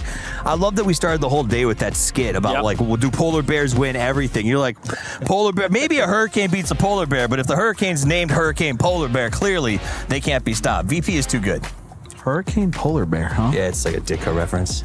Ah, okay. Well, hey, now we know Polar Bear does beat a win, because they were able to get a win. Because remember, at the start of the day, that squad was able to get back-to-back second-place finishes. Right. So it's good for them to be able to actually confirm that they can win here in the finals. But talking about some other squads, let's switch it up a little bit. We've been talking about those top dogs so much. I want to talk about those teams that are currently showing just absolutely no life. You got GAM, you got Gen G, and you got 17 that are currently just not doing anything, and they're just letting those hopes of becoming a champion slip away. Look, I'm going to be honest. I think Gen G qualified by sheer luck alone. I don't really feel like they had played so hard that they had kind of earned it. I mean, they were just on the cusp, barely qualifying, and I think that's, you know, that's kind of showing into the finals right now. And 17 is, I mean, 17 actually did play well in the group stages, though. That's what's confusing me. Yeah, exactly right. I don't know what it is. It's not like they're not. I mean, the circles have been a little bit south slidey, and maybe that's throwing them off in 4 games, but it's not an excuse, right? At this point, especially with these guys, this is honestly the team in the region that I feel like takes the game seriously and is still putting the work in and is still hustling. And to see them struggling right now is a shock. Like, as much as I kind of poke a little bit of fun at it because they had so much trouble, regional, you know, friends, and went home, this is not a joke. 17 should be doing significantly better. They know it. Their fans know it. We know it. I do think there's a chance they turn it around. 17 has done this in the past, and we're playing for 3 days, so it's only 4 down. Maybe they bounce back. But do you think it's too late? Like, I mean, if you essentially almost throw away an entire day in the finals, which they still have a few games, right? It's not over for 17. Right. I'm not counting them out. But if they continue to have bad games like this, again, this is the other thing we really haven't been able to talk about today, is this lobby is so stacked, and that's why a lot of these teams cannot make the mistakes that they were making in the group stages and still getting away with points. And that's going to be a problem for the other teams, not just 17, like Gen G, that are struggling, as well as like teams like GAM that you mentioned. One of the problems that I'm having is AGAL right now, because not only are they a team that I thought might win this thing, you know, they had big expectations coming in, they're also in the Club Cup race, right? Their organizations are watching them with a fine microscope right now. And for them to end up here in this 11th place after 4 games, only 17 points, that's not the track they need. No. They are a team that plays better from the front. They're not a chase team. And so I'm starting to worry that if they don't catch a circle or 2 here in the last 2 games, I don't know where their bounce back comes. And the consistency that we're seeing out of VP is starting to become scary. scary too, because now we're starting to see Falcons show up. I mean, the lead difference right now from first place to second place is 23 points. And it's starting to look like something that we might have seen in the past with PGS 6, but it was meant that at the end, on day 3, it was like, we can't really try to sell you a comeback because that first place team is being so consistent, and we're going to have Smash Rule on day 3. And Smash Rule makes it worse, right? Yes, it does, exactly. That lead of 24, if that continues or if that expands itself over the next 2 days, the rest of the teams are going to be demoralized. When they show up and they're like, oh, they only need 10 more points and I need 60 to potentially make this happen, and it could end in any game, like that is just really tough to deal with. No, I agree 100%. And VP, like, just watching that first game and their decision making alone makes me believe that no one is really going to be able to slow this squad down, and so far that seems to be the case, and honestly they deserve it if they're playing this damn good. And they better continue to play this good, because I know the other squads are going to be keeping a close eye on what's going on with that leaderboard as we head to the final 2 matches of day 1 finals here at PUBG Battlegrounds at EWC 26. Kalaris, what you got to say so far, day 4, as we enjoyed the sun here? Man, it's hot. Well, thank you, boys. There's some amazing running and gunning gameplay coming out so far here to get ourselves well underway for PUBG. In that last game especially. Oh, Twisted Minds, man. Watching Perfectix being able to clutch that out, that was lovely stuff in the 1v4. Dude, okay. We're seeing something really interesting going on. We saw frustration coming out from Twisted Minds, which Batulin's getting upset every once in a while isn't that big of a deal, but when it's consistently happening, it kind of throws off everybody's game. It should let you know what's going on, because we've got a very frag-heavy, chaotic start to these games that are going on right now, and if you're like a super diligent mind like Batulin's, that's going to throw it off. We were talking about this. Superstars, man. Superstars are rising right now just in this very kill-heavy, center-centric meta, and I think that finally we're starting to see Twisted kind of resurge back into that. I think they had some rough times at PGSs, right? I think that's fair to say. Definitely one of the names that you would always have on your lips to be a champion, but in some of those PGSs it looked a little rough. Here, though, I think maybe some of that EWC magic, I mean, they want that back-to-back. Well, look at the performances that we're seeing right now. The guys at the top of the leaderboard. We're seeing Heather popping off for T1, right? True. Nixie popping off for VP, big ways. Clutches like you're talking about coming up from Twisted. Other side of that, we just saw Kickstart have a big clutch, Tiggleton finding stuff, and really a lot of very big mortar plays for Control. So it's all these guys that have done a lot of research on how to just really push kill counts. That's where we're seeing leads come into play. It's interesting to watch the fact that you've got a lot of the West fighting back against what Myth was able to put up in that group stage. They mentioned it on the desk here as well, and I think it's absolutely pertinent to kind of address here and see how it's going, because the thing is that it just takes one moment for Kiss to have some Kiss magic, and then we're right back in. That's the thing, and we haven't seen that yet. Really, Myth, out of all of our superstar squads, is the one that's floundering, and it's like they're getting caught in this meat grinder where they used to just be able to shoot their way out of, but now that we've got all of the best together in one lobby, that's not working as much. They're getting pulled apart because we're seeing so many 4th and 5th parties, not just 3rd parties. We're seeing squads crash, in circles 1 and 2 on top of each other going for kills. Really far outside the circle as well. Yes, yeah, like that whole thing in game 1 where we saw, like Falcons and Team Liquid that were over there. Yeah. Everybody's having to deal with really weird plane paths and circles and go, I'd rather get 4 points here than risk just dying getting to the circle. How have you enjoyed, or how have you embraced the new circle changes so far? It's definitely thrown some spanners in the work already, even here in this final. You're talking to the wrong person on that. I'm the one that was rooting for Partona a second ago because I want the chaos. I want to see the best of the best have to fight through the worst situations so that way you guys can take it back to your game. All right, well, thank you very much, Matchman, for joining us here. It is time now to head on over to the commentators here for yet another game from EWC. Hello, friends. We are back. We have 2 more games remaining to play today, but so far it has been the Nixie show, the Virtus Pro show. They are in first place overall. Nixie with 15 kills on the day so far. An absolutely astounding total. Yeah, absolutely insane. And Lucarux having 9, Kickstart having 9, Heather having 9. Again, him being 6 kills ahead of second tied is insane, but the most insane to me is Kiss with 2 kills. This might be the reason why Myth is not up there mistling and rustling her feathers currently in the top 2 here. Sure, they're just a little bit behind, 6 points, 7 points to get into that second place, but wow. The Virtus Pro show has been going on all day. 2 second places and a win. Nixie getting 1,000+ damage, 8 kills in that last one here. We're gonna have 64 very excited faces. One of them is going to be Nixie. He's absolutely ecstatic to be here for our 5th and penultimate game of the day. Hey, Nixie's always happy, man. He's always smiling. It's a little bit easier to smile when you're sitting on 15 kills, though, isn't it? Yeah, I don't know how much you're going to smile when I see a GK and a Vitality hot dropping an army base up on the northern side as the plane path comes in from the north and goes south-southwest here in between Songam and Hosan Prison. More teams are going to be going in that same direction here. Competition for cars, competition for areas. And Vicious, Vitality, and GK being that close to each other is pretty scary considering the amount of alternate drops we have in. And the biggest surprise to me here, obviously, is Full Sense also has that. This is an alternate drop, but they could get into their central drop of Hosan. So everyone was like, okay, yeah, Vitality maybe going to get that, but everyone's just getting involved here. Ooh. Wow. What a circle to start things off with. I'm not saying VP is looking great already, but that's a home turf circle if I've ever seen one. But I can't find Levante as GK and Vitality kicks off a fight here from the get-go.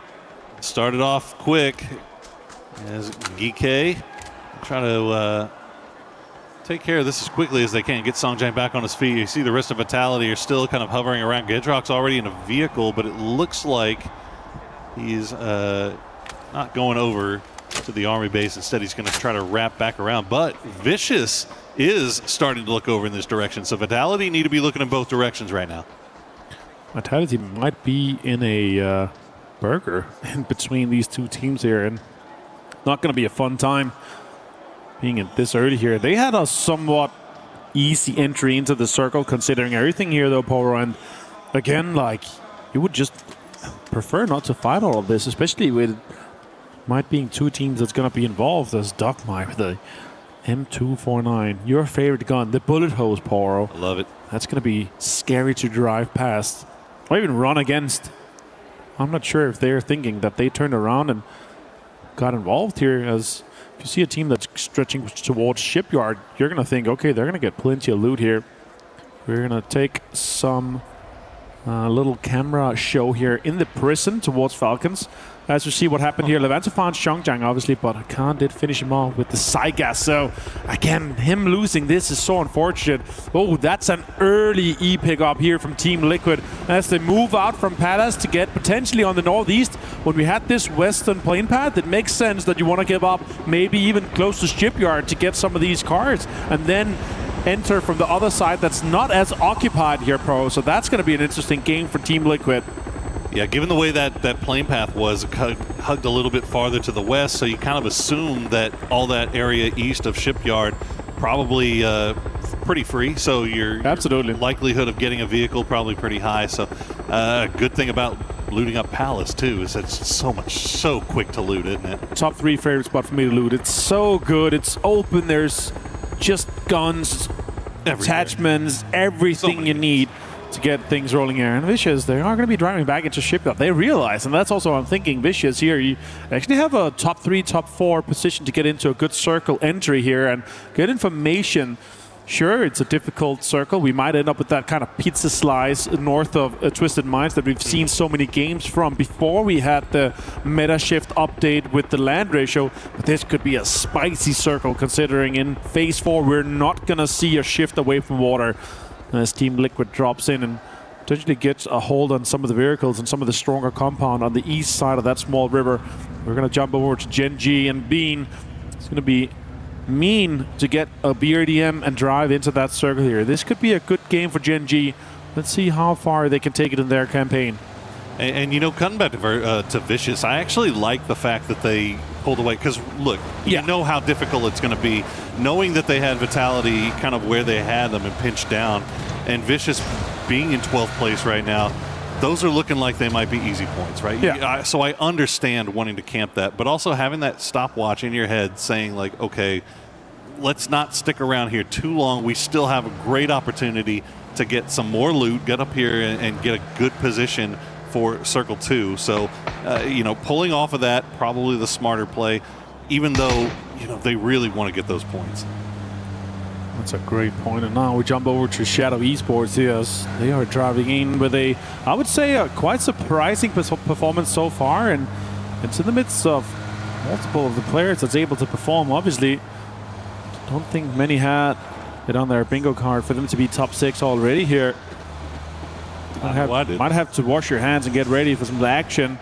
Shadow Esports with 28 points here. We're jogging just 7 points away from second place. They have not finished a game outside of placement so far today. Their lowest finish so far is 7th. And this is, I would say, probably the hardest circle we've seen from them so far. So with them having a far rotation from the southern part, let's see how far they can take it and how they can further their campaign here in Esports World Cup 2026 as we are playing on the stage Qiddiya City Grid for PUBG Battlegrounds. AGL also a big contender, also in the Club Championship.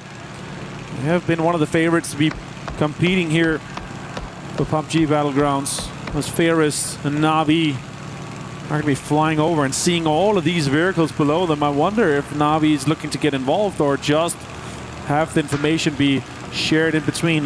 AGL actually turns away from that. They don't really want to get involved, as they might know that their player in a glider is going to have a ton of information as Alo finds Simon and Vicious. Them investigating the Vitality situation lost them out on time, and that might have cost them a player as AGL now drives on the other side here. Yeah, AGAL, I mean, they see the player in the glider and they hear somebody shooting at them, right? So that's already letting you know 2 teams right there in an area where we were hoping we could play pretty free and clear, but unfortunately for them, not going to be the case. But I will say this though, when it's a one player that's shooting towards them, that feels more like a peacock to get them away, more than someone setting up to get a kill on them, right? So that's more what I'm thinking. It's like, okay, if they see one player, that might be just one player sitting in a compound trying to get them away. That's at least what I'm thinking. That's what the kind of point of view. And when you're a car caravan that's that close, that could just have been a pull-up. I understand it though.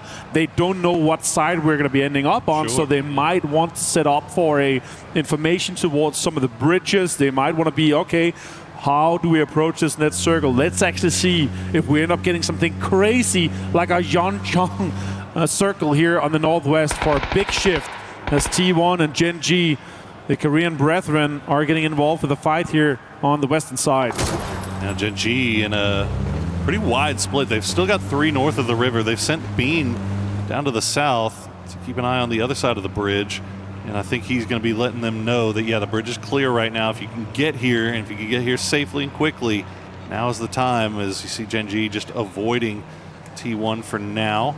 But that northern side right by that bridge is starting to get a little bit more hectic. You've got T1, Virtus Pro, Gen G, and all of a sudden now Geek going to arrive. You see the situation east of Terminal. What AGAL is still driving around trying to find somewhere they're going to play. Wow. Big hard shift down to the south. So that's going to be good news, though, for everybody, because now they know, okay, it is a 100% going to the mainland. But if you're one of these teams off to the north, you were hoping for the best and just got hit with the worst. There's 9 teams outside the circle or on the way to get in there, so 7 teams are going to have some sort of priority here as Shadow drives straight into Na'Vi. Spyro finds one, Boostic finds Jexy, and Shadow Esports is falling apart here with this one. Setsuna, though, he does have a Panzerfaust. Kamals finds Ferris, and Na'Vi's going to have a big fight here with Shadow Esports. All's not going to be able to get the reload done in time. Boostic will finish him off. They know exactly where Setsuna is. Grenade in hand, will send it. Na'Vi will retreat as they are kind of, you can hear shots coming from in and around this compound. Setsuna trying to see if he can maybe just dance around. Na'Vi not going to give him the time to try to go for the res, but Ferris will get stolen away by Scappy Myth.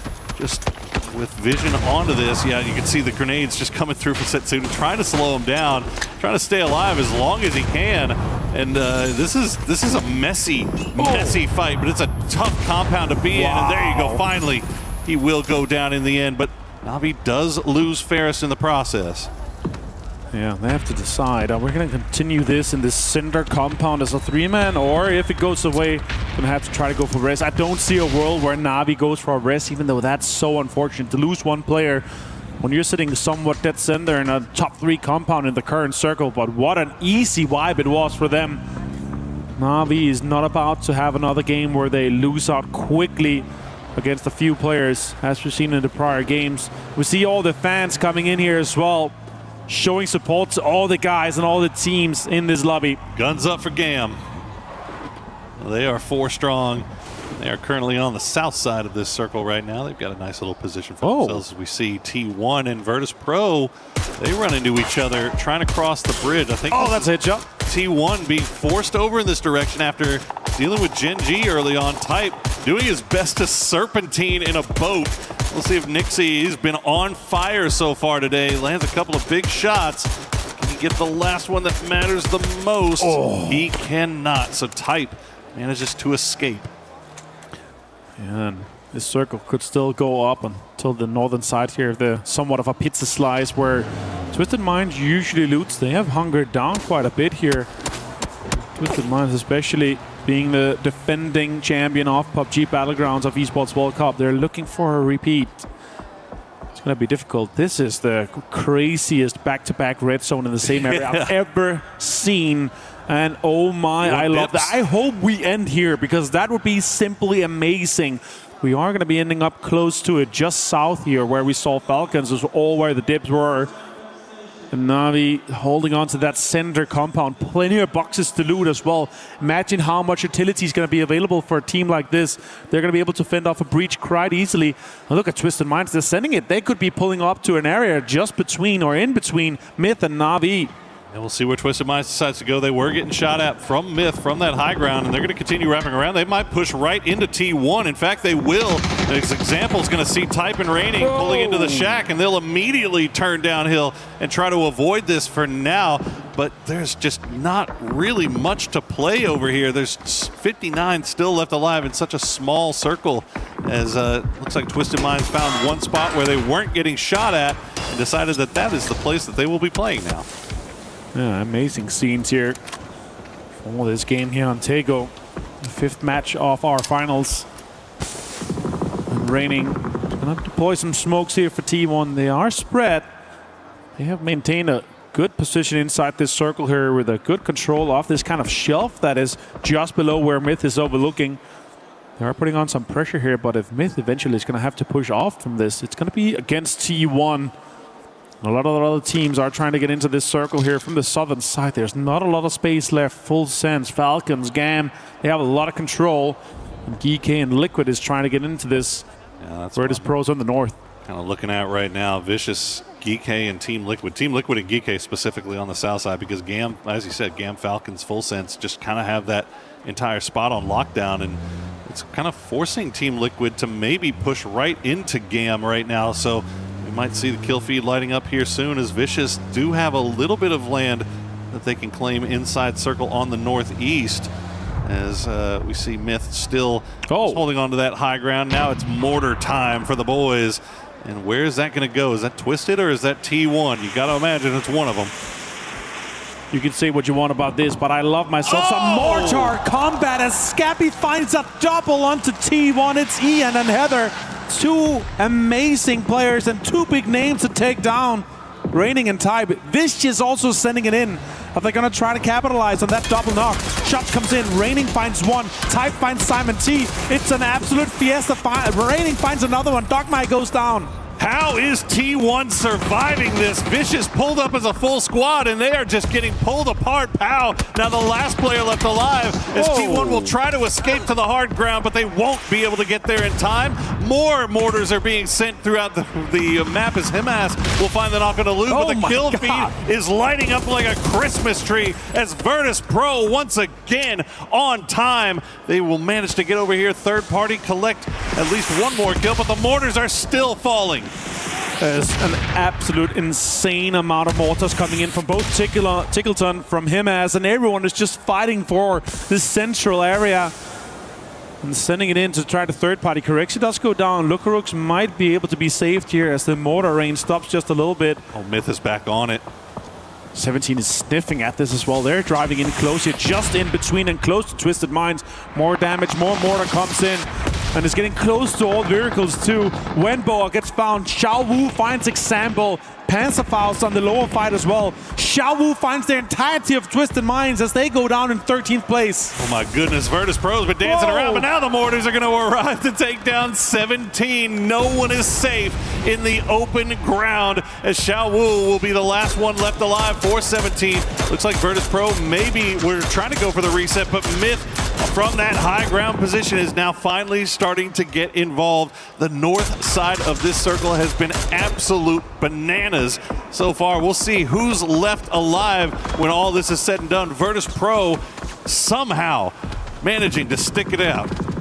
Yeah, being 3 alive here is massive. They got a bit of cover. They've got some ridges to play, and this southern shift enables all the teams that are struggling to get in to try to sneak into this circle here. Na'Vi still laughing with being dead center in this one. Purdy Curdy finds a con from Geeke as this southern fight continues. Vitality is in there. Falcons, Team Liquid, Gammon, Geeke. There's going to be little space left available. Now 17 goes up against Gen G as Salute took a lot of damage from that utility.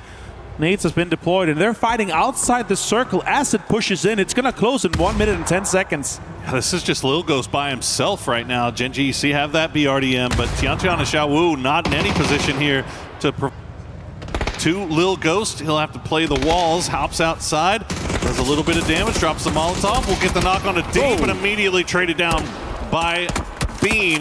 Soul taking out Bean as well in the process. So they need to get that man back on his feet because the blue zone is coming. Yeah, straight into the secure vehicle and they extract that man. Stolen, yeah, sure. Beamy found it. No, they might be able to save him. It's the first knock, so they might have a way in to try to get that rest, but VP has pushed out aggressively. No. Cowboy finds a con as Geeke is now under border. Absolute insane fire here. The mortars are raining in. EJ is trying to set up for a defensive location around the tree as Demi and Virtus Pro goes out for a more aggressive push to try to get some of the control on the northern side here, Poro. And this is going to be so vital as Team Liquid now sends it towards the center to try to capitalize on Geeke. They got that first knock, and now they're trying to see if they can make anything more of it, but Songjang is holding the line. Team Liquid is down to just 1. It's Luke 12. He's got 1 HP left as he is just lying prone. Good grenade, though, will take down Songjang. EJ by the tree. Look at 2 HP. Hasn't even had time to go for a heal just yet. Luke, that crash did not go the way that Liquid would have liked, I don't imagine. No, 3-man pull-up with them having all the Foxholes available to them. EJ now try to go for a nade here towards Luke. It might connect a little bit with the 43 damage that is being applied here. Nixie finds him as the 2 Mortar Kings, and Luke 12 gets found with a nade from Park Bro. Team Liquid out in 11th place. Just absolute insanity. The skies are angry on Tago here today as mortars just continue to fly. Virtus Pro takes down 2 more from AGAL. It's 1 more left alive. It's Delwyn, and he is nowhere near this. Virtus Pro are just on one today. Oh, what a nade. Lucarux finds Chan Chan. And that is 17 Gaming out in 10th place. VP 6 kills. They're on an absolute tear. Look at this. Aggressive shots with the red dot from the AUG. He's going to try to go for a rest onto Nixie, though. He's still half HP. It's very possible. Could see it happening here quite easily for it. And then they could reset. Still, the circle went away from him. They have a big, long rotation to try to get into this circle here. Na'Vi still laughing. Vitality and Falcon still inside the circle as Myth tries to get into it. Belmoth finds himself with a car, and that's a little bit unfortunate for Full Sense. I like that for Full Sense, but fortunately they're not being pressured right now. But Myth, they're in a lot of trouble. They're trying to send it from that high ground. They'll find some dips and craters. Lord knows there's enough of them on the map right now. They'll manage to stay alive for the time being, avoid the line of sight of Vitality, who have now turned their attention back over towards Full Sense. It's just instantly dropping those deployable covers. Those Doritos give themselves a little bit more room to play with. They are dead center right now as Virtus Pro are now finally back on the move. Park Pro has been taken out. That's going to be EJ, the last player left alive for Geeke. Tickleton finds Park Pro as well as the BRDM is moving in, and VP is trying to involve himself on this northwestern fight. Delvin is AGL's front man, but AGL is down and out in 9th place. And now it's about to try to get involved again here because they could get a little bit of a dip to play here if Nixie gets back into this BRDM. have quite the line into this next circle here, but with the way that the roads work out, it's going to be difficult for them to have an entry against Na'Vi and Full Sense that is trying to lock this down. A repair kit gets deployed, and they get a little bit of a repair on this BRDM to survive for just a little bit longer. Smart play here from Virtus.pro to secure themselves both placement points and kills throughout this game. They just got to survive long enough to get past this compound from Na'Vi, with all of Na'Vi looking in their direction. They'll use the smokes, they'll use that repair kit, and they'll stay alive for a little bit longer, but they're going to be pushing right into Full Sense as we see the replay of that pull-up from AGAL. But the BRDM is just running over Full Sense right now. Shots coming through, third party from Vitality as well. They're going to have to hop out. The BRDM explodes, and Virtus.pro will go down in 8th place. Yeah, that was a rough push for them. We were talking about a Full Sense. We're holding all the control on the western side there. As we also checked back in our replay at the same time, we did see how it evolved with Full Sense losing a little bit. That means that Vitality is now going out for an aggressive push, try to hold some space here, as Falcons also developing their southern control here. All the other teams are going to have to try to cross the road just later on here as GAM tries to get involved with Geeky, and Na'Vi is going to have to figure their way out and into this circle here. They do have vehicles available to them, so let's see if it's a drive-by or a pull-up or just a sneaky entry into the zone here, as they do have some riches to play in this location, Porte. Do indeed. It's going to slow down here just a little bit as most of our teams are already in zone, already pretty entrenched. GAM trying to find somewhere to come in on this eastern side, but Falcons, Myth, all taking shots over there. As you see, Tanvu will take a knock. Na'Vi looks like they've found a little bit of real estate to play here on the low side. They should be okay for the time being as Gedrox gets the knock on to Tigger. Full Sense fight in from that western side with Vitality holding the high ground. Shots come in and connect quite a little bit here for Full Sense. They're under quite the amount of pressure from both Vitality and now from Na'Vi as well. Are they going to be able to rest Tigger, or does Utility get deployed against them as Belmont returns it? EG has been found from GAM, and we're down to 6 teams now as GK claims 1 point for placement. He tried to cross the road without cover. That's going to cost Belmont immediately as Gedrox get him down and confirms it. And unfortunately for Full Sense, the Na'Vi boys weren't there before, and they're there now as the res will come through. A lot of damage being dealt, though, by Levante. And Tanvu gonna find another mortar. Goodness, the skies have just been alive today here as Kiss now finds himself the last player left alive for Mythgam, looking over in that direction while Vitality is in a lot of trouble. They've taken knocks as Falcons have started to come alive on the south side. Yeah, and Full Sense were not able to survive that push across the road here. Vitality in the west, Falcons in the south, and they have really been able to control this space here. Got a lot of good riches to play, a lot of good dips that's been created by all these mortars and all the red zones that we saw in the start of the game. Now Gustav pushes up here, and as we heard from Kickstart, the IGL aggressive pushes here from the front. Quizzy is knocked in the little hole with the tarp. So the other guys are going to be further in the west. Wange finds Kiss as Myth is under an immense amount of pressure from GAM. Myth just one of the hardest teams in the lobby to get rid of, and GAM will do it. Wongef with 2 well-placed grenades will take them down. And that is great news for Falcons and for Na'Vi, as VP was starting to gain a little bit of separation from the pack. You see 66 points in first place overall. Falcons and Na'Vi could put a dent in that lead should they be able to secure a win here, but it is going to be difficult. Falcons have the lion's share of the zone right now. Everybody else has to move in. They have a BRDM as well. Guaranteed top 4, I'm telling you. What a way to do it. Sure, VP couldn't, but that was a difficult push, especially straight towards Full Sense. And now it feels like Vitality is going to be the next team to be on the receiving end of a lot of bullets. And you know, if I was a weatherman today, I couldn't imagine to predict the amount of mortars coming in from the sky. Now GAM aggressively pushing this one.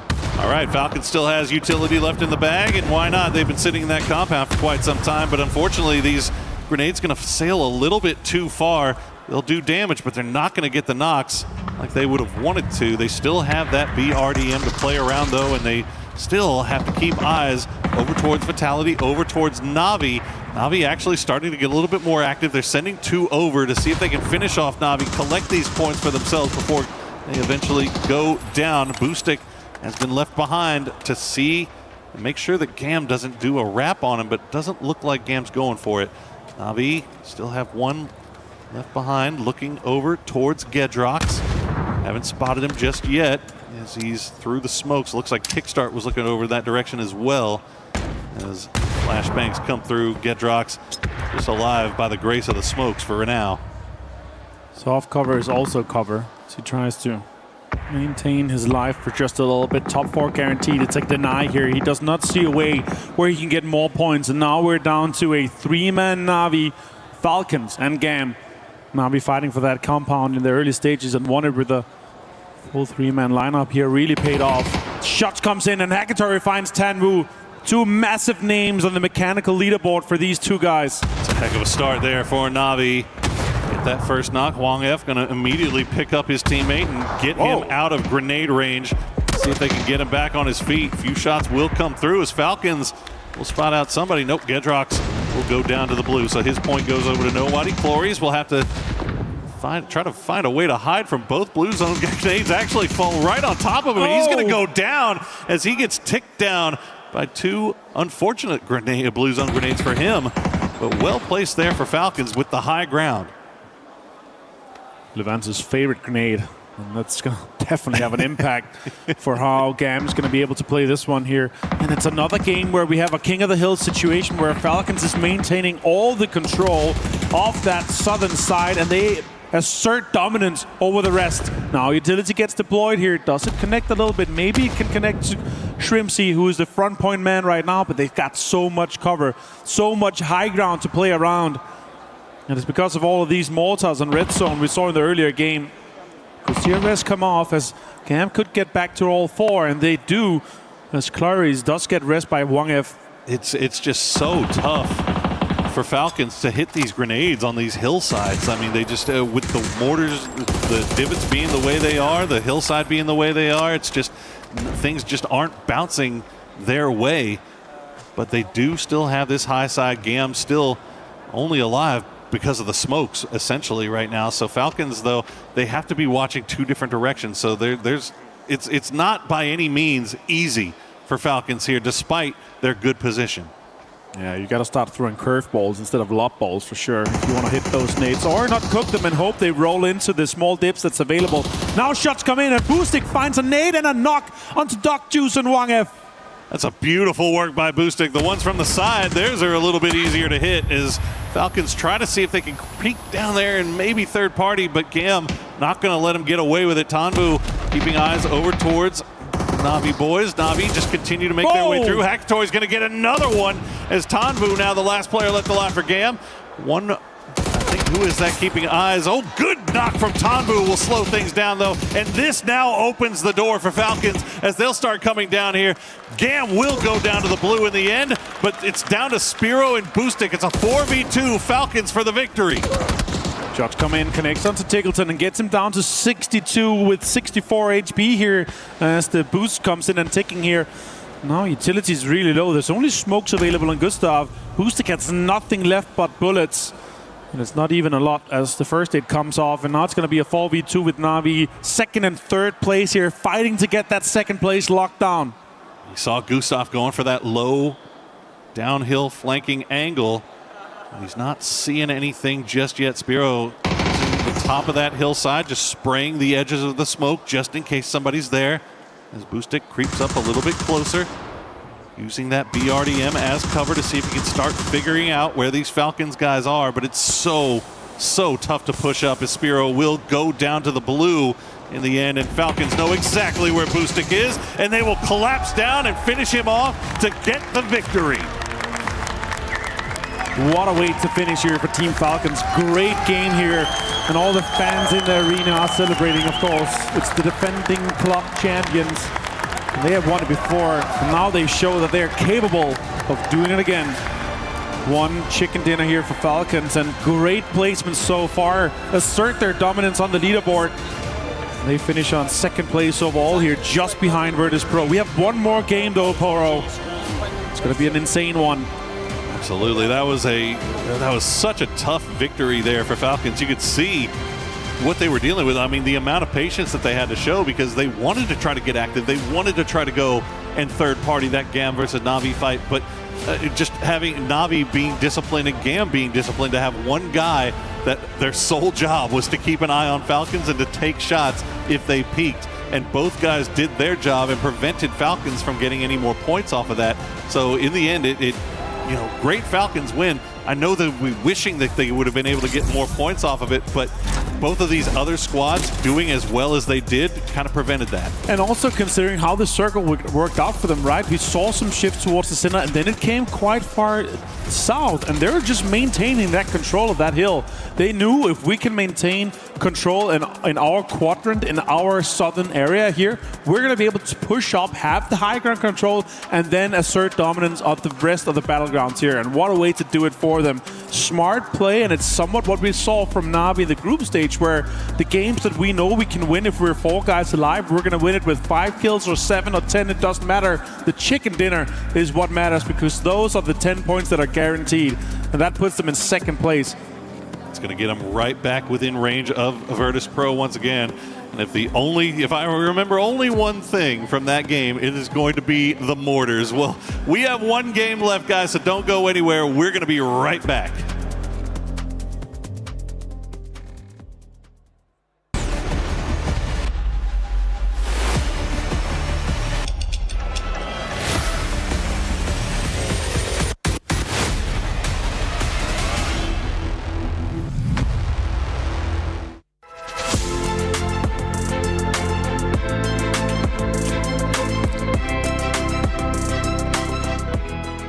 Everyone is playing, you're not yet. EWC Play is your all-in-one platform to compete in fantasy, pick'em, and quests for a grand total of $300,000 in prize pool. Build your dream fantasy team in 5 different games and track your score with live results tables. Predict the winner of every game, every group stage, and every tournament. Complete daily and weekly challenges to earn boosters that help you climb the global leaderboard. Got what it takes? Join EWC Play now.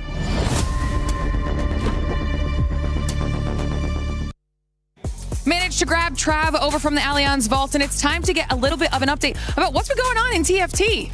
Yeah, well, funnily enough, yesterday, Team Vitality, which came into it as kind of one of the mid-pack teams, to be honest with you, were knocked out, which is obviously a big thing for the Club Championship storylines.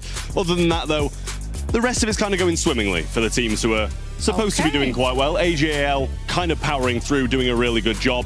Virtus Pro have just been knocked out, though, by Team Vision, which was kind of a big storyline, because they were both sat on about 950 points. Ooh. So that was one who was going to make that breakaway. And obviously, as you know, in Apex, they managed to get that top 8 position. Yeah. So having another top 8 position makes them eligible for the Club Championship, and that has kind of been the biggest storyline today. I love that. I love that. Obviously, we still have got a little bit more left to go on your side of things, so we'll check back in just a little bit. Thank you, Glitter and Traf, with that Club Championship update. And for everybody currently predicting Falcons, congratulations if you were able to have them on your pick'ems. If you weren't, make sure you put them in your next one, or put whichever team you think is going to be winning in the next one. Go to the EWC website and the app and put in your pick'ems. And don't forget to use that hashtag EWC and hashtag EWC26. But finally, this is what I was getting worried earlier when we were talking outside. I was worried that nobody was going to be able to catch them up, or maybe they were going to get too much of a lead. But Falcons take advantage of the situation that was there. I mean, to catch up to VP, you needed something crazy to happen. Well, this game happened. PUBG Mortar Grounds. Possibly one of the most explosive games in the history of PUBG, but it was Mortar Grounds, Grenade Grounds, Blue Grounds, Molotov Grounds. I think there was a point where I counted 1 or 2 actual firearm knocks in about 17. Look, we talked about how cool the destructible environment is and how much it helps these teams and this and that. That was just a really unfortunate game for the player. Those. My hearts go out to the players, because those circles are so rough, and when half the teams are using mortars and grenades, most of the teams honestly just didn't get to play PUBG, right? Yeah, and so for those teams, honestly, this game, for me, for a lot of them, was also just a wash. But that being said, the Falcons able to control that chaos and come out on top with Trigonometry. Dude, he started the war, bro. He started a 600-meter mortar. Yeah, a 600-meter mortar. And to all the players that were landing mortars, still very impressive. But yeah, rough to play against, man. That's a rough one for the players. You know, for a second, I thought we were on the moon there with how many craters we had on that map. It was absolutely wild. But I do think, as we look at the match ranking, this kind of alludes to what we heard from the guys at the start of the day in Kalaris' interview, that sort of chaos breaks out, you have to be able to be flexible. You have to adjust. But Tulin said the changes are so fast and so furious that every team has to have a crazy level of agility. And I do think, as much as I think the players will probably say, I never want to go through what I just went through again, it's an example of agility. I think the Falcons did a good job of moving quickly and adjusting to the power. I think a good example of someone who didn't was Liquid. They were trying to use the old, let's set a mortar, let's push it, let's try to find a spot. And I think this is where you have to say, break away from those old school systems and make something new up on the spot. Even Gan with Tambu being able to get those kills with the mortar. This is a squad that I was talking about earlier that really haven't done anything. They needed some type of spark up today to not have too much of a gap to catch up to on the next couple of days. But they were able to respond at least with the top 4 in this last match. Yeah, and also Na'Vi continuing to be consistent throughout the day and throughout the group stage finals, right? They've just been on point. Again, they know exactly what they want to do. They've kind of figured out this lobby, as we've noticed time after time. Na'Vi is actually getting into central position, into great early game positions that are ending up working out for them. So I think with this comparison as well, you can see 9 kills, 1,800 damage to the 6 kills and 1,700 damage from the Falcons. And you when you look at this, you go, okay, that Na'Vi has the better stats here. And also, we watched Falcons a whole lot more because they hustled, they grinded, they were moving actively. Na'Vi found a good spot. They held it. They kind of sort of watched their edges. They made sure that they were not caught in the explosive situation, right? And that's also part of it, is going, okay, if I send there, then I'm in mortar hell. And if I don't, maybe I have a better shot at this thing. So I do think that proactivity of knowing that's a giant field, I do not want to be in it. Let's play edge in. It was the perfect mix of proactivity and patience, really, because they saw what they needed to do, but unlike Liquid, they waited for one team more to make sure that they weren't the victims of what came afterwards. And for Liquid, we really haven't been able to see those superstars, right? Remember in group stages when we were looking at Luke 12, how he was able to pick up this squad. Earlier, we got a chance to see, I think it was Kickstar for Falcons being able to kickstart them after those first 2 matches. For Liquid, we want to see some of the players of the caliber of Cowboy maybe start showing up as well. I think, again, for a lot of teams, that last game is just GG go next. You know, that just wasn't our game. And that's okay. That happens, right?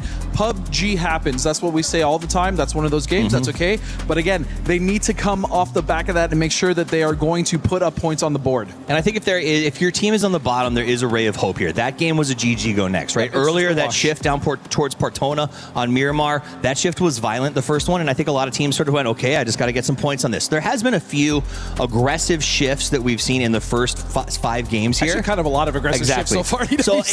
I'm not saying that it's right that you don't have the points right now, but I'm saying if it's your crew, if it's your guys, don't give up on them just yet, because it has been a wild first day, and we still have a lot of land for us to cross here, and it's not insurmountable for those teams on the chase. And as we saw before this game, it was a 23-point gap between first place and second place. I want to see what that gap's going to be looking like now as we have VP there. Okay, closer. 15, a lot closer, as Team Falcons was able to deliver that chicken dinner in the last one. Na'Vi as well with the consistency, and Myth, even though Myth went out, they're still being able to get those points via kills. Yeah, Myth on the grind. For me, the biggest disappointment right now is T1. They started so ridiculously strong. They were farming 17 on Miramar, and apparently if 17 avoids T1, they don't know how to get points. So they have had a hard time putting it on the board in the last couple of games here and have let that slide. Now, in a traditional day, giving up 2 games without a ton of points doesn't hurt you that bad. When you got the Virtus Pro playing out of their freaking minds, it does. And that's the problem. Virtus Pro, even though they went out, or not early, but about 8th place, they still got kills. Virtus Pro is making sure that come hell or high water, regardless of how the game is going for them, they're at least going to accumulate 4 to 5 points a game, and that is what's making them so difficult to catch, even in these games where they go out, you know, halfway through. Yeah, and that's the crazy thing, right? 7 kills, by the way, they ended up getting in this last match. And for those teams that were hoping to even close that gap, yeah, you were able to close that gap, but you're going to have to do even more if you want to be able to close it towards the end of the day. So going towards the second page here, we see Shadow Esports there, where they really haven't been able to do much after that win. And a team that you guys said starts slow, but right now, with the way that those top teams are playing, I'm going to be looking at Twisted Minds as they were sitting there with 25 points. System team, and I think this is chaos. I just don't think that the adjust on the fly is what they're sort of built around. I'm not judging their intelligence. I'm not judging their skill. I'm judging the fact that these have just been crazy games, that a lot of these players are going to have to go home tonight genuinely with their coach. They're just going to say, guys, we got PUBG. We're back tomorrow. We're going to do something different. We can fight this off. It's just been a really rough day. I'm also just waiting for AGAL to wake the hell up. You know, where are they? Come on, guys. This was one of the best teams in the world. world at some point, and they're really struggling to put any points on the board. Even in group stages, we watched them struggle a bit, so they really need to wake up here. Maybe they'll be able to wake up on this final game of PUBG Battlegrounds at EWC 26 Finals Day 1. Game 6. Let's see who'll be waking up and maybe carry on some momentum to tomorrow. Oh, yeah. Thank you very much, gentlemen. We have one game remaining left here on day number 1, and so far it has been the Virtus Pro show. It is I, Porosaurus. It is he, Mr. Avenger. And Avenger, you know I love stats, right? You love stats. I love stats. Hit me with some stats. I love deep dive stats, but sometimes very easy stats are enough to tell the story. Right now, Lucarux and Nixie have more kills between them than 14 out of 16 teams in the lobby. I wonder why. Maybe it's because they've been fragging out all day. And you know what? I hope that continues. We are over to Erangel on the Kadia City grid on the stage here for Esports World Cup 2026. And yeah, it's looking great for them. A 15-point lead after just 5 games is absolutely next level. Esports World Cup last year was won by Twisted Minds with 93 points. And they have one more game today here. That is just unheard of. I wonder how far they can push this. Again, you have to remember, once we're done with tomorrow, we're going to be adding some points. We're going to be moving into the 3rd day for match point. But imagine if they've just built this unsurmountable lead that is just impossible to catch. Just epic stuff from the Virtus Pro boys. And that's a heck of a way to start off your tournament if you have a nice little lead going at we were waiting to see if this was ever going to pop off today. There had been some rumors of GK versus AGAL, and it looks like we'll wait all the way till the last game of the day to do it. Destroy going to go down first. Shotguns in hand for the rest of GK as they push around. Sololzi playing that wall, does have a flashbang, knows exactly where EJ is. We'll try to make the push in. Shots come through, but no knocks to be found just yet. I love this hot drop here. It's so fun. The new compound south of the U-Hill, close to a rest station. It's such a crucial compound to maintain control over, especially if you want the half-spawn car as well. Shots comes in as well. I can't find Stelwin. And AGAL is down to just him as in Solalsi. Peeking through the windows is Doom. GK now have Himas and Sololzi by themselves, but that is a dangerous duo. You do not want to take them lightly, and I think GK knows it. Stop down, loot up the rest of the compounds around them as they know exactly where Himas and Sololzi should be. Well, they know where Himas should be. I don't know if they know about Sololzi just yet, but all the teams obviously know all these drop maps here, and we might have some action coming in. Levante is getting dangerously close to sniffing at this, so this could be interesting. You see him now on the... And Lou, too. Look at that. So a lot of teams getting involved here. Twisted Minds.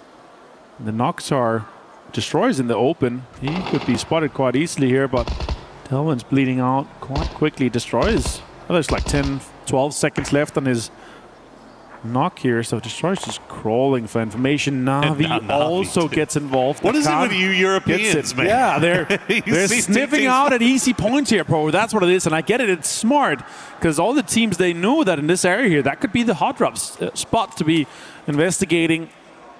Well, as soon as they saw it in the kill feed, they knew exactly what was going on, too, didn't they? So immediately sending guys over here, not getting too close, but definitely getting close enough to see if they can capitalize. It looks like Twisted Minds didn't really want anything of it, as Levante with an 8x. 3'd up with an 8x. He's feeling great. Yeah, why not come over here? Yeah, absolutely. He's ready to fight. He's ready to get involved. Sure, he doesn't have an EMAG on this MK12 here, but an 8x on that definitely can hit or steal some kills. Most of the guys here are missing vests and helmets, as you see here in Songjiang. A Tommy Gun with a holo on it, just took smoke 2 first aids. One shot to the dome from Levante would put him on his knees. Yeah, I mean, the rest of Vitality has come over here to join him as well, but it looks like Navi also kind of moving over in this direction. But this is, while in circle, it's on the south side, so it could just be Navi just kind of breezing past and saying, if we see something, why not? Maybe we'll shoot. But why not? Why not a red zone power? Yeah, Tell me about it. Why not? Why are we not spicing up even further? We've already had a crazy day here. And look at this. Now Myth is going to start making their way through too as well. So Navi looks like they're going to go ahead and leave it. and continue making their way through. But Myth is going to drive right through Vitality as the red zone is falling. And Scappy's going to go right into the dip. Somehow makes it out alive with 1 HP to his name. Goodness gracious. And Baron will get the knock on a Levante. Oh, that's just insane here. And then red zone is going to come in as well. This is going to be rough for Team Vitality to try to recoup from. Baron continues to lay down the hammer as Scappy drives away with this 1 HP. Just insane scenes here. Yeah, why not throw some more 7.62 bullets at it as Kiss continues as well. Why not? You gotta kind of feel bad for Vitality there, right? Like they're doing what they should be doing. They're being smart. They're keeping eyes on the kill feed. They know the drop maps. They know what to expect. They go over there to try to third party. And why not a red zone drop on top of you? And why not have Myth just make their way right through the middle of your split? Just unfortunate timing for them. But it looks like they'll be able to get Levante back on his feet now that they've managed to retrieve him and get to the hard cover, and Myth is going to continue their journey off to the north while we see an E pickup has been fired, but it's only going to be Duckmai. He's going to be the lead scout here for Vicious as they make their way out of Novo. Well, that makes sense. I like this scout, especially on the eastern bridge. He's very campable, and you're in Milta. You might not want to get deeper already, so I like the idea from Vicious here. It's going to get him a lot of information from the guys, and he's going to be able to spot some cars potentially to get some information. He sees that even the dirt road on the high ground and farm is unoccupied at the current time in the game, with 2 minutes and 20 seconds about to happen for the next circle pop here, and the circle closes in just shortly.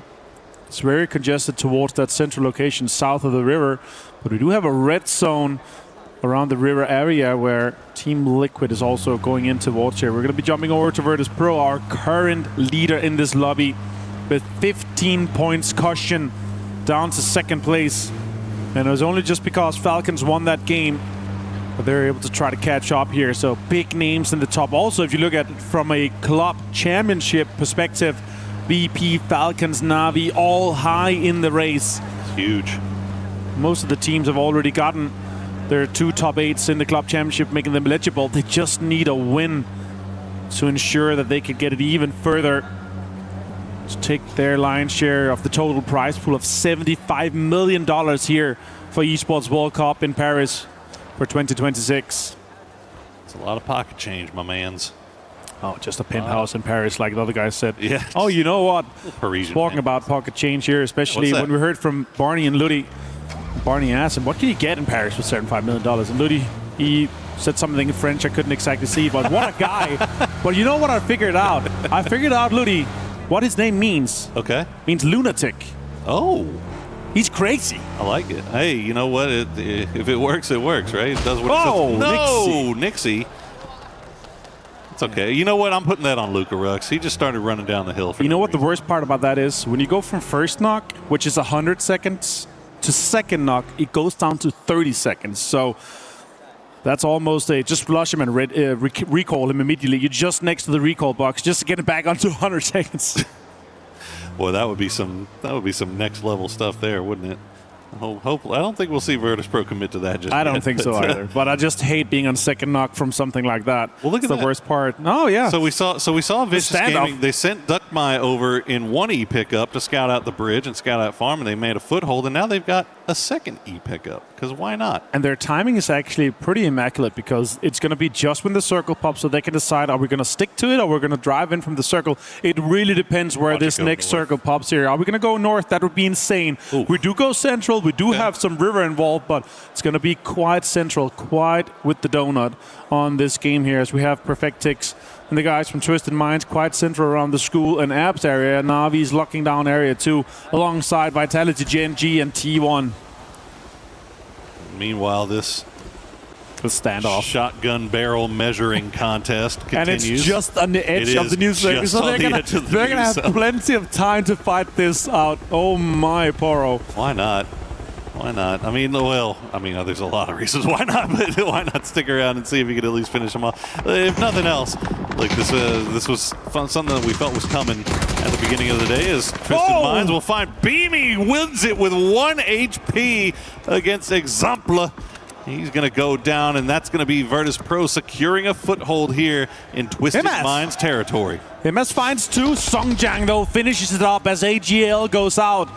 GK managed to wrap this one up, and Nixie flushes Example. That's very unfortunate for Twisted Minds, so it's going to be rough for them to try to defend this area here. They had to disengage from their split. They had a 1-1-2 split, but now all of them are involved in this fight here. Having lost Example is just super unfortunate, but VP with a full pull-up onto this, I would say the highest priority on the apps here. Oh my goodness. It's going to be crucial. And if you thought Geeky was out of the woods after finishing off AGAL there, well, you don't know our teams. Falcons wrapped down there, and wouldn't you know it, Vicious drop from their E pickup almost immediately upon hitting the circle, and they are looking down in this direction as well. So Geeky, while they do defeat AGAL in the end, they are still stuck in this compound.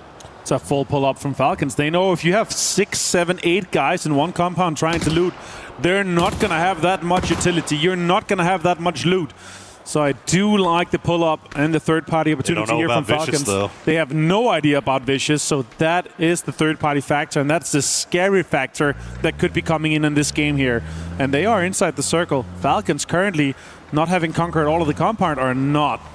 Let's see how they are going to be approaching this fight, Poro, as try to get up onto the roofs of the USs and onto the buildings to try to put pressure onto GK, as Vicious has set up inside the circle.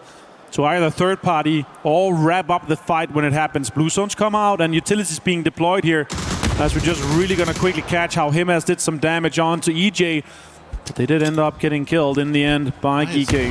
Why is EJ pushing in that solo like that? That's a little bit nutty, but yeah, I mean, goodness gracious, they almost win it. Good Lord. Well, GK do win it in the end, as Vicious still just hovering around here. See, a few shots being sent by Shrimzy will take the toesies of Songjang, but not enough to get toesies? He's not here. Not yet. Not toesy. Come on, man. You're killing me. Songjang. Beamy finds Perfectix on the other side here as Twisted Minds and VP continues to fight here. Falcons trying to figure out, is this worth the investment? This is worth the time. Rexy also finds Petulans, and there's just one player left on Twisted Minds. More utilities being deployed here. Twisted Minds is out in 15th place as VP quickly conquered the apps. Boostic finds Ian as T1 and Navi continues to fight here. Panzerfaust on Gustav. This might be the opening that they needed. Are they going to clear it? There we go. Great reactions from Gustav. The IGL on Falcons, the Danish superstar. Now they try to get in and rush this last 3-star. He's blind. Oh, yeah. No, you're donezo. Clean stuff for Falcons, and that's 3 points picked up. And now Vicious starting to look over in that direction. But would you know it, Flash and the Full Sense boys are wrapping down in that direction now, so it might not be done. Navi, meanwhile, they get crashed on. Ferris, the last player left alive, and T1 is just raining down on their compound while Gen G is looking at them from Volcano. Not getting involved just yet, but they could at any time. Oh my god, Ferris is on fire. Heather's pushing into this spot here. He's going to jump up there. Ferris did find raining. More utilities being deployed. He's going to throw a Molotov just in under. Remember, there's a desk in there, so you can jump up and not have your toes on fire. Ferris under tons of pressure. The last player here from Navi makes it difficult. Gen G with a pull-up third party, and T1 gets furtherly involved in this fight. We were waiting to see if they would get involved. They were hanging out on the top of Volcano, but it looks like it's going to be enough to get them at least to get into throwable range, start spamming utility. Meanwhile, on the south side, Falcons did disengage, but Full Sense and Vicious now scrapping. And look at Virtus Pro. They're going out in the blue to third party that fight, because why not? Just insane scenes here. Absolute cinema happening on the last game of day 1 for the finals of PUBG Battlegrounds here at Esports World Cup. Pau finds Belma, then Flash, as Tanwu finds Falcons for their rotation on the eastern side. A little bit unfortunate as Gam, Myth, and Falcons on the eastern side is really getting deeply involved here. They find so many kills and knocks on the other side of another fight here, and Genji's now disengaging. Falcons setting up for some pressure onto Gam here, and the nade close to Tickleton's gonna do some damage. Kickstart knocked in the distance, so is Shrimsy. Gustav trying to get involved here, and he finds Cloris. That's a huge name to take down on Gam, and Cloris found Tickleton with the nade that's been dropped earlier. Dogjuice, the last player now, tries to put more pressure onto Falcons as they have multiple knocks out here. Yeah, Duckjuice was just out in the middle of nowhere. He was north of Yesnaya when that happened. As it was just a unfortunate case of timing for both Falcons and Gam. As it looks like Myth is going to try to third party this. We'll see if they can get anything off of it. Meanwhile, you see in the picture-in-picture T1 now taking that fight to Na'Vi. Gen G has disengaged. They pulled back up on the volcano. The circle going in their direction. They like their chances for endgame here. Virtus Pro, they're coming out of the blue after third partying the fight down to the south, and they're going to find Gen G waiting for them. Falcons now disengaging, maybe trying to get kickstart even here. There could be a possibility as Myth disengage from this fight here. The circle doesn't start moving until 22nd. Levante hits Gedrox. That's a little bit unfortunate, but Shrimps, he's going to try to find can he find Dogjuice here? Tickleton does have lots of time on the res. He could start engaging once again, but you have to get this res off before the circle starts moving so Tick can start healing immediately. Circle closing now, and they're going to have to get an entry into this circle. They got quite the space, actually, in between both Shadow Esports and Myth here, so they do have an entry into this. But they're going to have to figure out if they're going to get involved with Dogjuice or if they're going to do a drive-by on him. It's a point. It's an absolute point, and they definitely want it, and they're going to come over here and see if they can find him. Dogjuice has the grenade prepped. We'll throw it down. We'll try to do some damage. We'll take at least one down. No, he's not even going to get the knock on a kickstart. Cleaned up by Falcons as they collect their 6th kill. They're coming in from that eastern side. It looks like, I mean, this is mostly by the grace of Myth, isn't it? Myth was in a perfect position to third party this, but they see the circle. They see themselves in a good position. Now they'll just wait for Falcons to push into them. And that's kind of been the story of Myth so far in the finals. They are prioritizing getting that positioning here.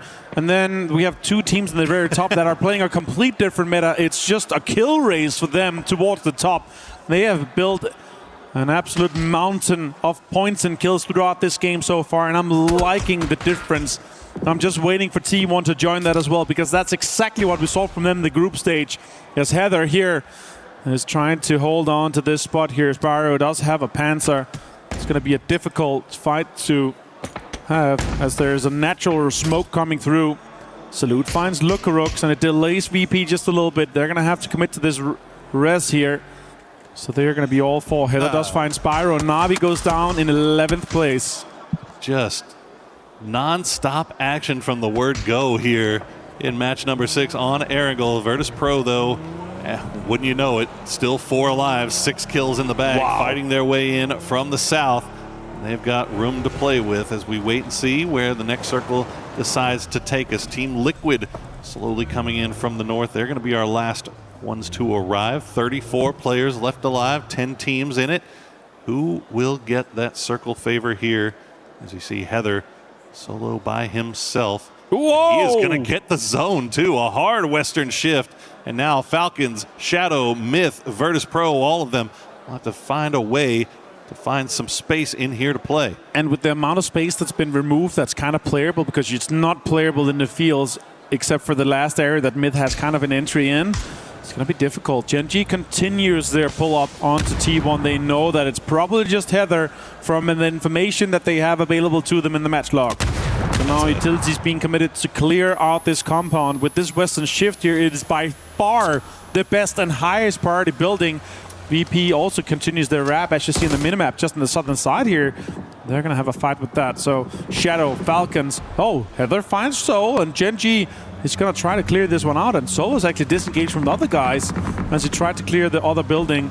T1 continues with an onslaught as Falcons rotate in just ahead of Myth. That is a super scary solo player to have to push, and Gen G's finding that out the hard way here as Falcons will take the dip.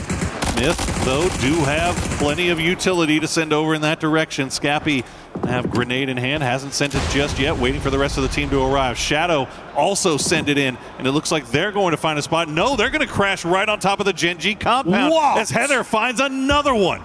Heather's just insane. We saw it. Lucarux finds Hansi now. And Myth is going to be involved with Falcons. We're going to have a lot of fights to try to follow here. And VP with the third party onto Shadow. It's completely falling apart. Gen G and VP is dismantling Shadow Esports. That's correct to get the confirm onto Hansi. Virtus Pro just coming in at the perfect time to third party, fourth party, all of these fights. Now from the top of the hill, Shadow Esports does get eliminated almost instantly. Somehow Heather still alive. Gen G down to D and Soul as Heather has been holding the line. That is, we said he's a scary player to have to push solo, and that is why. Heather says no, nobody's gonna hold over this one. I'm gonna lock this down, and what a way to do it. 600 damage and 2 kills. It's just such a mechanically gifted player, the superstar out of Korea. Can T1 try to catch on to this lead that Falcons and VP have built? It's gonna be difficult with just one player in this game here, but he's gonna try to do it, try to make the most of it. As D with the shotgun is below him. They're gonna coexist in this compound here, as it is on the western side. VP maintains control of Volcano. Vitality is still inside the compound. And now 17 and Team Liquid is going to have this big fight here as Mortar is also coming in from multiple sides. It's Tiggleton, of course. The trigonometry continues. Who else but Tiggleton as the mortars will land around Team Liquid. They tried to pull up, and it's not going to happen. Another mortar will find its place as Purdy Curdy now the last player left alive for Team Liquid. Falcons picks up all 3 because of Tiggleton's mortar work. 9 kills now for the team. Absolutely insane scenes coming out of this one. Now Falcons is going to have to defend. We have another Western shift. Myth is going to have to push. And we're going to see a standoff between VP and Vitality as well. A car move here. I really like that from Falcons. They didn't want to have the rain of utility coming in, so they're pushing further with more hard cover being inside this next circle here. Smart play from them. Are they going to be able to survive everything coming in from both 17 and from T1 and Gen G? Xiaowu finds Baron. Trimsy goes down and Kickstart gets knocked as well from 17. Oh my goodness, it's a shooting gallery right now. Virtus Pro just has so much control over everything from that high ground position. Vitality forced to go back into their compound, but they are going to have to leave it as a circle will be arriving soon. Myth also kind of in the same boat. They have to find a way in here, but I mean the best plot for them probably is looking like where Falcons is. 17 have to leave their compound. They're going to crash right on top of the compound of death, doom, and destruction. Still occupied by Heather and D, and Soul is just off to their west. Gonna be a scary push now. Falcons survived quite a bit here, managed to hold on to 3 men alive as they have some hard cover. Links in hand, shots to come in towards Ilgos. Cars are getting destroyed. Winbo finds Heather and T1 is eliminated. We're down to 6 teams and 19 players. Tiggleton 4 kills, Gustav 3. And they are going to be able to survive for quite a bit longer here as they try to move the cars. A C4 is also in the pocket of Tiggleton alongside the 3 helmet and the Lynx. That's going to have some impact.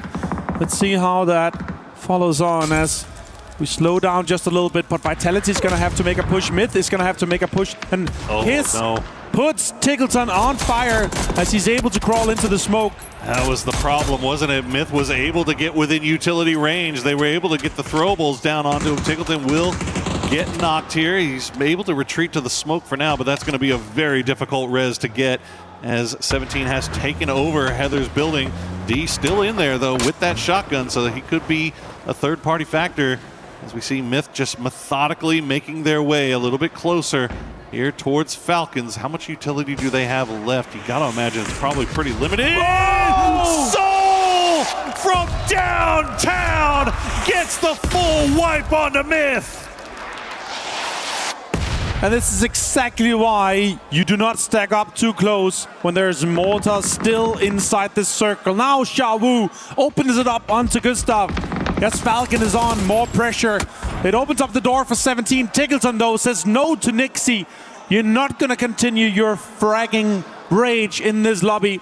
Vitality is still alive, trying to get into this circle here, but it's absolutely impossible with VP, Falcons, and 17 staring at your direction. They are just one well-placed grenade away. That one was very close. As Corexi gets him low. Tickleton will go down. 17 getting active on that northern side. Luka Rux will get the knock on a Tiantian as Corexi is currently preoccupied with trying to take down the boys from Vitality. That grenade might be close enough. No, it's going to bounce out. More mortars God, coming. I hear another mortar. I'm scared. PTSD. I'm nervous. Corexi finds Gadrox with a headshot. The Dragon of Master. 4 bullets left though. 600 damage. D finds Wenbo. He's dismantling 17. They forgot about him. Gen G, after getting dismantled by Heather by themselves. Luka Rux, that's a P90 push if ever you've seen one. 13 kills now for Virtus Pro as they continue to separate themselves for the rest of the lobby. 84 points on the day as D finally gets spotted out and taken down by Xiaowu. Soul, the last player left alive for Gen G. What a great game it's been for 17, but the story just still continues being it. VP is just fragging out. They've put 21 points ahead of second place now, and it looks like to be continuing. The damage leader in this game, 800 damage and 4 kills for Beamy. Can Soul have an impact onto 17 and make it even easier for VP, because it is looking inevitable for VP to not win this game. What a day. Oh, Soul! For VP, Soul will find Tiantian. At least get that one down as he continues to play from the side. Oh, taking shots in the back to Luka Rux. Fortunately, he's got the smoke there to retreat to. Panzerfaust may come out at any time here for Lil Ghost. He knows exactly where Soul is now and will try to make that wrap, but Soul smartly repositioning once again, playing the outside of the wall. Looks like Xiaowu may have heard the footsteps as Lil Ghost will pull that Panzer out once again. Waiting for him to reveal himself. There it is. He'll take him down in the end as 17 will be down to just Lil Ghost and Xiaowu, and now it's just all academic here for Virtus Pro. Finds one. As they try to connect. Another win. Corexi finds Xiaowu. The last player left alive is going to be Lil Ghost, and this could be the cap, the exclamation point, the cherry on top of what has been an insane day for Virtus Pro. And remember, in 12 games last year, Twisted Minds were able to win it.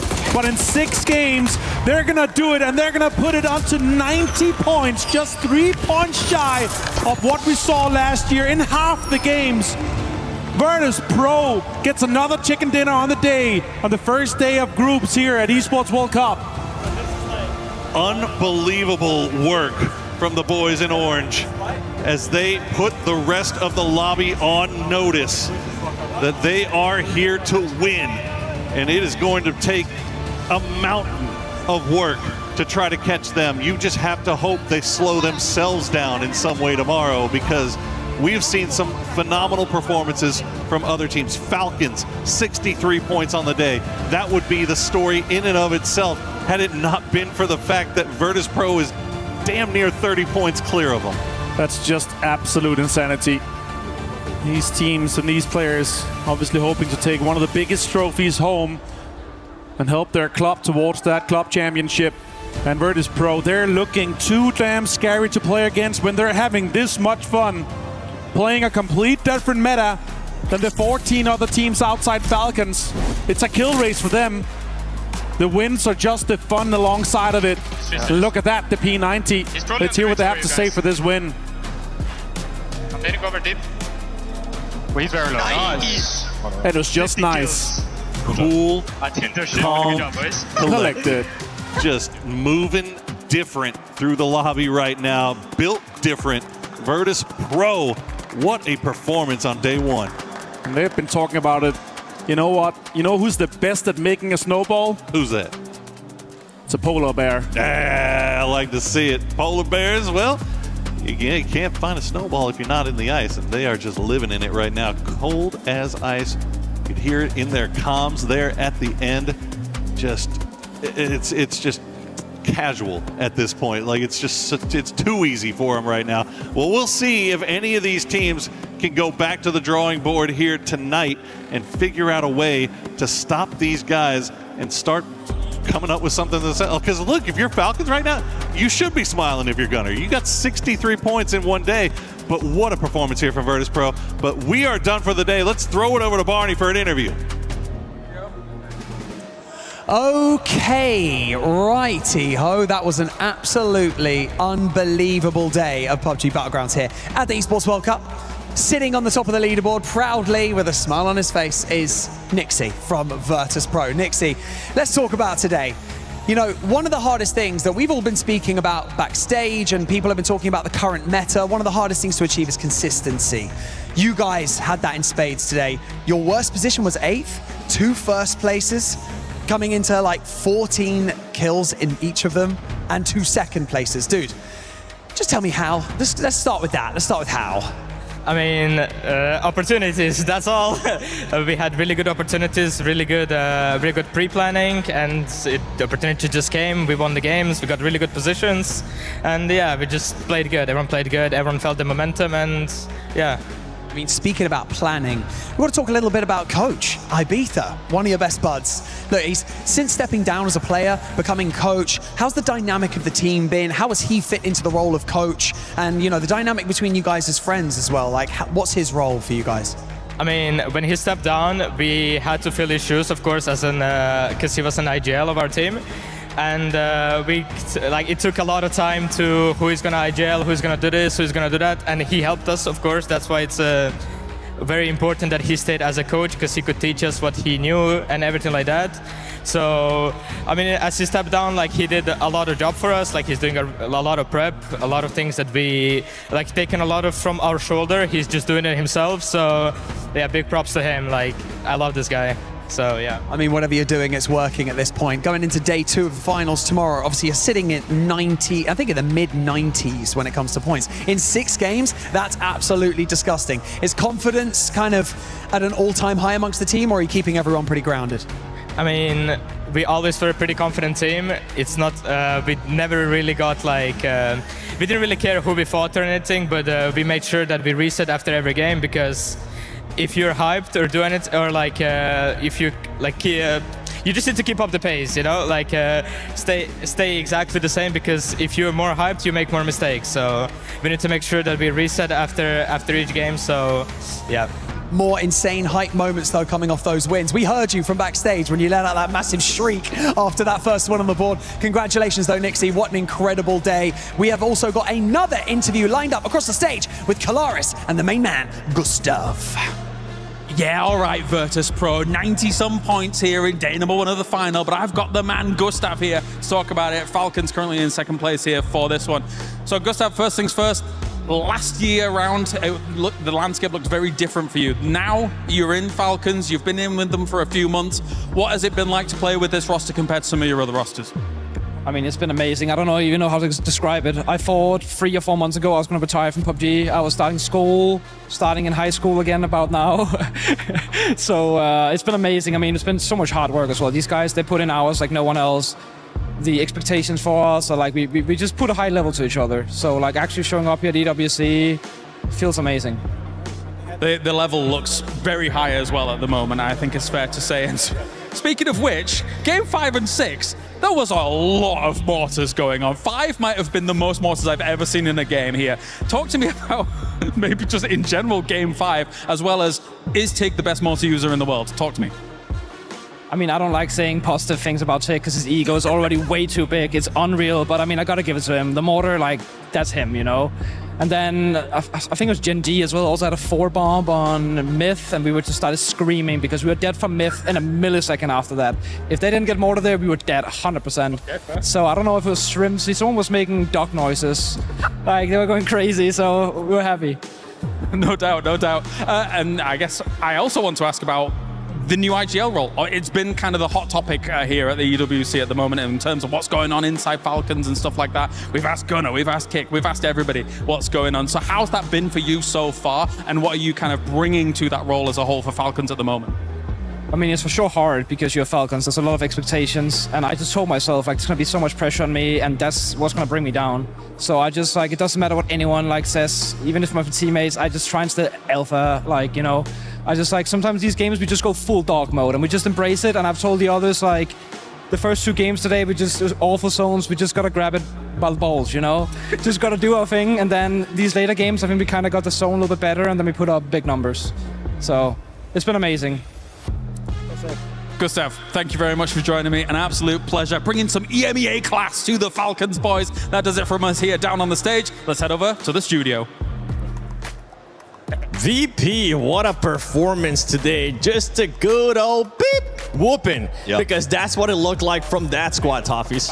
Yeah, I think you heard it from Gustav. At VP, the same tactic. They both grabbed the game by the grenades and played as well as they possibly could. That last match was another tough one. I will say, you know, they can thank Soul with that super mortar for keeping the Falcons in it a little bit, which is really our hope of catching VP, because VP had a crazy day. At 91 points, they made Myths day one, which we were like, 79 points, so cool. Well, not anymore, because 91 apparently is the benchmark. I mean, they're almost 30 points ahead of second place, which is just out of control, which is Falcons, who have had a great day. That's the crazy thing. When you look historically at teams having big days, as we watch the Falcons here kind of clean up Vitality, almost getting 100 points in one day is absolutely ridiculous. I really can't impress upon you guys watching at home how many points that is in a single day and how just impossible it almost is. So if you added Falcons and Virtus.pro's points together, it would have more than most of the bottom of the lobby combined. I think more than half,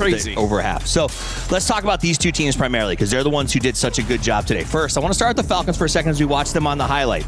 Gustav recently joined the team, and the thing that I think is really cool, if you guys are just joining us, if you're joining the PUBG ecosystem for the first time, you got to understand the journey Gustav has taken to get here through FaZe, to one of the most respected IGLs. He's played the game. He's played with different teams. He's played in different regions. For him to say, these guys work, they're the hardest working team I've been with, I have a lot of respect for how they do their system, that to me actually is probably one of the biggest shouts I've heard given to the Falcons in a long time, that he joined and respected them that much. Look, we've always talked about their work ethic, but it's great to see another player coming in from another region who is also well respected in his own right, be like, you know what, these guys are absolute animals. The amount of time that they put into the game, the amount of practice care, even with all the changes that they're talking about. And Gustav, you know what, he's an incredible player, and so far, I mean, the thing is, this is working for the Falcons, but VP is just so damn good. And let's pivot from that. We saw it at the end of the game. And this is what I love about PUBG. You saw Falcons and VP laying in their chairs talking to each other in the interview, right? They're still best friends. These guys travel the world together. They're totally having a great time.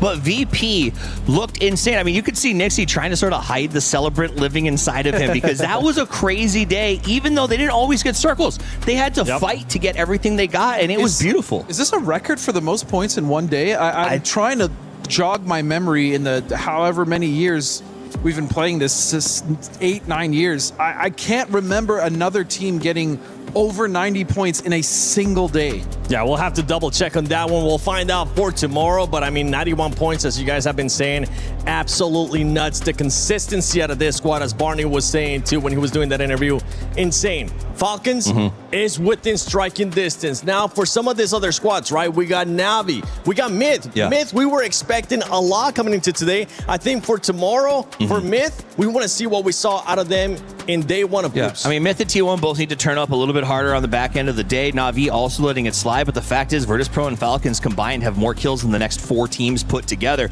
And then you jump down farther than leaderboard and it gets even more dire. So I think the story for tomorrow is, how do you figure out which rooms VP is staying in and lock them inside or keep them awake all night or play music outside? Like, I don't know how you beat them outside of trying to kick them in the shins. Look, Nixie might be next door to me, so if anyone has any bribes... Accepts bribes. No, but in all seriousness, I mean, if they're playing as good as they do tomorrow, we might just be talking about second place. But honestly, VP, if they do get to that point, they deserve it, man. These guys, you want to talk about grinders, we talked about Falcons, and they do put in so much work. VP is also the other side of that coin. They're putting in just as much work. You heard how much work Ibi, the legend, I love him, is putting in to help these guys, and it is showing in spades. The maturity, I think, of EB is also what I love. Him I mean, he's a legendary player, and for him to take a step back and say, I'm not what the team needs to be great. Let's go out, let's get Curexy, let's put this together the right way, and I will coach you guys through all the things that I've learned. I would have taken that team. I would have been like, you know. Yeah, but I'm just saying, not like, going anywhere. what a cool, I mean, that's just a great move by EB. Like, it's noble to step back and say, this is what we need, and for them to say, yeah, well, you're a part of this team, and this is the right choice. Well, guys, tomorrow, day 2 of finals here at PUBG Battlegrounds at EWC 26. It's going to be a lot of teams are going to have to catch up, especially with what we saw there towards the second half. And those teams that are within striking distance, they need to make sure if they see VP getting eliminated, They need to just go for it. They need to make sure they get all those points. So for everybody watching, make sure you tune in tomorrow, because tomorrow will set the tone of what we will have on the final day.